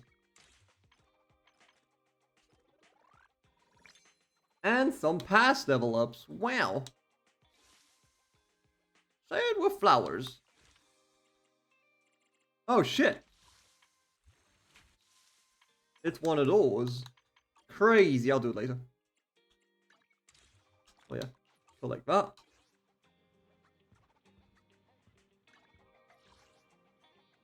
Do I not get... Okay, I get nothing actually. Never mind then. I get nothing for clearing the story. I get nothing for clearing the story. I only get one for doing chapter 4, but I already did chapter 4, so fuck me, I guess.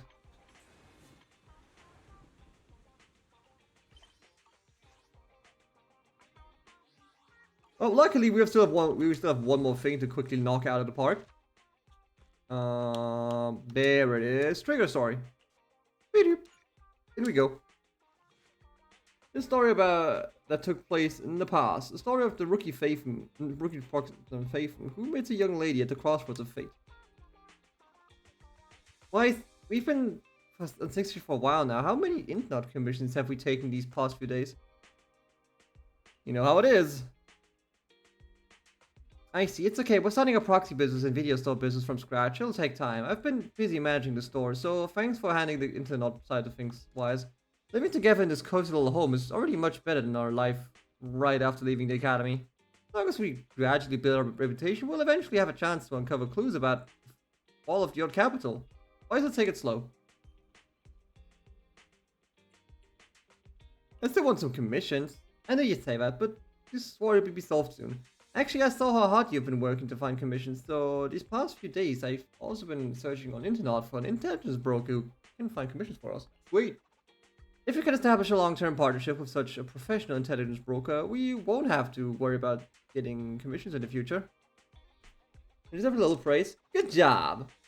And today I've arranged to meet him at the store. He should be here soon. Knock knock. There must be him. Wise, let's go and talk to him. Maybe the first commission we work on with him will give us a totally awesome surprise. Damn! Boxes. Hello? The front door is open. The man in the suit walks in. Although he wears a friendly and reliable smile, there's something slightly off about him. Wise, have introduced a professional intelligence broker I found on the internet. Shepard! By the way, are you just starting out this line of work? We haven't been in business for too long. I understand. It's normal for rookie procs like you two to have a hard time finding commissions, but please don't worry. As an intelligence broker, I exist precisely for people like you. Your name is Faith, right? What kind of commissions do you usually specialize in? We have superior technology. What an energetic response. These days, many young proxies lack the energy you have. That being said, combat-related commissions might be a bit tricky, right? You two don't seem like fighters, and hiring combat personnel can be expensive for new proxies. To be honest, I'm not sure I feel comfortable assigning you anything dangerous. We can handle it. You'll see our abilities in the action through the actual commission. The actual commissioner, well then, I happen to have a recently issued commission that could serve as the perfect starting point for a partnership. I believe this commission is the perfect difficulty to assess your abilities. If interested, let me explain details. Shall we move to a more convenient place to talk? Alright. Our first assignment together is a missing person commission. There's no need for combat or venturing into any hollows, so it's completely safe. Honestly, I can't think of a better way to test your skills. Gotcha. Forgive me for being blunt, but isn't this job a bit, well, pointless? Don't get me wrong, I'm definitely not trying to pass this off on you. Nah. Your ability to navigate the hollow is unquestionable. That's what makes a proxy a proxy. But this role involves more than just that, and this commission is a perfect opportunity to demonstrate those other skills. Yeah, right. To be honest, the client barely gave us anything to work with, just pieces of info. That's why this is a perfect chance to show off your skills in gathering intel, yeah, right, details, and negotiating. All the makings of a top-tier proxy. Alright, fine. Alright, you've sold me. Let's see what we're dealing with. Shepard nods in satisfaction, pulls out 3 items from his pocket. A harmonica, a sheet of music, and an old photo. Oh! No age photograph, though the image remains fairly clear. A blonde young woman with her eyes covered leans against the wall. For some reason, her silhouette seems so fragile, as if she might shatter to pieces at any moment, filled with such profound sadness. Anything on the back? No. Cool. The client has only provided us with these 3 clues. All we know is that the woman in the photo is your target. Huh. Wait, just a photo? That's barely a clue. No name? No background? Not even her usual haunts? And what's up with the harmonica and the sheet music? The client doesn't seem to have any more info, though it's possible they just don't want to share. But the client did mention if you get stuck, you should try playing the sheet music with the harmonica. Huh. Well then, I'll leave this commission in your capable hands. Keep me in the loop if you make any breakthroughs. Just ping me on Knock Knock. Finding someone with just a photo and a melody. That's like searching for a needle in a haystack. Got any ideas, Wise? Elpis. Maybe we should check Port Elpis. women with their eyes covered aren't exactly that common. Remember when we visited the sea a while back? I think we saw someone who fit that description. Huh. Remember? You were in a bad mood, so we went to the sea to clear our heads. We even bought some fries, but you got distracted by a woman passing by with her eyes covered, and the seagull took the fries right out of your hand. Fucking seagulls. Mention it. Yeah, I remember. Fucking seagulls. She did look a lot like the woman in the photo. Bloody hell. And I was just curious, alright? She stood out. How was I supposed to know the seagulls there were so aggressive? It's seagulls. Anyway, it's an unexpected lead. Let's check out the port and see if we can dig anything up. Alright.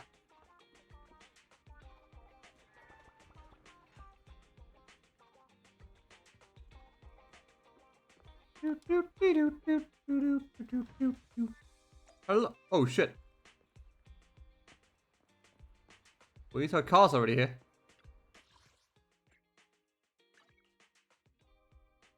At least our cars already here.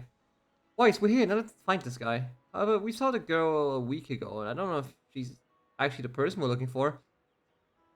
Even if she is, it's not. Who knows whether she's still at the port or not. Let's get started. Let's look for clues first. Alright, since we don't have any other leads, we might as well. I'll try hacking into the cameras here to check if she's been around recently. As for you, Wise, take the photo and ask the locals who passes by around here. Okie dokie. Hello! Welcome to Tater King of Fries and Hot Dog Combos, a hot seller. Would you like to give it a try? What is the seagull doing? Have you seen this person? Oh, I've seen this girl before. When exactly? Maybe once every 1 or 2 months? I'll see her wandering around this area. But I've never spoken to her, and she doesn't seem to interact with anyone around here. So I don't really know much about her background.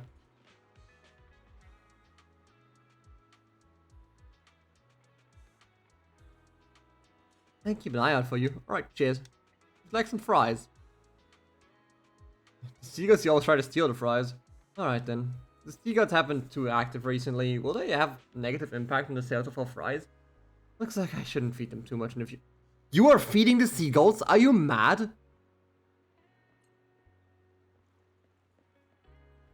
Don't negotiate with the gulls.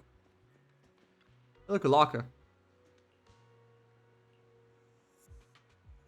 There seems to be some faint writing on the sticker. It's rough numbers, but it takes some time to make out. Old MacDunn, the lighthouse keeper, has been standing by the locker since an unknown moment. Do your thing, don't worry about me, but there's nothing secret about these numbers. Actually, it's a combination for the upper left public locker. 2 years ago, the lockers here were replaced with those featuring password locks and touchscreens. I moved the old stuff into new lockers and wrote the passwords on the stickers, but nobody really cared. Why keep them there? What else would it be? It would have been left by the people who used to work at the Portsmouth Lighthouse. It had been the sea long when that incident happened. The old city fell. They're almost certainly dead, but what if? At least whenever they come back, they'll find their stuff still in the lockers. Huh, that name of port means hope. But nothing good ever happens here, especially promises. They're never kept. Oof. It looks like the ordinary cabinet door in the upper left corner and leaves. Damn.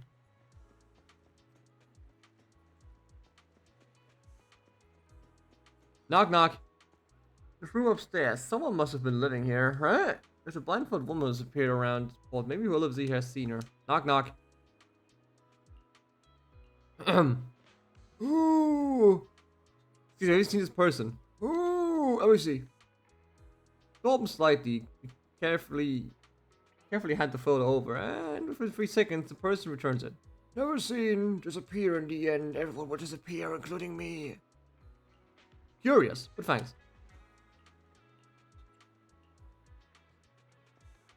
Curious, but thanks. Whoop.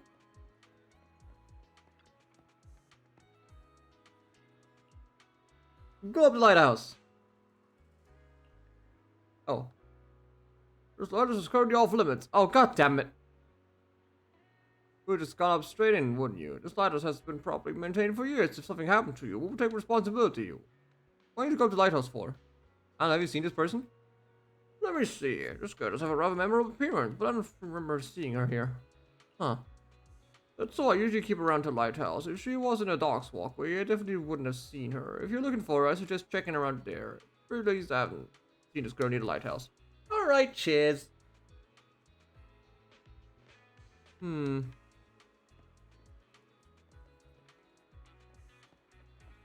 Hi. I've got nothing. How about you, Wise? Bugger all.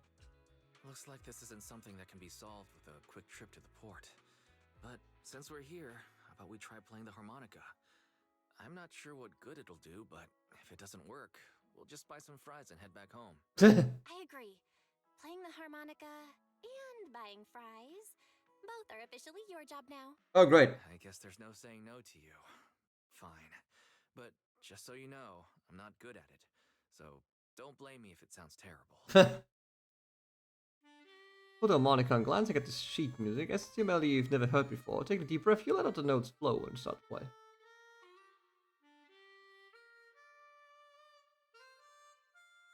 Yeah.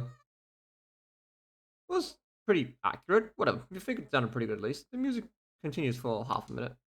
That was pretty painful. Wow. And it didn't do a thing. Let's just grab some fries and call it a day. Excuse me. Were you the ones playing the harmonica just now? Oh, hey, Trigger. Sorry for my brother making a bit of a ruckus. We'll just... Wait. You're the person in the photo. When did you... I didn't even hear any footsteps. My apologies. Moving quietly is second nature to me. I didn't mean to startle you. If I may ask, where did you learn that melody? Oh, shoots you a questioning glance. The blindfolded woman from the photo actually appeared. What an unexpected surprise. But now what? Actually, we're proxies. The song was given to us by our client. We didn't expect it to help us find you. Our client is looking for you, you see. Why don't we discuss the details somewhere else? I see. Please lead the way. I'd also like to meet this client of yours. Yeah. Why don't we head back to the store? Okay. Hell yeah. Let's check in with Shepard. Oh, I almost forgot. Your name is... My real name. I haven't used that in a long time. But I do have a code name. You can call me Charon. Okay. You attended a video store of the woman who calls herself Charon. Along the way, you introduce yourselves and share a bit about your fledgling proxy business. Miss Charon, I've already contacted the information broker who issued the commission. Once he gets here, it shouldn't be long before you can meet the client. Feel free to have a seat on the couch. I'll grab you something to drink. Thank you, but please, don't mind me. By the way, the second row from the top on your TV wall, third unit from the left, it has a connection issue. Oh, fuck. You might want to check it out when you have time. How? Let me see. You're right. How did you pick up on that? I thought there was some lag lately. I rely on my hearing. I lost most of my vision in an accident. I can just about make out the outlines of my surroundings. To move around like an average citizen, I've trained my other senses to be extremely sharp. Damn. I heard a faint buzzing sound. By moving around the room and noticing the change in sound, I was able to pinpoint the location of the faulty TV. Damn, look at you. Sorry. I hope my question didn't seem rude. No need to apologize. Vision isn't the only way to perceive the world. As proxies, you two should know that better than most. Anything that can be seen with your eyes can never be considered a secret. As the silence fills the room, it's clear you each have secrets you don't want to share with others. Then there's unspoken understanding between you. As silence in the brink of becoming awkward, knock sound and on the door, each from outside the shop. Hello. Me again. You two found the target already? Wow, Phaethon, you guys are incredible. If you're always this fast, you could take on anything. Why do you look uneasy? I'm glad you're impressed, but you seem somewhat unhappy. Troubled even. Where to start? It's great that you were able to find the woman in the photo, but there's a new problem. What? I can't get in touch with the client anymore. There's been no reply from his Knock Knock account since yesterday. I brushed it off at first, but there's still no reply today. Great! Just when I thought he might have skipped town, his account suddenly sent me a location, the edge of a hollow. Who sends something like that in normal circumstances? Yeah, that doesn't sound normal at all. From the edge of a hollow? That seems strange. And with no other word from the client. Either way, I'll keep trying to reach the client. I hope he's alright. Let's stay in touch for now. We won't be wrapping up this commission for a while. Oh boy. Sorry, but I overheard your conversation. Could you share that location with me? If I investigate the hollow, I might pick up some clues. You're Miss Charon?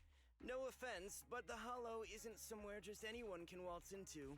Without a carrot or combat personnel, it's a death trap. You should wait. I'm a soldier. I served with the Eridu Defense Force under the Chrysoberyl Division. Even after retiring, I've made countless trips into the hollow. You can trust in my combat skills. Get him. The heart rate Fucking destroy him. The two proxies here seem to have just spiked. Don't worry. My military days are far behind me. I have no current ties with them. Unless. As for getting into the hollow, proxies, can I request your assistance? I mean, it's my job. I'll pay the commission fee as best I can. Ooh. If you don't want to be involved, that's fine. Money. I'll think of something.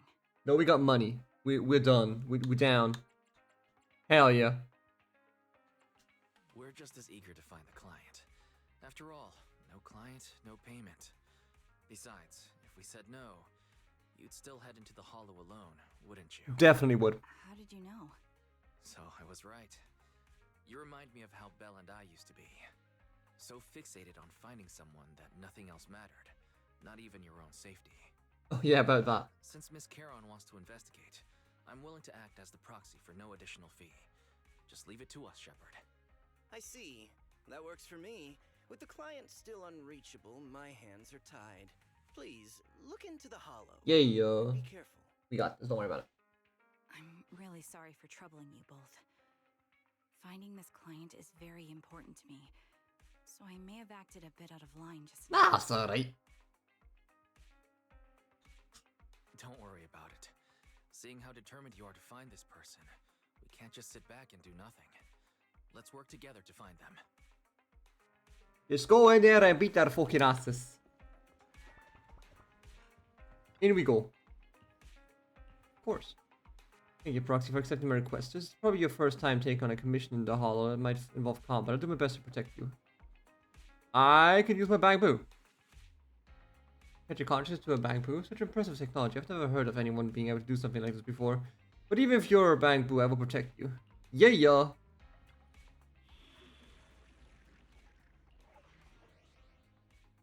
Blind pursuit. I've got your back. Awaiting for eradicate all evil. Emergency. Await My emergency tactical nuke. ready for combat. Ready in with my await. I am the Eye of Obel. You huh? It's our turn, bro. Let's A mission? Take me along.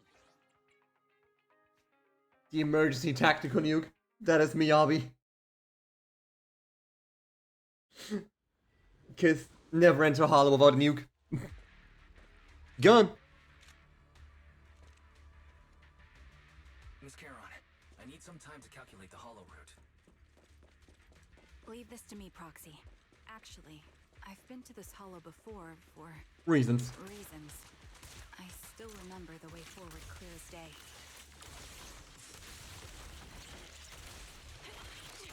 Kapowie.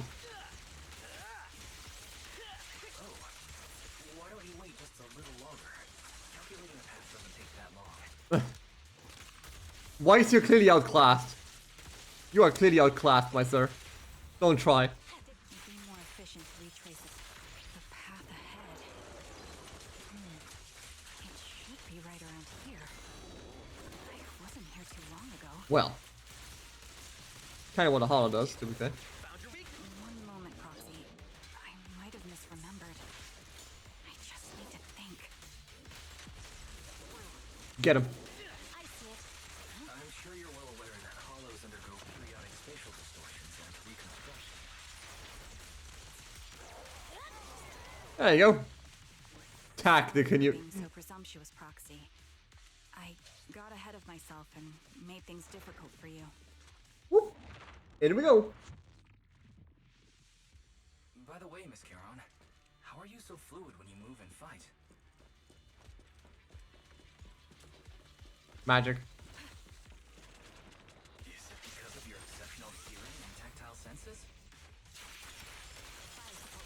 Oopsie. Wait, something's up ahead. Oh, he's dead. I want a man like collapse on the ground with the unmistakable smell of blood emanating from them. Following the source of the scent, you see bullet holes on their bodies. Yeah, they're dead. So there appears to be severe blood loss from long-range gunshot wounds. Time of death probably within the last 1 or 2 hours, just before we entered the hollow. This isn't just a case of losing contact with our client. Someone's been killing people in here.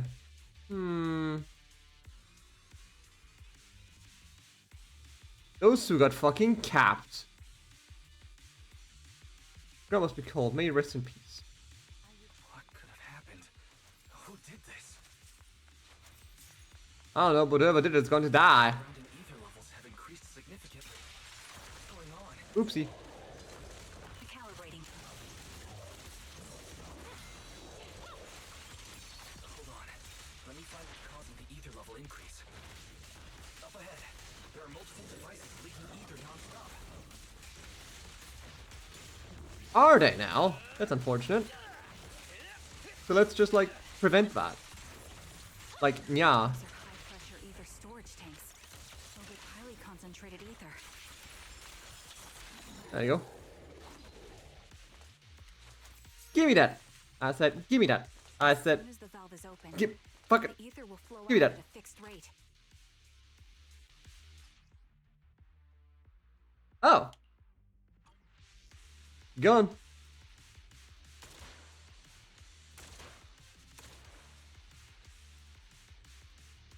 Eh. All high-pressure ether tanks have been disabled. We can keep moving. Controller aiming. Blech. Blech. Proxy, there are 4 people over here. They're all still alive. I'm not detecting any ether fluctuations from any other life forms nearby. Yeah, but gunshots. They're still survivors. Charon, can you check their condition? Confirmed. 1 is seriously injured. A bullet pierced their lung. The other 3? No Ow. injuries, just a few minor wounds. Straight for the lung. All unconscious. The one with severe wounds. His etheric fluctuations are nearly completely gone. He's beyond saving. Well, might as well put him down. Who are you? Help me. It hurts. So cold. I don't want to die. I'm sorry, buddy, but you have to. Is there nothing else we can do? If we contact the hospital and get him out of the hollow right away... His internal organs are ruptured. He'll bleed out long before we can get him out. No rescue team can beat the clock when life fades this fast. Am I dying? Yes. I just want to go home. Do you want the truth or do you want to feel fine? You dead. Karen doesn't respond. She sits beside the dying man, pulls out a harmonica, and begins to play a soft, familiar melody. The tune echoes throughout the hollow, heavy with the scent of blood. It's a song recorded on the client's sheet music. As the harmonica's gentle notes for the dying man stops groaning, simply listening until his eyes close forever. He's dead!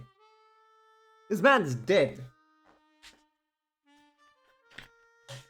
Like, dead.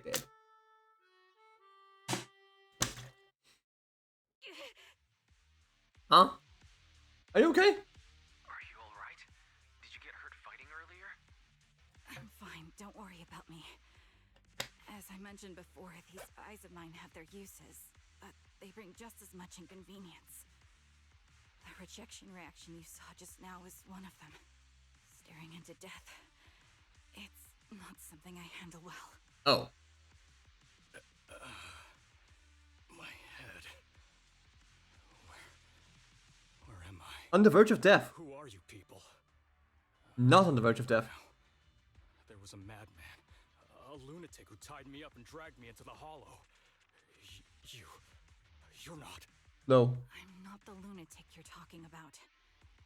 Can you stand? There are 2 more unconscious survivors here. If you can, help us carry one of them. Let's get out of here together. Leave? We can leave this place? What about that lunatic who shot at me from the shadows? Potentially already gone. The person behind this has already left. Charon, let's get the survivors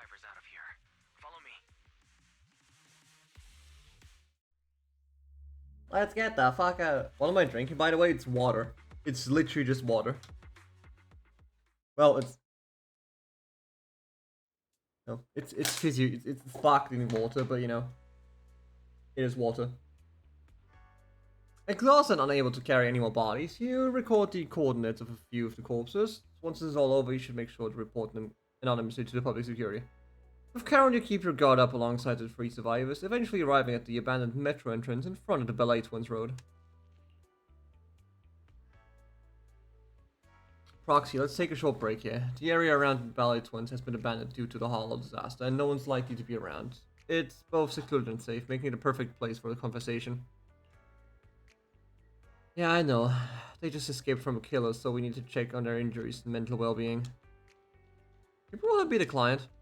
Unfortunately, I don't think so. After they woke up and saw me, they didn't have any particular reaction. If they were the ones who assigned the commission to find me, they would have recognized me to some extent.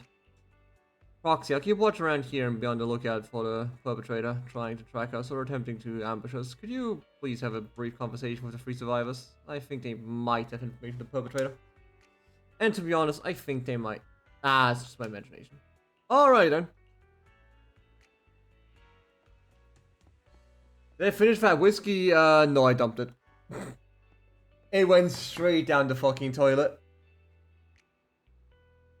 Straight down the fucking toilet.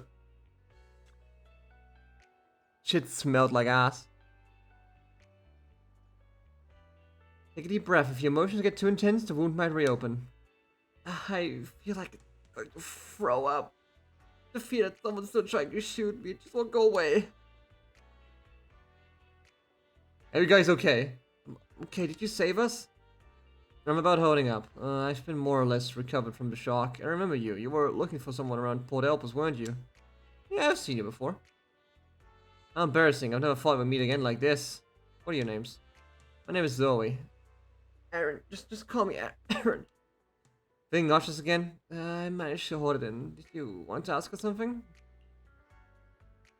Well, that's what we can. First of all, how are your injuries?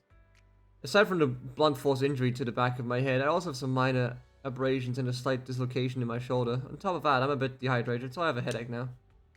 Mine are worse. My left arm was hit solidly, taking off a small piece of flesh in the same way to my calf. And am I going through all this? Why am I going through this? I'm really fed up. It's time to calm down. Right, anyway, thank you for your companion. If it weren't for your arrival, I don't think the perpetrator would have let us leave so easily.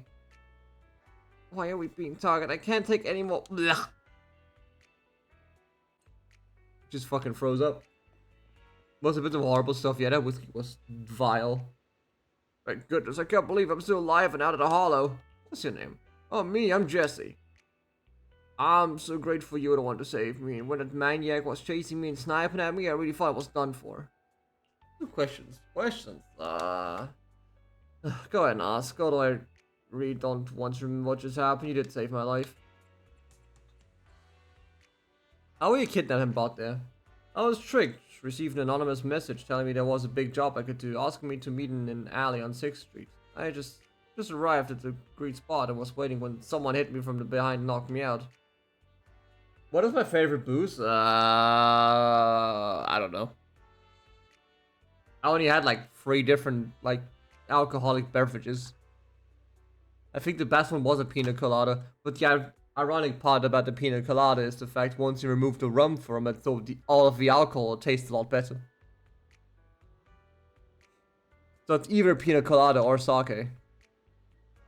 Disgusting weeb that I am.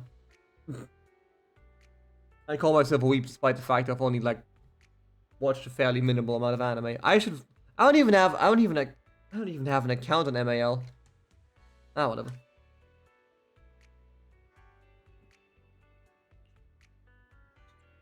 Takes time to calm down. That's all you wanted to ask? Well, anyway, thank you all. If you had come any later, I think all 3 of us would have been killed by that maniac. Hello. After a brief check on the 3 survivors, you share what you've learned from Karen. She then calls the 3 over. Thank you all for assisting me, even though I'm a stranger. You've given me valuable information. It's the least we can do after you saved our lives. If there's anything else you want to ask, go right ahead. I do have some questions left to ask. Before that, could the three of you introduce yourselves? I'd like to see if there's a pattern to how the killer chose their targets. I'll go first. My name's Zoe. I used to be a soldier in the Defense Force, but now I'm just working a regular desk job at a private company. Don't let that fool you, though. I've earned my stripes. I'm Jesse, currently working as an internet information broker. I'm still pretty new at it, though, so I can't think of any reason someone would target me. My turn? I'm Erin. I was also in the Defense Force, but now I'm unemployed. Actually, I have a question for you all. Did you see my friend when you were in the Hollow? Oh. She's about my height with shoulder-length blonde hair and a mole under her eye. We were kidnapped together, but I can't find her anywhere now. Huh. If I'm not mistaken, we didn't come across anyone like that in the Hollow, among both the survivors or the bodies. It's all right. I'll keep looking. Oof. I hope she's okay. We were always inseparable. We even planned to visit Scott Outpost together for Remembrance Day. I never thought something like this would happen. Remembrance Day? What's that? As the name suggests, it's a day organized by the Defense Force for the families of deceased soldiers and veterans. People gather to mourn their loved ones who died in the fall of the old capital and find comfort in each other's company. I didn't know the Defense Force did that. Huh. Maybe I should go check it out. If I can't find her anywhere else, I'll head to Remembrance Day alone. Maybe she'll show up there. Was your missing friend also a member of the Defense Force? Yes, she and I were in the same squad.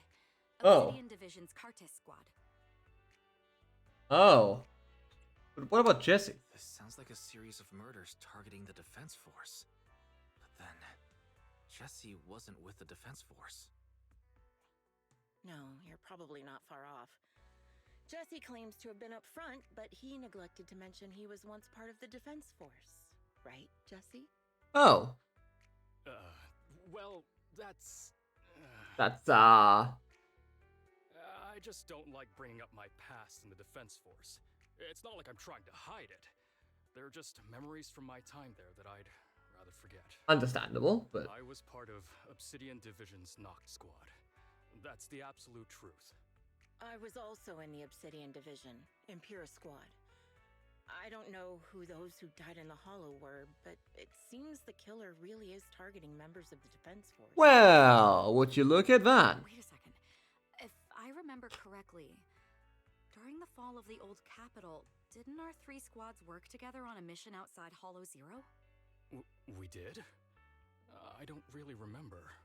I have a vague memory of it, but there were so many people on the mission, I don't remember your faces. Thank you all for the information. I'm starting to see a pattern in the killer's choice of targets. But there's something else I need to ask.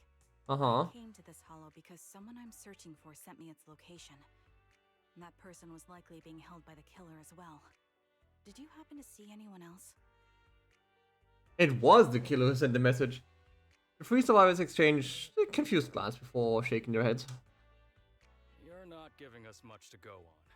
At least tell us what kind of person you're looking for. Male or female, what they look like. Can't offer much help without that. Sorry, I don't have much else to share. Even so, if any of you remember anything else that may be useful, please let me know. This is very important to me. Like sake, whiskey, and dessert dessert wines. I despise wines. Like, I've had so many different wines that are all just dog shit. You can't find this person? Maybe.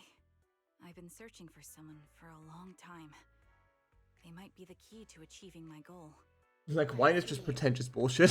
Whatever happens, I hope you find them. If there's anything I can do to help, just let me know. Thank you. But please, prioritize your own safety. If the killer is targeting former Defense Force members, there's a good chance they'll come after you again. Stay vigilant. Of course. Once I've checked out Remembrance Day, I'm locking myself in my room and throwing away the key. You maybe shouldn't do that, but sure. Back home. Even after questioning those 3 survivors, it seems the clues we've gathered are still not enough.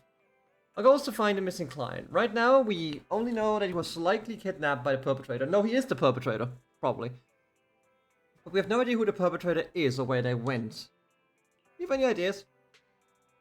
I think the other proxy is right. The information that 3 survivors provided is limited. With our current information, it's hard to deduce where we should go next to find our client. Our clues have run dry. But we still got something out of it. At least we know some characteristic of a perpetrator. A sadistic sniper with a grudge against a defense force. They're meticulous in planning, avoid open confrontations, and are obsessed with committing crimes in the Hollow. Of these characteristics and the Hollow coordinates, we might be able to deduce a general area where the perpetrator operates, as well as the potential base where they might have placed the kidnapped victims. That could take a bit. Yes, and while we're narrowing down the search, the perpetrator might continue committing more crimes. Karen seems somewhat agitated. The lack of clues plunges you all into silence. Just as you're about to accept reality and start organizing the current clues to narrow down the search, the door to the video store suddenly opens. Why is the finger Shepard? He's at the counter. The intelligence broker might have something important to tell us, Proxy. Let's talk to him first. He's right there, guys. Please. He's literally right here. Hey, yo. Raven, you've already been to the Hollow and made it back safely? Yes. Did you run all the way here? Do you need a moment? We've already been to the Hollow, but unfortunately, we haven't found the client yet. Yet. I'm fine. Did you find any clues there? There are traces left behind. Signs of a kidnapping. It's very likely the client was involved.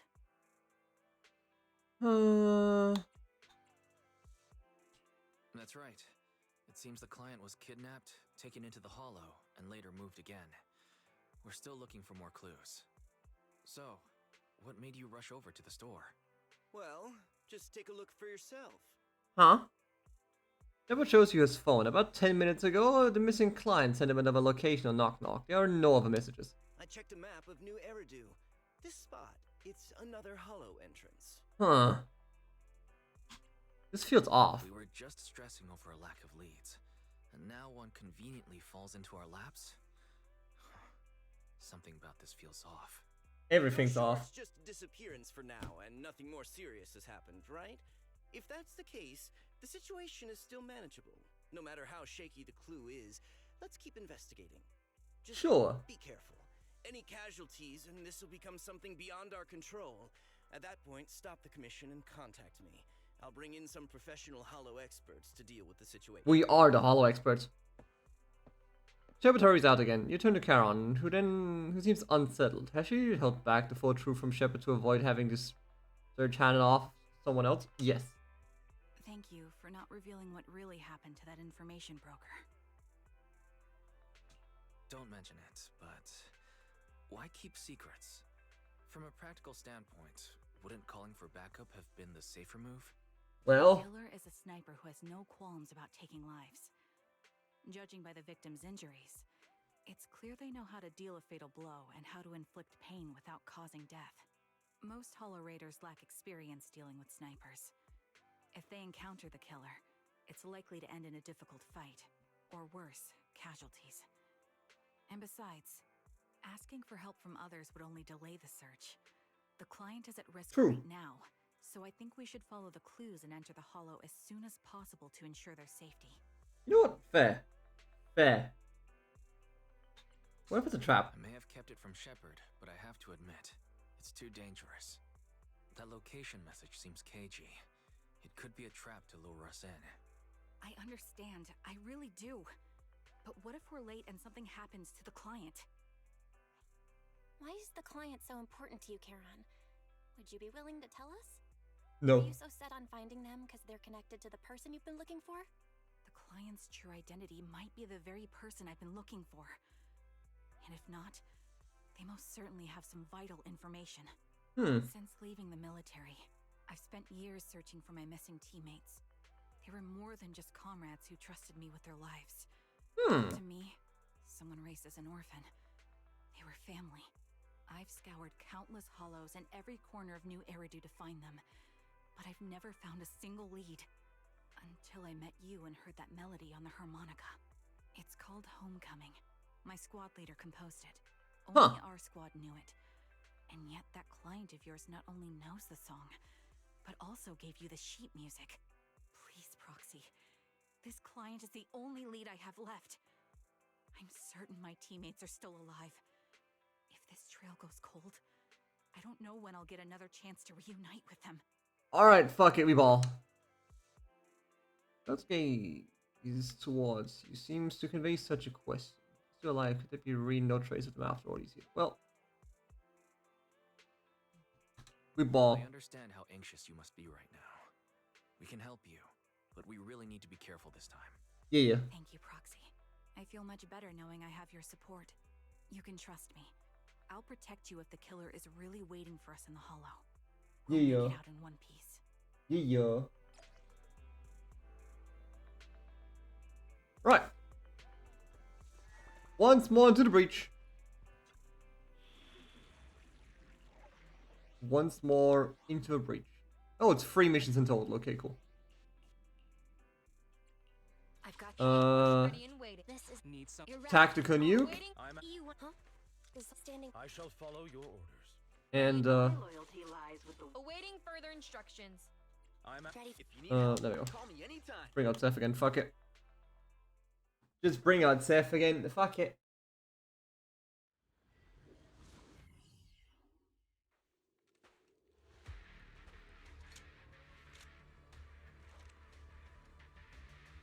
Bye, Tom. Something here. Is this a communicator? Uh-oh. Proxy, look at this. A communicator left right at the hollow's entrance. That sounds bad. Let's pick it up right away. Communicator here. It doesn't look like it was left behind randomly. There's hardly any dust on its surface, which means it was only placed here recently. It looks like someone wants us to use it. You, sir, are being hunted. Such decisiveness. Following random location info without even thinking twice. I'm glad, Sniper of Liar Squad. Who are you? Who are you? And the Sniper of Liar Squad. Are you talking about Charon? Sniper. Or should I say Charon now? Haven't you shared your past with our dear Proxy? If introductions aren't your strong suit, I'd be happy to show you how. You can call me Grim Vulture, the one behind this string of murders. You see, I've been working my way down a list, crossing off names. And now, Charon of Liar Squad, your name's next. Uh-oh. Looks like you've done your homework on me. Just because my presence interfered with your plan, you've decided to take me out for good? I thought you were just going to be another obstacle in my way. And now, with you in my sights, this must be some kind of destiny. Don't let this be Destiny. I'm not sure what you're referring to. Destiny sucks. But I'm looking for someone. Given that you're waiting at the hollow entrance they shared, I'm guessing you have them. If you hand them over, perhaps we can make a deal. Surely. Karen suddenly dodges to the side, raises her gun and fires, using her body to shoot Eos. In the next instant, the bullet flies past her and hits the ground. Oh shit. Shot flew off into the distance, and there's only one thing that for certain. It did not hit Grim Vulture. So your version of making a deal is stalling for time to locate me and lining up your shots? Can't say I'm surprised. After all, that's exactly what I plan to do too. You seem to have rather unique eyes, but you'll never get the chance to hit me. After all, no one's better at counter-sniping than me. Okay, sure. Seems talking won't resolve this. CS players be like, when they rush down fucking A long and just get capped. The spirit. If you're looking for someone, why not search the hollow for clues? Providing you can survive both my attacks and those of the ethereals, of course. Of course. Oh, and I've prepared a little gift for all your trouble. I hope you still have that determined look on your face after seeing it. It's a corpse! Yay! Nani? Oh fuck. Nice gun. Watch out for Grim Vulture taking shots from afar. Adjusting for wind. No, you don't. Is there nothing we can do? Just sit in cover, huh? Yeah, they should just sit in. You can't do shit from here.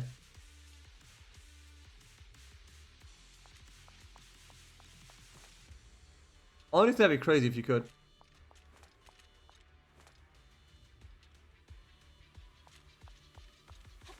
I found a box.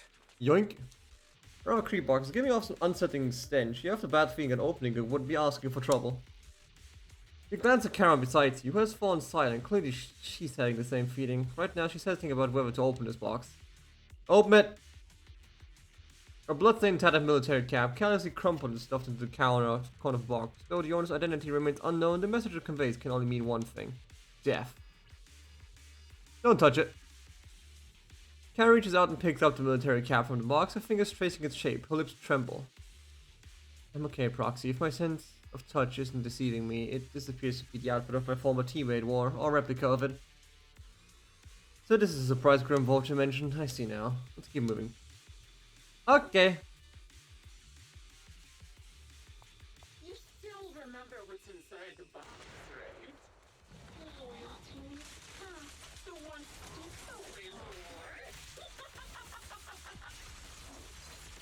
Who?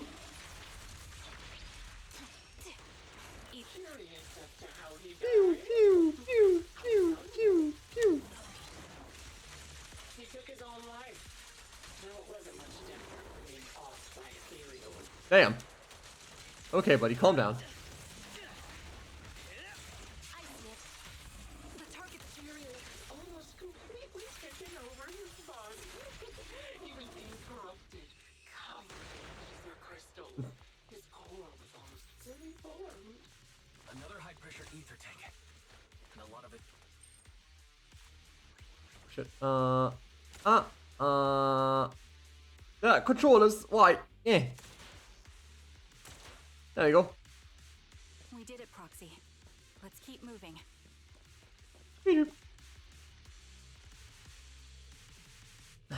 It's sensitive for several seconds, seeming trying to control the emotional turmoil. Don't do it! She opens the box. A pair of blood-stained, tattered military gloves lie twisted in the corner, in the center of the box. It's clear that whoever placed them there had just tossed them in carelessly. They had been duly arranged with malicious intent. Karen picked up the gloves, once again feeling their contours an icy touch. Her lips turned pale. Oof. Turns out your entire squad is dead.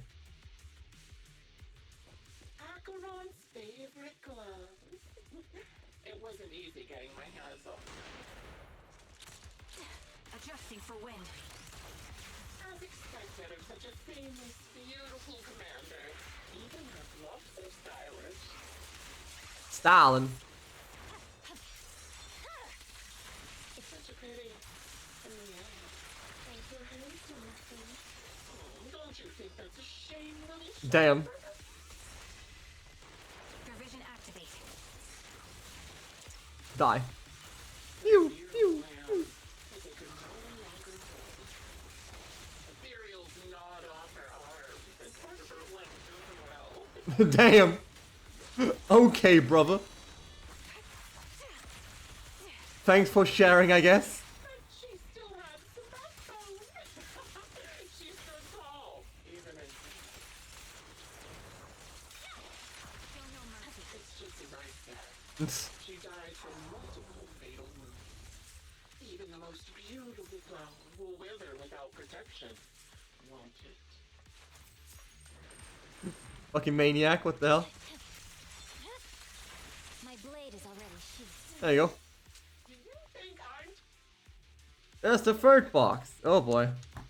Contain a blood-stained corner of clothing and a severely damaged piece of engineering, but also stained with blood. Kara picks them up, her trembling fingers feeling the shapes. She doesn't speak, neither about the plans for pursuing Grim Vulture, nor about which of her companions these items belong to. Until the communicator in her hands rings again with Grim Vulture's tone. Congratulations! You found the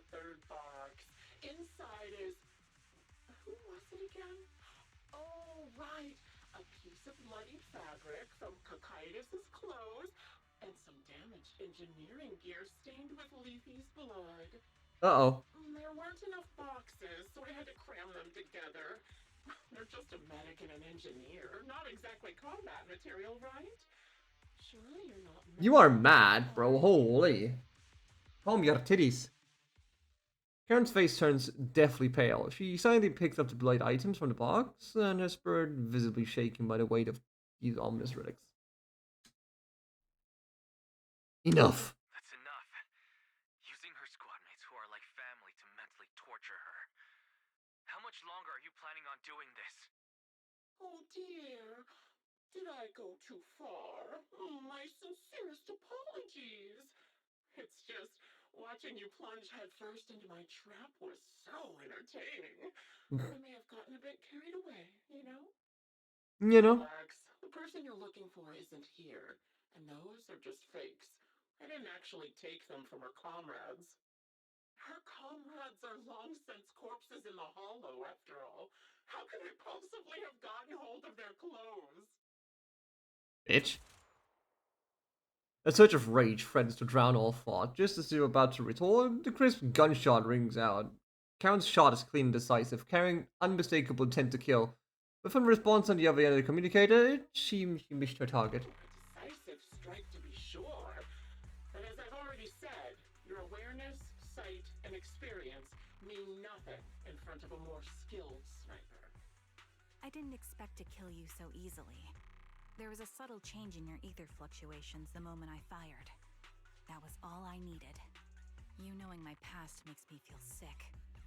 But after seeing that you're just a coward who feels fear from another's killing intent, it doesn't bother me as much anymore.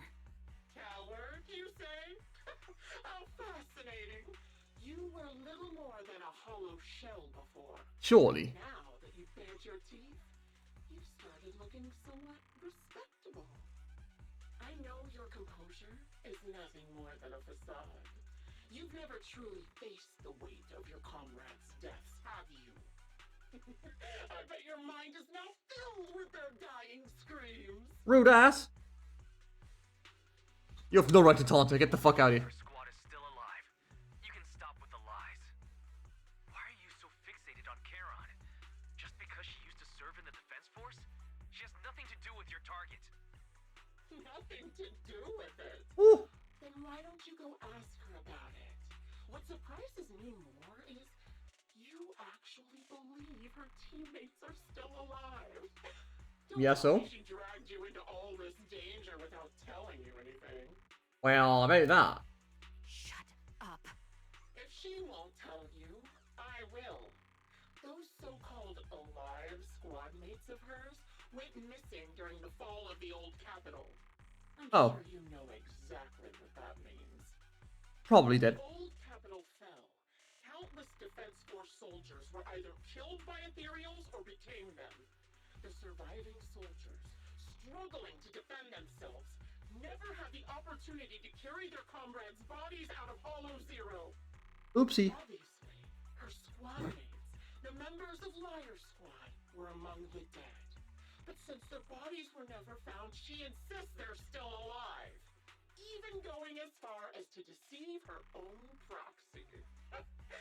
It's laughable. Okay, so who the fuck are you? I didn't lie to the proxy. They're alive. I have proof. Someone like you could never understand.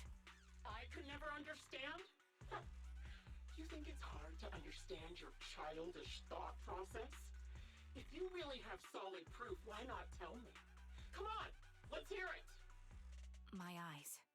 I lost nearly 90% of my vision during the fall of the old capital. But in return, I gained the ability to see what others can't. What? Every second of every day for years, I've seen my squad mates. Not as fleeting shadows, but vivid and lifelike. They've never disappeared. They're alive, waiting for me to find them. Why else would I have been given these eyes? That's your proof? Did you hear that? Proxy hiding in the bamboo. She spent years chasing after people who couldn't possibly exist, all because of some ghostly visions. you'd rather believe those visions of your teammates are real-time projections than accept that they're dead. What if I told you the way I described their deaths before was the absolute truth? Well. Will you finally face reality? Or will you keep fooling yourself, believing in ghosts? I guess you'll keep deceiving yourself. Because that's how you survive. I'm not lying to myself. I really want to find your squad mates who have been missing for years and were officially declared dead? Yes, actually. That is kind of the plan. And now you're just making up stories to fool yourself. To give yourself some so-called reason to go on. To latch on to any stupid excuse. You're just a selfish, naive coward who did nothing and couldn't do anything when your comrades were dying. So what about you then? Karen stands there speechless. Grimvolcher's relentless verbal assault has clearly struck home. The little colour that had briefly returned to her face drains away, leaving her visibly shaken, unable to muster a single word in rebuttal. Giving up already? At least you've got a shred of dignity left. Nothing disgusts me more than a useless hypocrite. Enough of this. Time to die, coward.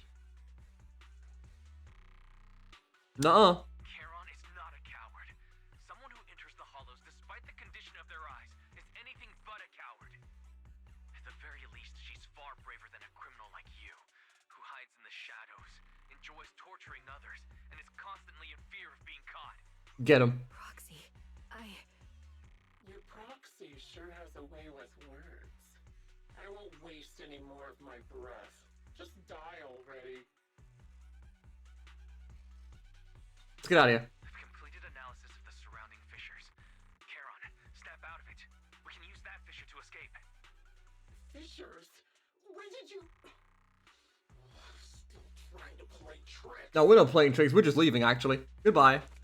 No of counterattack. You practically drag Charon, turning to run towards the fissure that had escaped Grimvolcher's notice. Just as the bullet is about to strike, you manage to escape through the fissure. Well, see, this is why you learn how to shoot.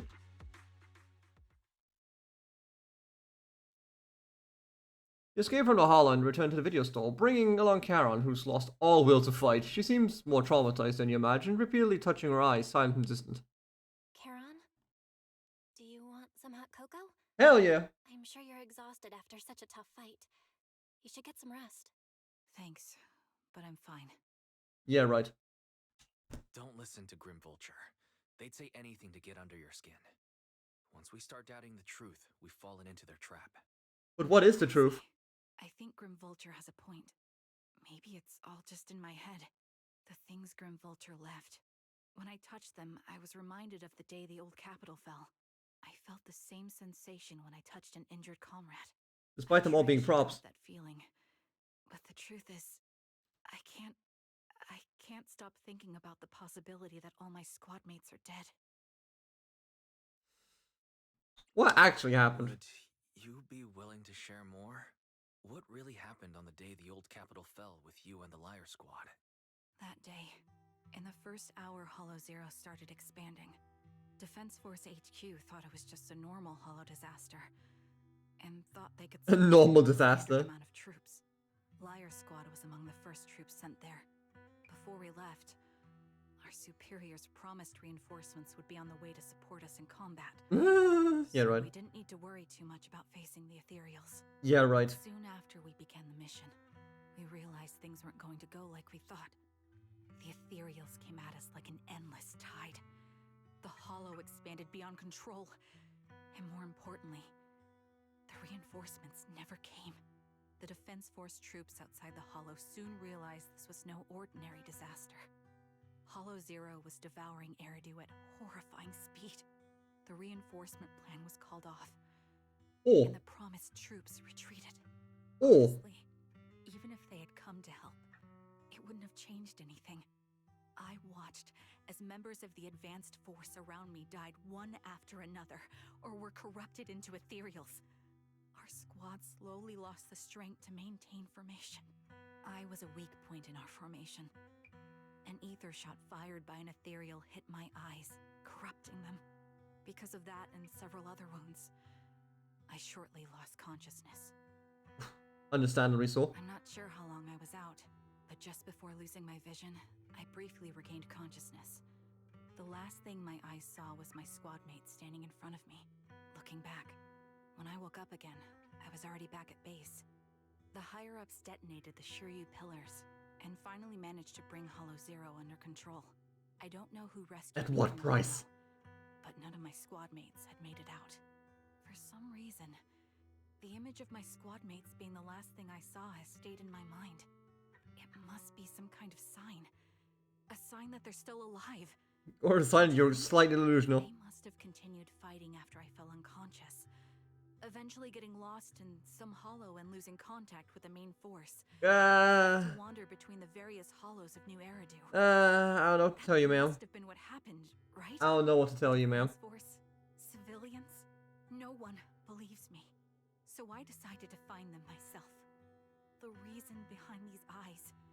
It's got to be to guide me to finding them still alive. Am I wrong, Proxy? Are these eyes pointless? I knew that's what you thought. Interpreting what my eyes see as proof my squad mates are still alive is just wishful thinking. It is a bit delusional, yeah. Gone. Why would I have been given these eyes, which bring nothing but pain? If they're truly no longer alive, how can I apologize to them in person?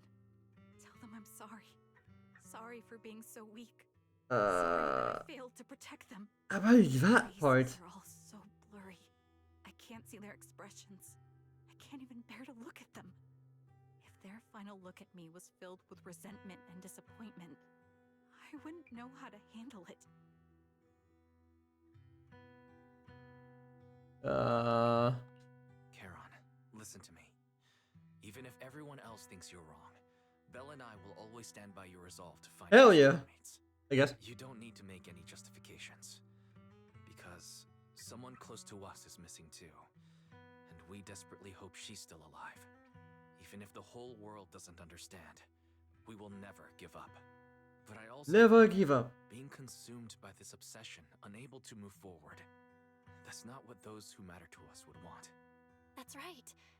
Charon, you're a very kind person.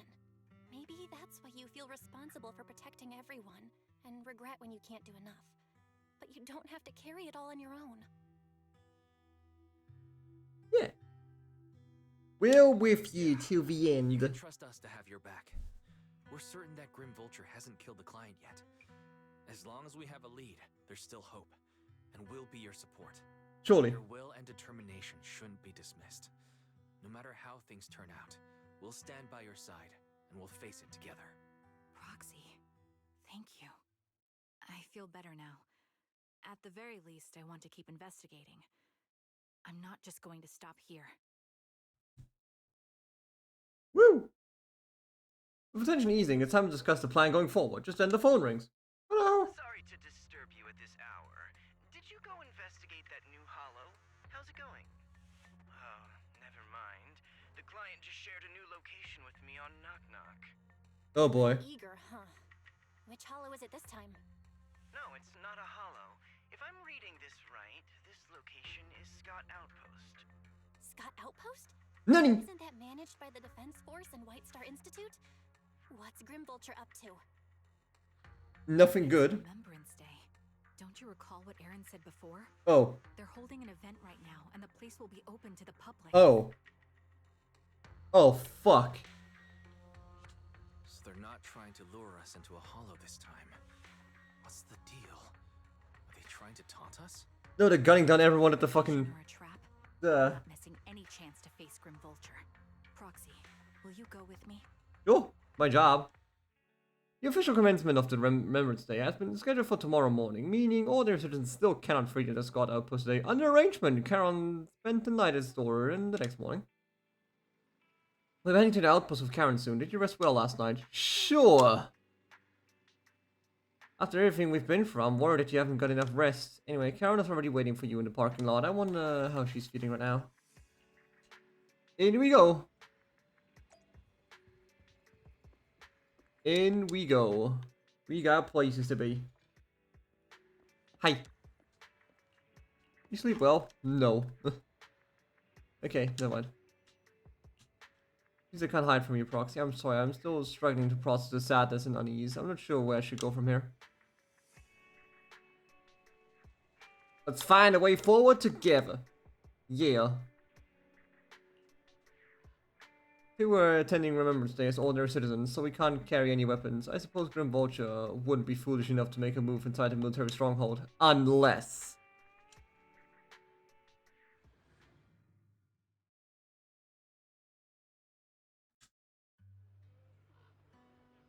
Maybe explore this place later.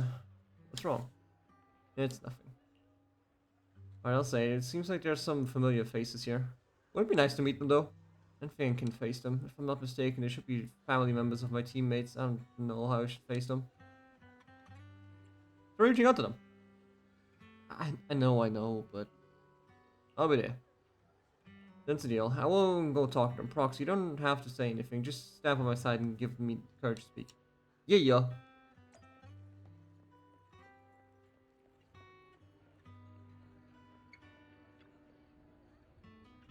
Are you Alan Akron's brother? Who are you? Wait, you're Rykan. So you're Akron's sole surviving teammate. I remember you. We met once after the fall of the old capital. After that, I didn't hear anything about you again. I never expected to meet you here. This plushie. It's Akron's favorite plushie. She always kept it in the most prominent spot in her room. I brought it along here as if bringing my sister's shout to participate in Remembrance Day. I'm sorry, Mr. Allen.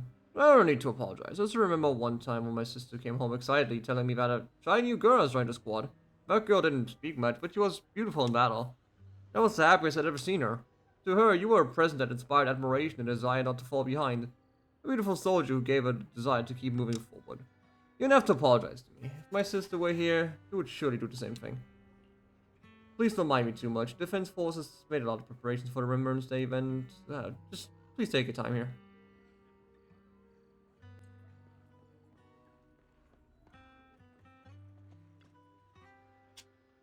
Wait a moment, did I cover the blood? Could you be my husband Styx's teammate? Styx, are you Mrs. Sally, his wife? Yeah, my daughter and I came to attend Remembrance Day. The last time I saw you was right after the fall of your capital. I never expect to see you again here today. Your daughter, is this your daughter, Rita? Zeta? Well, I don't know where the R came from. Mom, who is she? Zeta, this is your dad's comrade from the Defense Force. Every time he went to the battlefield, she would be there to protect him. To protect him? Comrade?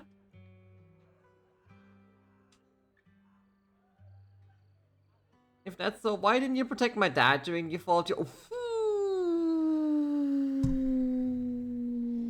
Nasty. See ya. I'm sorry I couldn't protect him. I'm sorry. Don't listen to what Zeta's saying. She doesn't understand. We never blamed you. Please don't say that. Zeta, you can't say such hurtful things. Apologize right now. Why should I apologize? She survived, but my dad didn't. Isn't it that truth? If it weren't for abandoning him, Dad could have come away home safely. Wow. I don't think she's wrong. Please don't think that way. I'll make sure to bring her to apologize later. I need to explain what really happened. I'm really sorry. Please don't let us keep you. Go and explore the Remembrance Day event for now. Please remember, all your comrades, including my husband, would want you to see the hope they left behind. Damn, that kid. My son, can you see me now? I'm doing well. My legs and feet are fine. I just miss you so much. Excuse me, are you... Cogitus... Cogitus? Barbara Ethel? Oh. Oh, you are. Oh, I recognize you. I saw you once in the military camp after the fall of the old city. You're a Cogitus teammate, one of the survivors. I've been wanting to get in touch with you over the years to see how you've been, but I never heard from you. I didn't expect to meet you at Remembrance Day. I guess this is fate. Mrs. Ethel, is your health still... I'm in good health, fortunately. Everything is fine. Although I'm the only one left in the family. The pension from the government is enough, but I still have some some years in me. Fucking government pension. I'm sorry. Child, you don't need to apologize. My son may appear carefree on the surface, but he's always felt so much pressure. One day, he suddenly told me that he had found a companion who truly understood him. I believe he was talking about you. How could I possibly blame you? Someone who helped my son. It's such a blessing. You, a kind-hearted person, are alive and standing here today. I'm so glad. Mrs. Ethel, Child, don't worry about me. Since you're here for Remembrance Day, take your time, walk around, and look around. I hope you find something meaningful. Thanks, Grandma. To your surprise, many relatives of deceased Lilac squad members are here for Remembrance Day. Is this really just a coincidence? As he pondered his question, the relatives have gathered in front of Charon. Miss, I'm sorry for being mean to you before. Mom told me you were protecting Dad until the very last moment before you passed out. I shouldn't have said you left him to die. I'm really sorry. Zeta was really young when it happened, so she was too little to understand, and I haven't really talked about it. I hope she didn't upset you. No, she was right. If only I'd been strong enough to take down most of the ethereals. Maybe they wouldn't have ended up in that situation. Oh, that's not fair. The old capital was falling. No single person's strength could ever be the deciding factor in the face of a disaster like that. True. Kind of. In spite of it all, you survived. If they were still here, I'm sure they'd see that as something to celebrate. I've always known the truth. I failed to protect them. A weakling like me survived, and the rest of them disappeared without a trace. This isn't solace. It's the worst possible outcome. That's something I can't face. I've never had the courage to tell you I couldn't protect your loved ones. All I can do is wander New Eridu, hoping to find some trace of them. Even after all this time, I still haven't accomplished anything. I'm sorry. You really don't know us at all. This isn't the worst possible outcome by any means. Styx, my husband, and all his comrades who lost their lives, each one of them left behind their own legacy. Just look all around you. Everyone standing before you is a legacy they protected that is carried on to this day. After my husband passed away, Zeta and I received survivor benefits. And with all the odd Yay! Government benefits! To get to where we are today. Styx always wanted our daughter to study art, and Zeta's interested in it too. Yay! Now that dream has become a reality. She just got accepted into the art Oh school no! this quarter. Mom and I have our tough days, but I often think Oh of no! cheerful laughter. Not art school, get her out, save her! Memory gives me the Give her an actual job and just let her do art on the side as a hobby. Then she would actually enjoy it. just like it has now. Thank you for always being by my husband's side, even at the very end. Well, I suppose you must have heard about my condition from my son. Ethel, Kakaitis used to tell me about you. He often took leave or skipped work to earn extra money by part-timing, or to care for you when you were sick in bed. Good lad, Yes, good lad. That's true, but I bet he never told you my illness became so bad that I needed major surgery, and he worked his tail off to raise the money. Who would have thought he would pass before me? I used the benefits from his death for the surgery, and that's the only reason I'm here today. In a way, his passing allowed my life to continue. Odd, but Every time hell I yeah. think about it, I feel like I need to keep my body healthy and live a few more years. The sights I see, I believe he can sense them from somewhere far away. Surely. When I was too weak to take care of him, it was you and your comrades who stayed by his side. Thank you for everything that you For did everything. for him. As for me, well, I'm currently working as a fashion designer. Well, look at you, good sir. Designer. Is that because of Acheron? It is. I'm sure you remember how much she loved beautiful things. She was always into fashion, so I decided to become part of that world. That way, she can always be with me. God damn, dude. I had no idea how fun fashion design could be until I actually gave it a shot. I wish I'd figured that out sooner. We would have had so much more to talk about. Anyway. My own fashion brand next year. Wow, look at you. That after retiring from the army, she wanted to pursue fashion design. I really want to carry on her dream. It feels like my life's purpose. You know, she used to talk about you when she came home for the holidays. How your rivalry pushed her to keep improving. Hey. So, thank you. I'm proud of my sister. And I'm proud of you, too. Hey. As you can see, all of us have made it to this day, carrying the will of those we loved. So please don't say they left nothing behind. They've always been a part of every pain and joy we've experienced over the years. Please remember, everything and everyone in New Eridu is only here today because you all risked your lives in battle. Thank you. Thank you, everyone. It's been wonderful to hear about how you're all doing and to listen to these words. I'm so glad I decided to come here on Remembrance Day. Hell yeah. Speaking of which, I wasn't expecting to see any of you. What brings you here today? I could ask you the same thing, Ethel. Last time I asked, you said you weren't coming. I only came because I suddenly got a DM from Nathan. He said he really wanted me to be here. Where is Nathan? I'm here because of Nathan's message, too. He was pretty insistent, so I thought he'd be here. But I've been looking around for a while now. I still haven't seen him. So, it's the same for all of us. I responded to his message, but he never wrote back. Isn't that strange? Sorry, but who's this Nathan you're talking about? Nathan is Lethe's younger brother.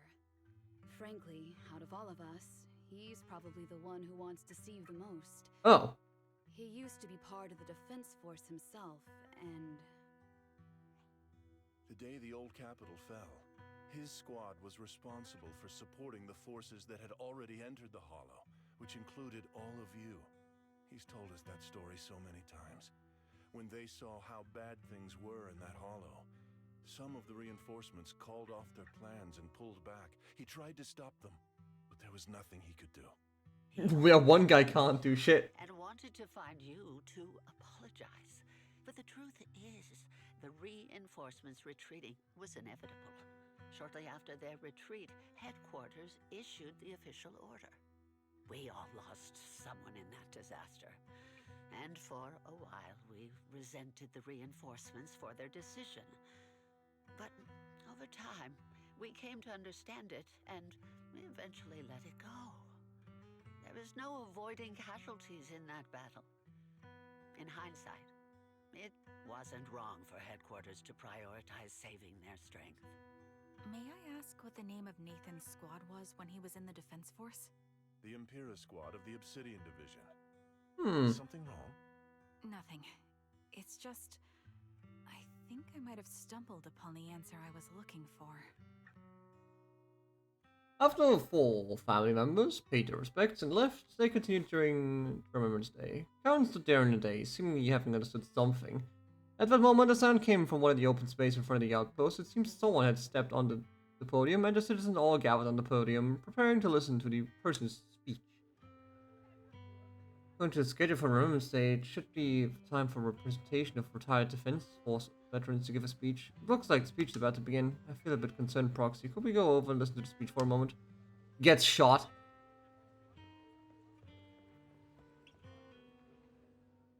Is that Zoe on the podium? Huh. Is she here to speak on behalf of the soldiers? A decorated veteran. That seems fitting. But I don't see Jesse or Aaron around. Didn't they come? Everyone please, quiet down. Zoe, of Nemesis Squad, a representative of the veterans, will now deliver the Remembrance Day speech. Hello, everyone.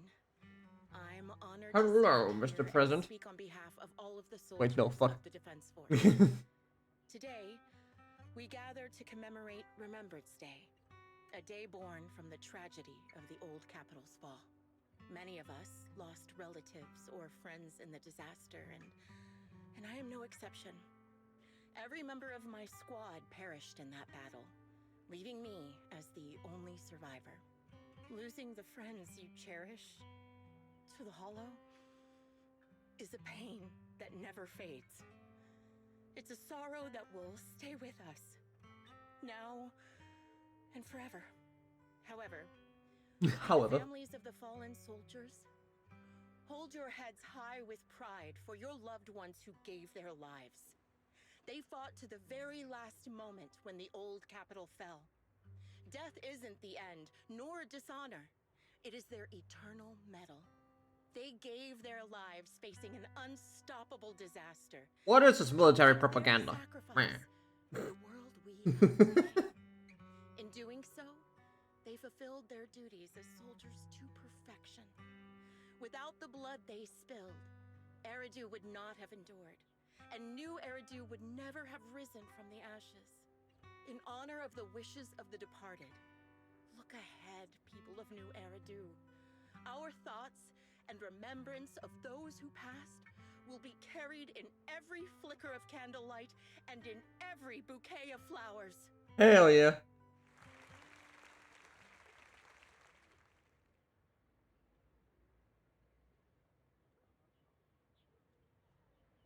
This speech is met with a wave of prolonged applause, yet amidst the claps, she droops her head, her expression darkening. Over.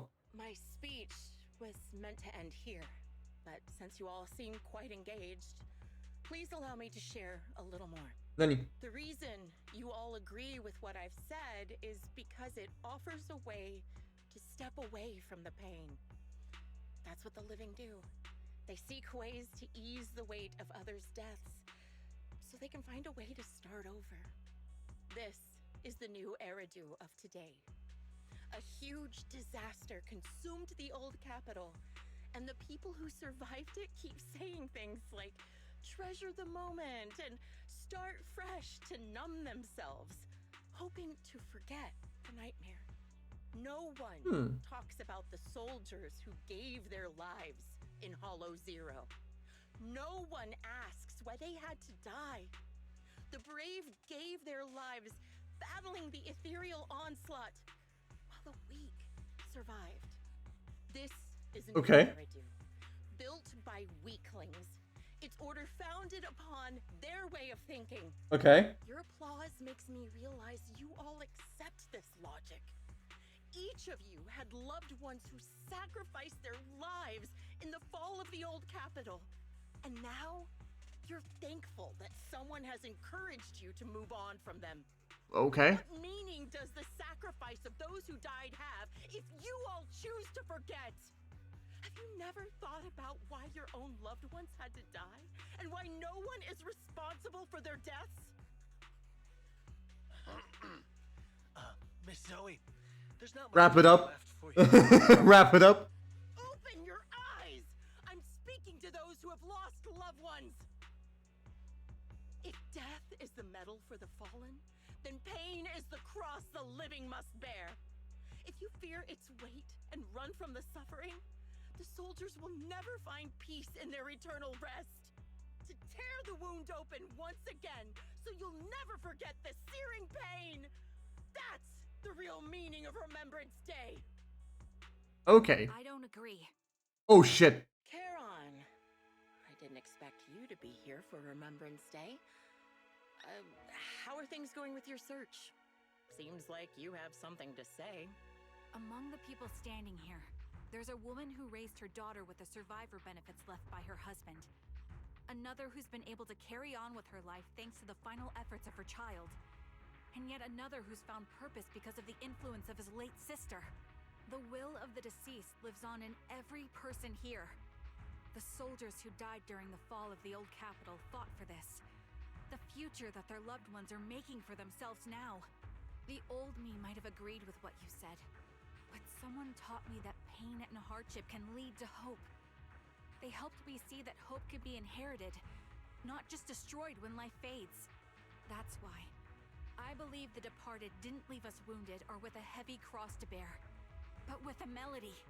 Each of us holds a harmonica that plays the melody of life. At first, it may sound awkward, but it will eventually flow smoothly, taking on our own style, until it merges with our soul. That's one way to say it. You seem quite certain about what you're saying. Tell me then, what kind of melody is left behind by those we've lost? I'm not sure. I can't picture the exact melody, but I trust the answer I've chosen. And I trust everything I've seen and heard. A vague and insubstantial answer, isn't it? I was right about you, Charon. From the moment we met, I knew we'd never really understand each other. Okay, buddy. Feel that way. Everyone, Get him. I apologize for taking up your time. My speech ends here.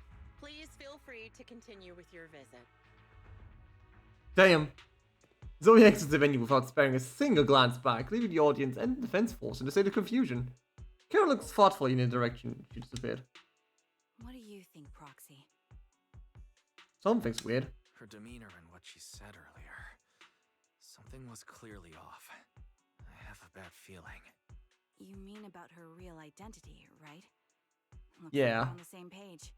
Shielded by her identity as a decorated soldier, she seemed pretty confident that we wouldn't confront her directly on military ground like at the outpost.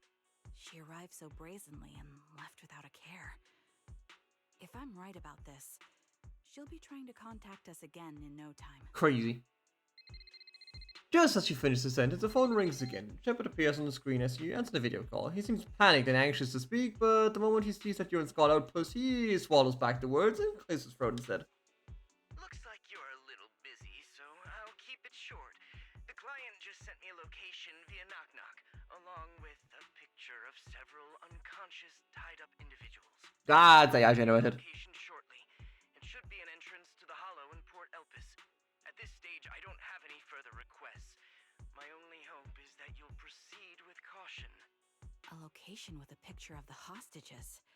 Looks like Grim Vulture is losing patience and wants to put an end to all this. Well, let's put it into his head.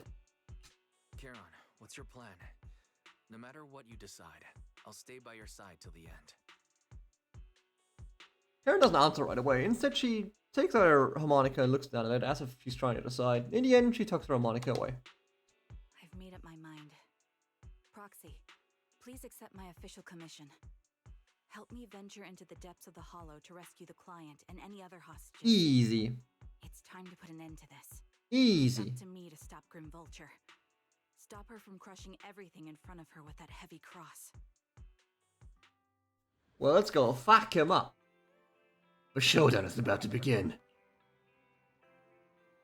Proxy, thank you for accompanying me thus far. In the upcoming battle, Grim Vulture has likely already set up a stage filled with traps. We may need to brace ourselves for a tough fight. You have a strategy in mind? There isn't a fully viable strategy.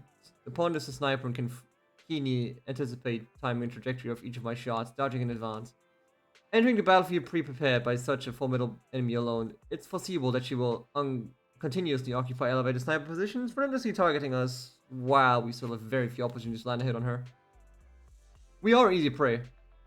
Theoretically speaking, that's right. In a sniper duel, the one who fails to secure the best vantage point or exposes their position is always the loser. But I believe there's still a chance. In our previous fight, I could sense the pride and impatience of Grim Vulture as a sniper. I'm not sure where that impatience comes from, but that pride is definitely something we can turn against her. I believe she would never accept the idea of me surpassing her in sniping skills. If I cannot match her at a critical moment, she will lose her composure. That will be the only instant she exposes the weakness. Proxy, this is a strategy I have chosen. Grim Vulture may indeed be the superior sniper, but it will surpass her and make the strategy succeed.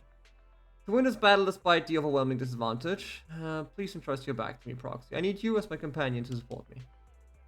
Hell yeah! One final time. In we go. I am the Eye of Obel.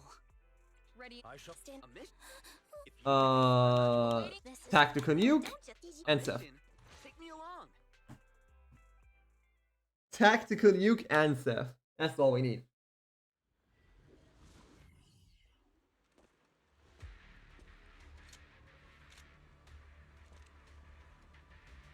Charon, look. Another communicator. Alright. Another communicator. It's a bad habit for a sniper to be so talkative. Oh, really? I think it's rather good for my mental health to witness in real time how my target becomes desperate and gives up their struggle. Do you really still need to disguise your voice? I thought you didn't want to hide anymore, Zoe. Got him. You're right. Seems there's no need for secrecy anymore. I, sniper known as Grim Vulture of Nemesis Squad. Send you my regards. Zoe. No. Grim Vulture.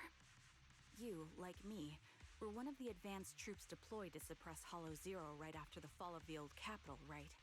Noct, Cartes, and Impera Squad. So far, all the victims have been members of these squads. They were initially supposed to enter the Hollow to reinforce the advanced troops. Nemesis, your squad, lacking reinforcements, lost everyone except you in the fall of the old Ah, it's revenge. You blamed Stupidity. the on the absence of reinforcements and sought revenge on them. That's my conclusion. Just like me. The fall of the old capital left you entirely alone. A sniper, the sole survivor, a mere pawn abandoned by the military. Don't you think we're very much alike? The Impera squad member, Nathan, the one you're searching for, he pleaded with me to let him go when I was about to kill him, saying he had to see you no matter what. Oh. That's how you caught my attention. Curious. I let him live to get all sorts of information on you. I was so curious about you that I even set a trap, disguising myself as a victim to get closer to you. It turned out we share the same story. We even got the same PTSD symptoms. After all these years, we still see images of our teammates before they died. It's impossible to erase them from our minds. Oh, she's gone. You used ridiculous fantasies to numb yourself, chasing after illusions of your squad mates. While I can't afford to be as naive as you. Okay, buddy. Oh, sorry. They haven't known me. Also, hi. Images of my comrades' deaths, vomiting and crying. I finally realized the meaning behind their appearance before me. Okay. They were pleading with me, pleading for vengeance against those who abandoned us. Okay, Shadow. To destroy the repulsive, hypocritical new order of Okay, Shadow. Or Gerald, but you know, either way. I began kidnapping targets and sniping them in the Hollow, watching as they became corrupted and died in despair.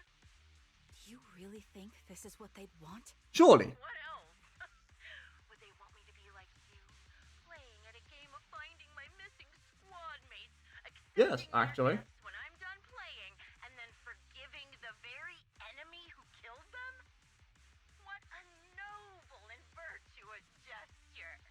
Forgive on behalf of fallen comrades, coexist with new Eridu's order, and live peacefully among cowards. Hell yeah.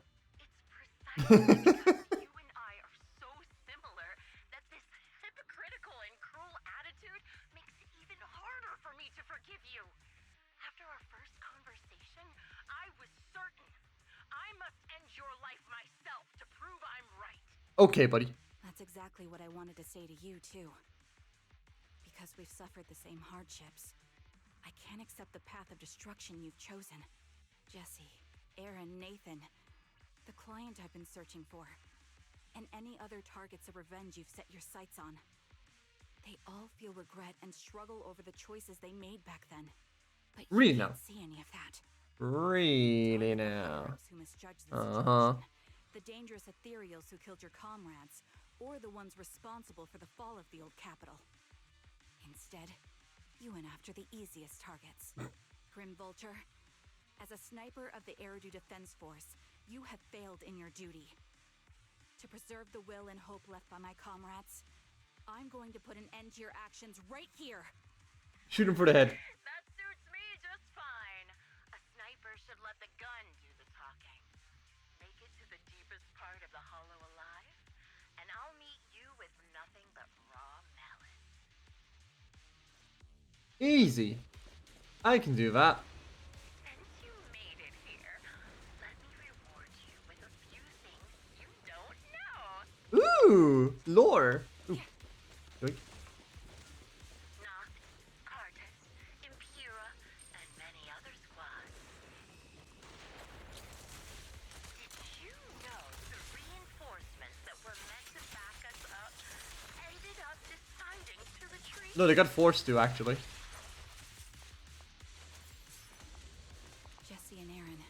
Do you have them too? Or are they already?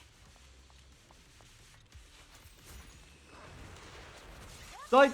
Nice try.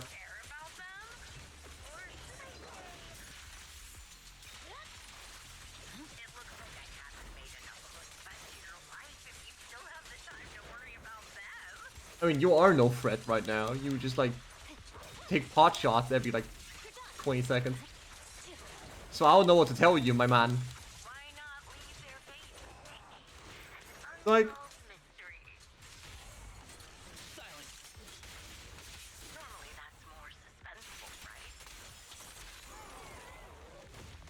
goodbye. The wind and rain are picking up. Wow!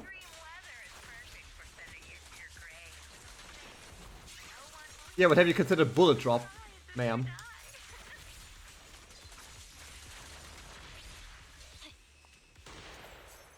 Box. Oh, of course.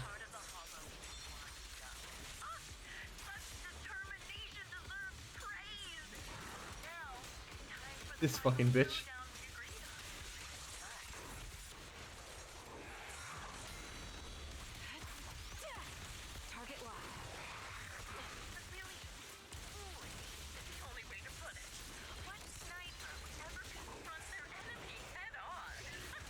Counter-Strike.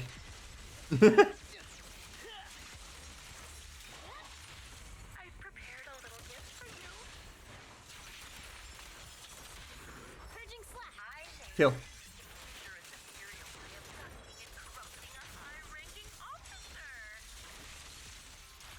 Cool, it's dead. So what now?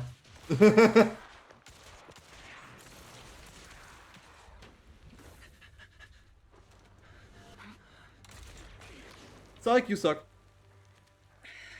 The real failure as a sniper is the one who's been forced into a corner, like you!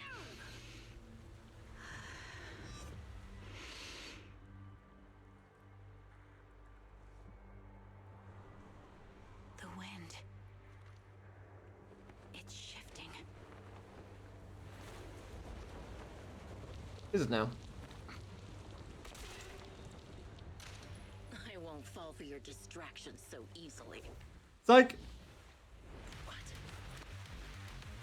Get him. I'll surpass you with my own melody of victory.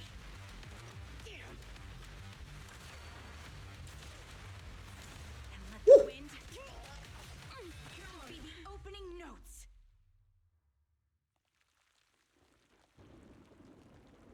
Oh, guess they're both dead. Wake up! Kieran!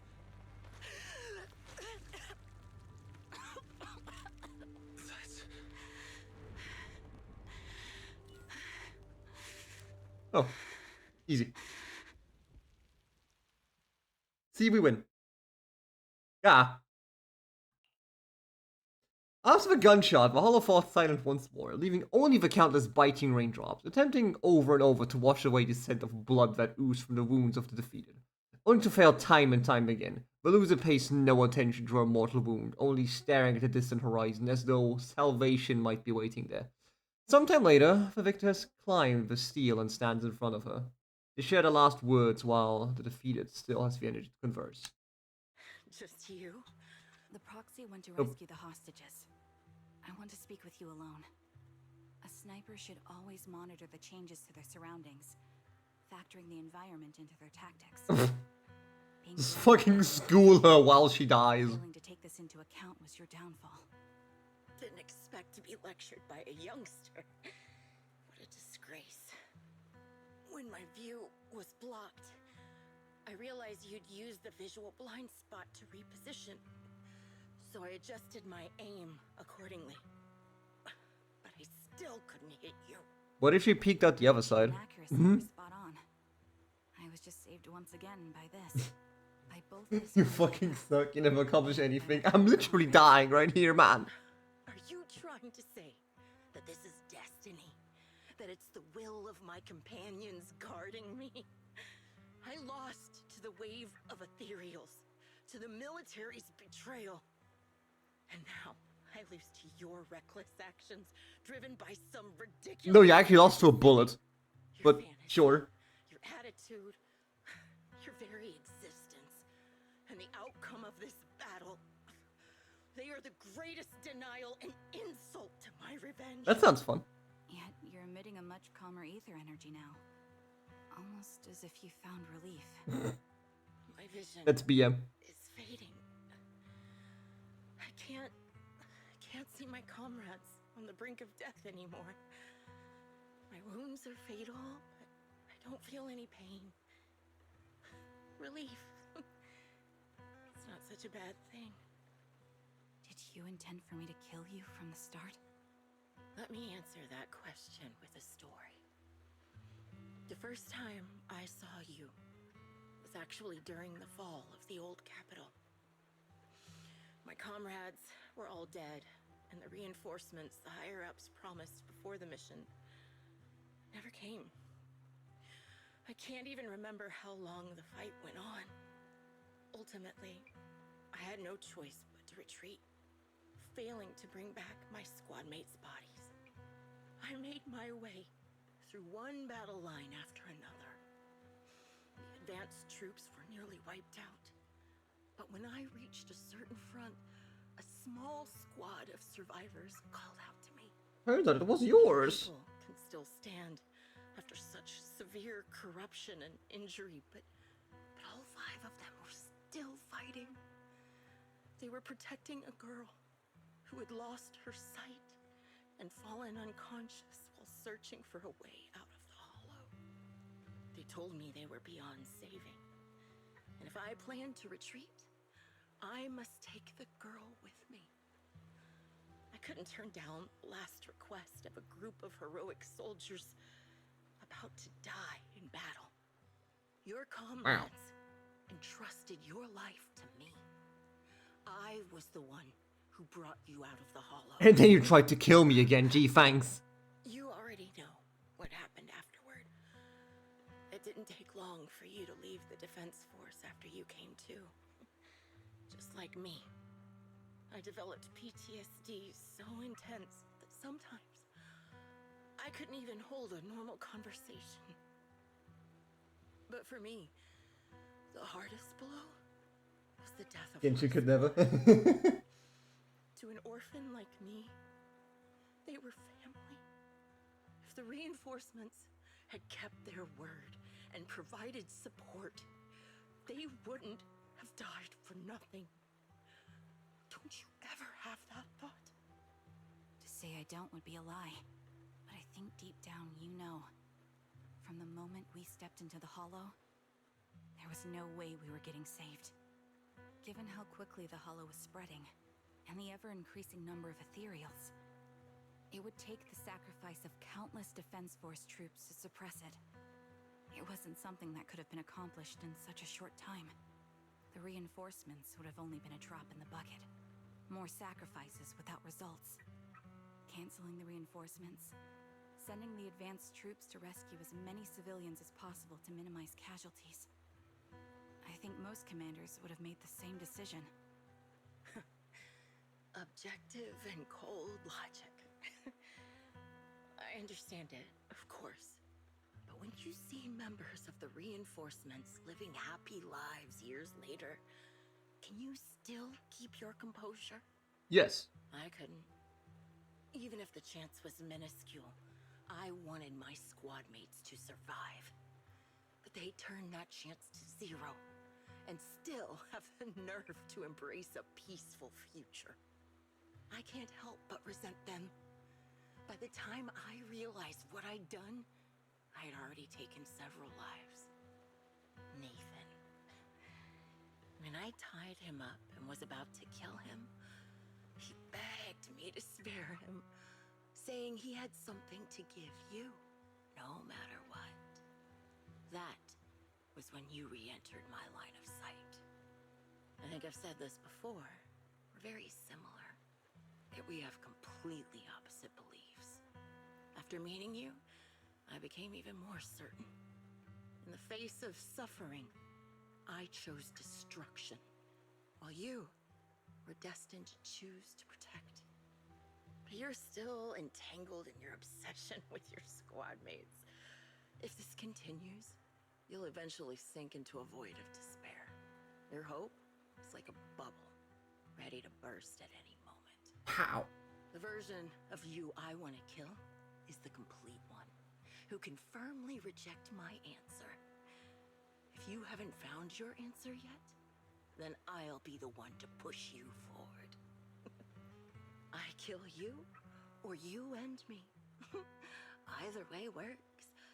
But after seeing your growth, maybe I'd prefer you to step over my body. That's the final answer. Why? Emptiness and doubt. Okay. No matter how many targets of my revenge I took down, nothing changed. Aiming my gun at former comrades, drowning in hate and rage, all it left was a hollow emptiness. But you're different. You've gained unconditional trust from the proxy. You have the courage to fight through my trap. And eventually, you'll have a melody that's You unique. can say it left. Oh no. My belief. Hello. I finally remember. My squad mates were fools, just like you. You're right. They would never want me to become this way. I talk about carrying their cross. But in truth, Fuck yeah. I never carried their will. So be it. Take the hostage and go. A villain stained with the blood of others deserves nothing but a miserable end.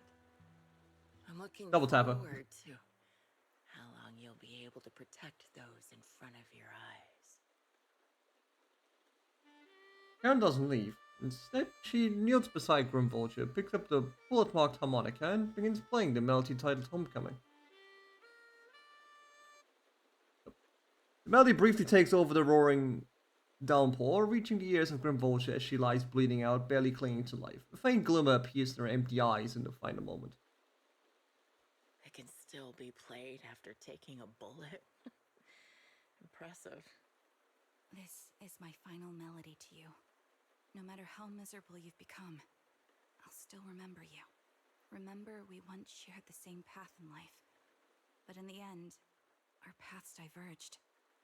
You started killing people, and I started killing you. But if not for you, I wouldn't have learned how to hate, or found the true targets of my hatred. I used to know nothing. My teammates served as my teachers and taught me so much. And I think you must be my final teacher.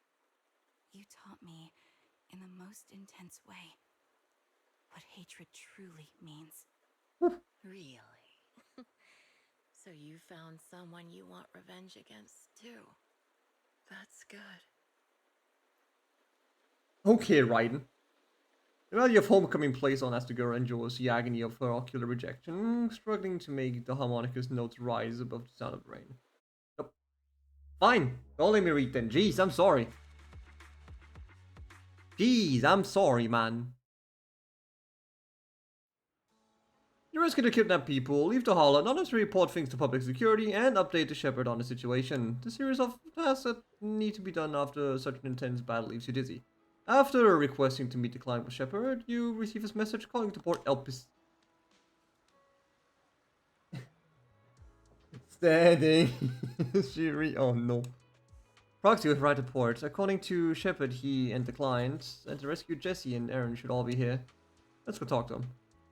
Something bothering you? Oh, Proxy, you noticed. Even though we defeated Grim Vulture, I still can't seem to let it go. Just as I thought, when the wind changed and the falling banner blocked her vision, she could have retreated, waited for her sight to be clear, and then resumed sniping. If she had done that, I would have had no chance of winning. But her pride wouldn't allow her to take an action that implicitly admitted her tactics were inferior. She still chose to engage in a shootout with me despite the blind spot. Doesn't this just prove your tactic was successful? Kind of. But after realizing that she actually wanted to die, I started to wonder, was my course of action something she deliberately led me into? I would find a way to break her trap and create an opportunity for the reversal, and she was waiting for that moment, ready to test whether I had truly surpassed her for direct confrontation. I believe that was her intention. I don't care about the perpetrator's intentions. Sorry, I was just talking to myself. It's just gonna be to declined. Okay. Although I barely understand that the client's true identity is not my teammate, it may not bring the hope I've longed for. I still want to face him. Okay. Oh, wrong side. Strange black cat. Unremarkable trash can. The only one reason for stopping in front of this trash can. First time Green Vulture was seen disguised as a ordinary person. She was standing slightly next to its trash can, gazing at the sea. Search the trash can. Lifting lid of the trash can, among a pile of crumpled food wrappers and discarded ether batteries smelling of seawater, you find some torn pieces of paper scattered here and there. It was easy to identify them as pages from a notebook that had been deliberately torn apart. It seems that what Grim Vultures got in here wasn't just ether batteries. Lenny. You quickly sort and piece together the torn papers. Now the contents are fully readable. It seems to be a diary. Oh shit. Okay. Okay. How many are there? 3. Okay, cool. Oh, when memories of the past comes to an abrupt end here.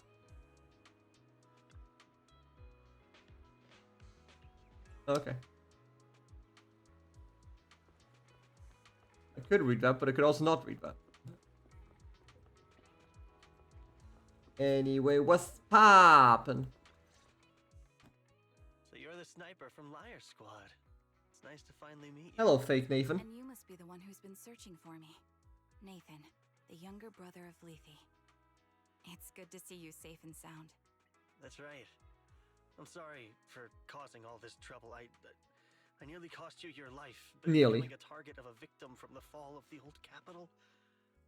Maybe that's what I get not helping my brother and the rest of the defense force back then. Back then. When the reinforcements decided to retreat, I spoke out against it. I had family among the soldiers already in the Hollow, but I didn't have the courage to take that step. The one that might have cost me my life. I'm sorry. You don't need to feel regret or apologize. The outcome wasn't something you could have controlled. You cared deeply for Lethe. And even today, you still think of him. To someone like him, who always cherished family. Family. That's more than enough. Thank you. I heard you've been searching for the members of Liar Squad all these years. I'm nothing compared to your determination. Thank you for everything you've done, but please stop the search. Please stop. For you to start living a life The word ending right now. I hate to say this as a family No. member, but back then, But hey, Phantom, how are you doing, man? How are you doing, man? I know. You don't need to say it. I've been drowning in a fantasy of my own making for years. But it's a fantasy that kept me from falling into the abyss. Nathan, Grim Vulture told me you have something you want to give me. Yeah, I dropped it. Why you commissioned someone to find me? Yes. After learning about the bond between you and your squad, I knew I couldn't live with myself if I didn't get this to you. So I got on my knees and begged Grim Vulture, even playing this recording for her, hoping it would move her. Surely. Regardless of how things unfolded, what matters is that it wasn't destroyed, and I'm here, alive, to hand it to you. Nice. Nathan rummages through his jacket pocket and takes out a slightly worn tape.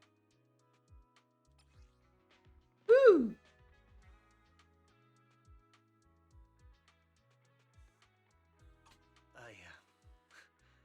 I found this. Just got back from dinner with some co-workers. Ooh, nice. What did you have? There's a recording on it, and I think it's a gift Liar What Squad did you have? but never had the chance to Hope it give. was good. Thank you so much. Do you mind if I listen to it now with the proxies? Huh? With me and Belle? We're honored. I thought we were just here to collect the commission fee today. Money. Classic hamburger. Fuck yeah. As for the commission fee, I'll pay it to you both shortly, so don't worry about that. Bet you better. Nathan takes a step back. Karen looks at you. Her lips seem to tremble slightly. You hold her in a palm. You gently hold her palm, feeling the warmth and strength in her palm. She presses the play button. Hey, hello? Alright, it's a recording. This is a message from Liar Squad for our little sniper. Everyone ready? Also haven't finished the story. Oh, oops.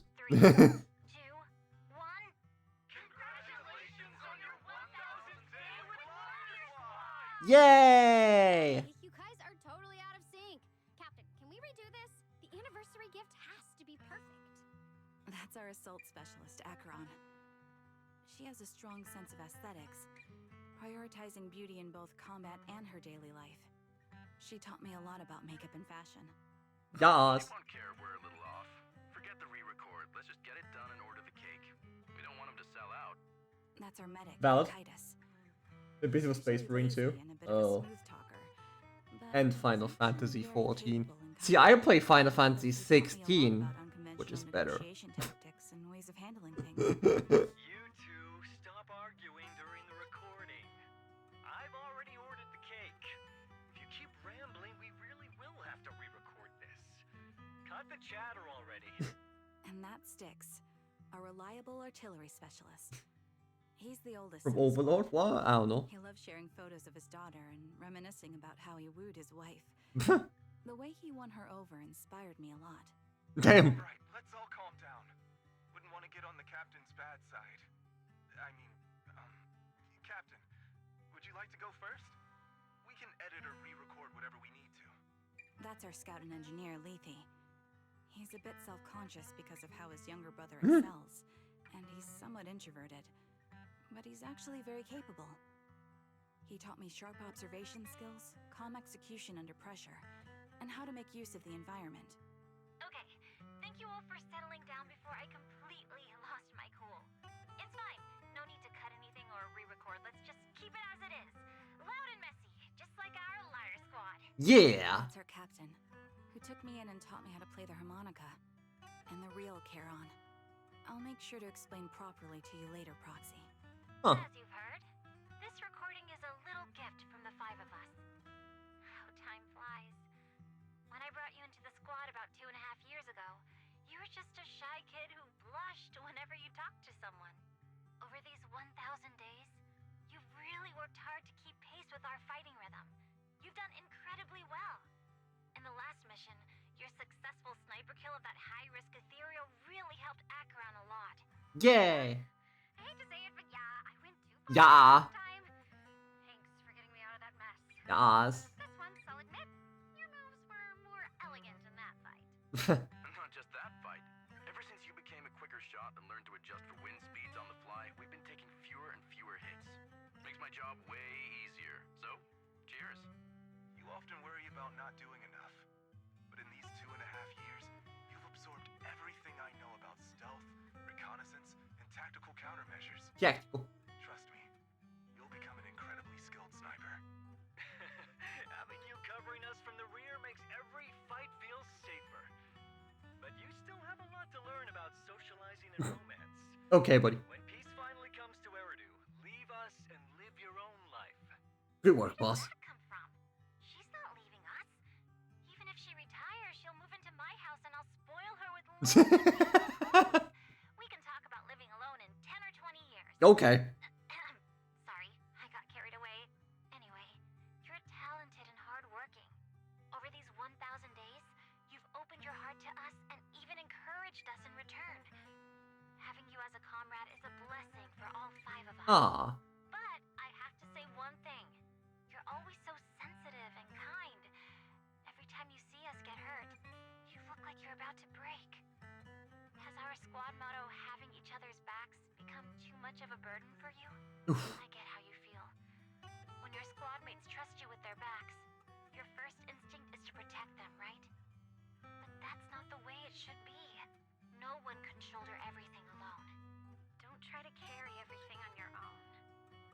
Choosing to fight on the battlefield is my resolve. Feel it. Share yours with me. And when it's your turn to watch my back, I'll give my all to honor it too. As long as you fight with all your strength, there's no such thing as failing to protect something. Because your will and our will is preserved and carried on in other ways. But don't let that weigh on you. True, kind of. Trust in us, just like I mean, it did happen. no matter what. I've struggled with that kind of thinking myself, but I eventually made my way through it. All this talk of camaraderie, of keeping each other safe.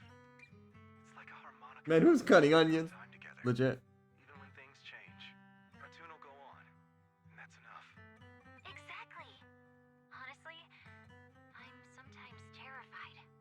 Afraid that someday yourself for failing to protect us and fall apart. That's why I wanted to record this message. That's ironic. Please, don't try to bear everything alone. Maybe you can start relying on us more, fully entrusting your vulnerable side to us. Our will has long. We should get back to this. I mean, I just had good timing, I guess, because the patch came out the moment my internet popped back up. So I'm like, hey. We just want to see you trusting your comrades enough to share your burdens, even if it isn't us. Finally, we'd like to give you the song that's closest to us. If what we've said is hard to understand, just feel it through the music. Please, enjoy my masterpiece, Homecoming. Vivian. And of course. I'm not even pulling for Vivian. I'm waiting for Hugo. The old cassette plays a familiar tune. It sounds crispy and clear, as though it were recorded just fuck. Proxy, do you remember? I was once terrified of seeing the look on their faces. Of course. Can you see them clearly now? Yes. Yeah! Clear. As if I've returned to the exact moment of parting. So this is our last glance. This is the answer you wanted me to find. Thanks, guys. For everything. Hell yeah. After meeting with Nathan, you spend a long time with Karen Port Elpis, letting the sea breeze wash over you. You don't say a word because you don't both will soon be time to part ways. As the temperature begins to cool. Fuck. Proxies. No. Lies. Belle. I've troubled you two a lot these days with my personal affairs. Words can't describe what you've done for me. No worries. Honestly, my brother and I have been a bit lost recently. Meeting you, though, well, it feels like we've known each other forever. Doesn't it, Wise? Kinda. We've learned a lot. Yeah, we've learned a lot from Emotion song for emotion damage. Exactly. Spending time with you really cheered us up. Perhaps we've always shared the same resolve. Yeah. When I was trapped in self-doubt, unable to get out, I'm glad you were there with me. You're right. We've already entrusted our backs to each other as comrades. Hell yeah. And because of that, because we are comrades, please, hear me out. Uh-oh. Maybe you've already noticed. I'm sorry, but I've been keeping something from you. Charon isn't actually my codename. Oh yeah, you mentioned that. As I mentioned before, Charon was my captain's codename. When I met both of you for the first time, I didn't want to tell you my codename, because I thought someone who couldn't protect their squad mates had no right to one. So I lied. Captain Charon was an orphan like me, with no family to nurture. I've been using her codename, because I may be the last person in the world who still remembers her. But I understand now. If I want to keep moving forward, I can't keep hiding behind a lie. My true codename is... You don't have to tell me right now. Wow. Charon, at the harbor, Nathan spoke to you privately. Was he offering you a chance to return to the Defense Force? Yes. Thanks, Trigger. He said he still has a friend in the Defense Force who's currently forming a new squad. And if my goals align with theirs, I could consider joining them. Well, ain't that convenient? What's your decision? Where will you go next? After everything that's happened, I think I do share the same goal as that friend of his in the new squad they're building. So I'll head back to the new Eridu Defense Force. And keep chasing my new goal with a new team. New goal is? New goal. Is it to look further into the fall of the old capital? Yes. My encounter with Grim Vulture has made me realize this should be the true form of my vengeance. Vengeance. I'll uncover the real culprits behind the old capital's fall and make them pay for their crimes. If the ferryman who leads me to the truth demands a price, I'm willing to wager my life. Damn. I have a gut feeling the masterminds will reveal themselves again soon. To protect the city my comrades cherished and sacrificed their lives for, I won't allow such a tragedy to happen again. By letting the will to protect guide my hatred, I now have a clear aim toward the truth. Aim. Vengeance is not a Jedi way. Wait, it's not? I always thought it was. I always thought it was. That's what I thought. If that's the case, then for now, we shouldn't learn your true code name, nor entrust our backs to one another. Are you saying we're on opposite sides? No. No. We might walk different paths, but those paths will lead us to the same destination. It's just that, for now, we can't say any more than that. Because we are lying right now. To be honest, Oops. after facing an enemy as ruthless as Grim Vulture, we're reminded of our own powerlessness. Watching you fight back, almost losing your life to a bullet. Almost. That feeling. We're nowhere near strong enough to protect you. And we're not strong enough to open up about our pasts either. Sorry. Without a second thought or hesitation, Karen takes hold of each of your hands and brings them together to her chest. And her chest, whatever. If this is your slightly selfish principle, I'll respect it. You were once my proxies, and I'll keep this memory locked away as something I cherish. If, as you say, our destination is the same, then we should continue on our separate paths, striving to grow stronger. The next time we meet, I'll reveal my true codename. I hope we can become true comrades. I want your I mean, we kind of presence did to afterwards. remain in the melody of So, my life. yeah, it worked. Yes, it's a promise. We'll cross paths once again, Charon. Hell yeah. You watch a woman who calls herself Karen walk away farther and farther. A Defense Force soldier waits for her at the end of the path. Hello. I'm the sniper from the former Liar Squad of the Chrysoberyl Division, recommended by Captain Nathan, originally of the new Eridu Defense Force's Obsidian Division, Impera Squad. Yeah, I heard about you from my superior. You're the one who dealt with the serial murders targeting the Defense Force, right? Yes. Well, the new Eridu Defense Force is ready to welcome you back. Let me confirm a few details before taking you to base. Which squad are you applying to join? And did you have a code name during your previous service? I'm applying to join the Obsidian Division's Obel Squad. As for my code name, It's almost like it's on your shirt. I was Trigger of Liar Squad. There we go. Name drop.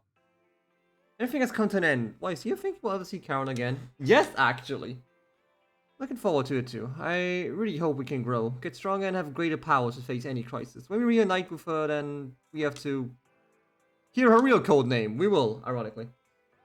Or like we did. Great minds think alike. However, after learning Karen and Grim Vulture stories, I can't help but feel a bit sad. They had the same fate, but in the end they walked completely different paths and became enemies. Why, if hypothetically we also encounter enemies who once experienced the same fate, but now walk completely different paths, which with opposing goals, forced to be enemies, what would you do?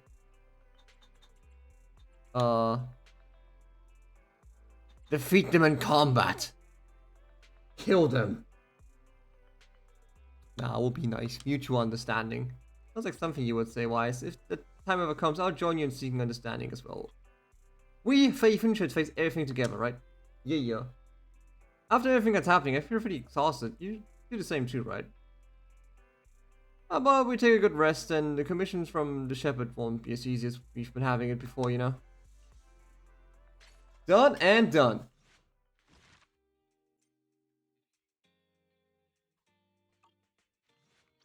Woo. Content, baby. Oh, yeah. Look at all this money I could spend. But I'm not going to. We'll have to wait another 18 days.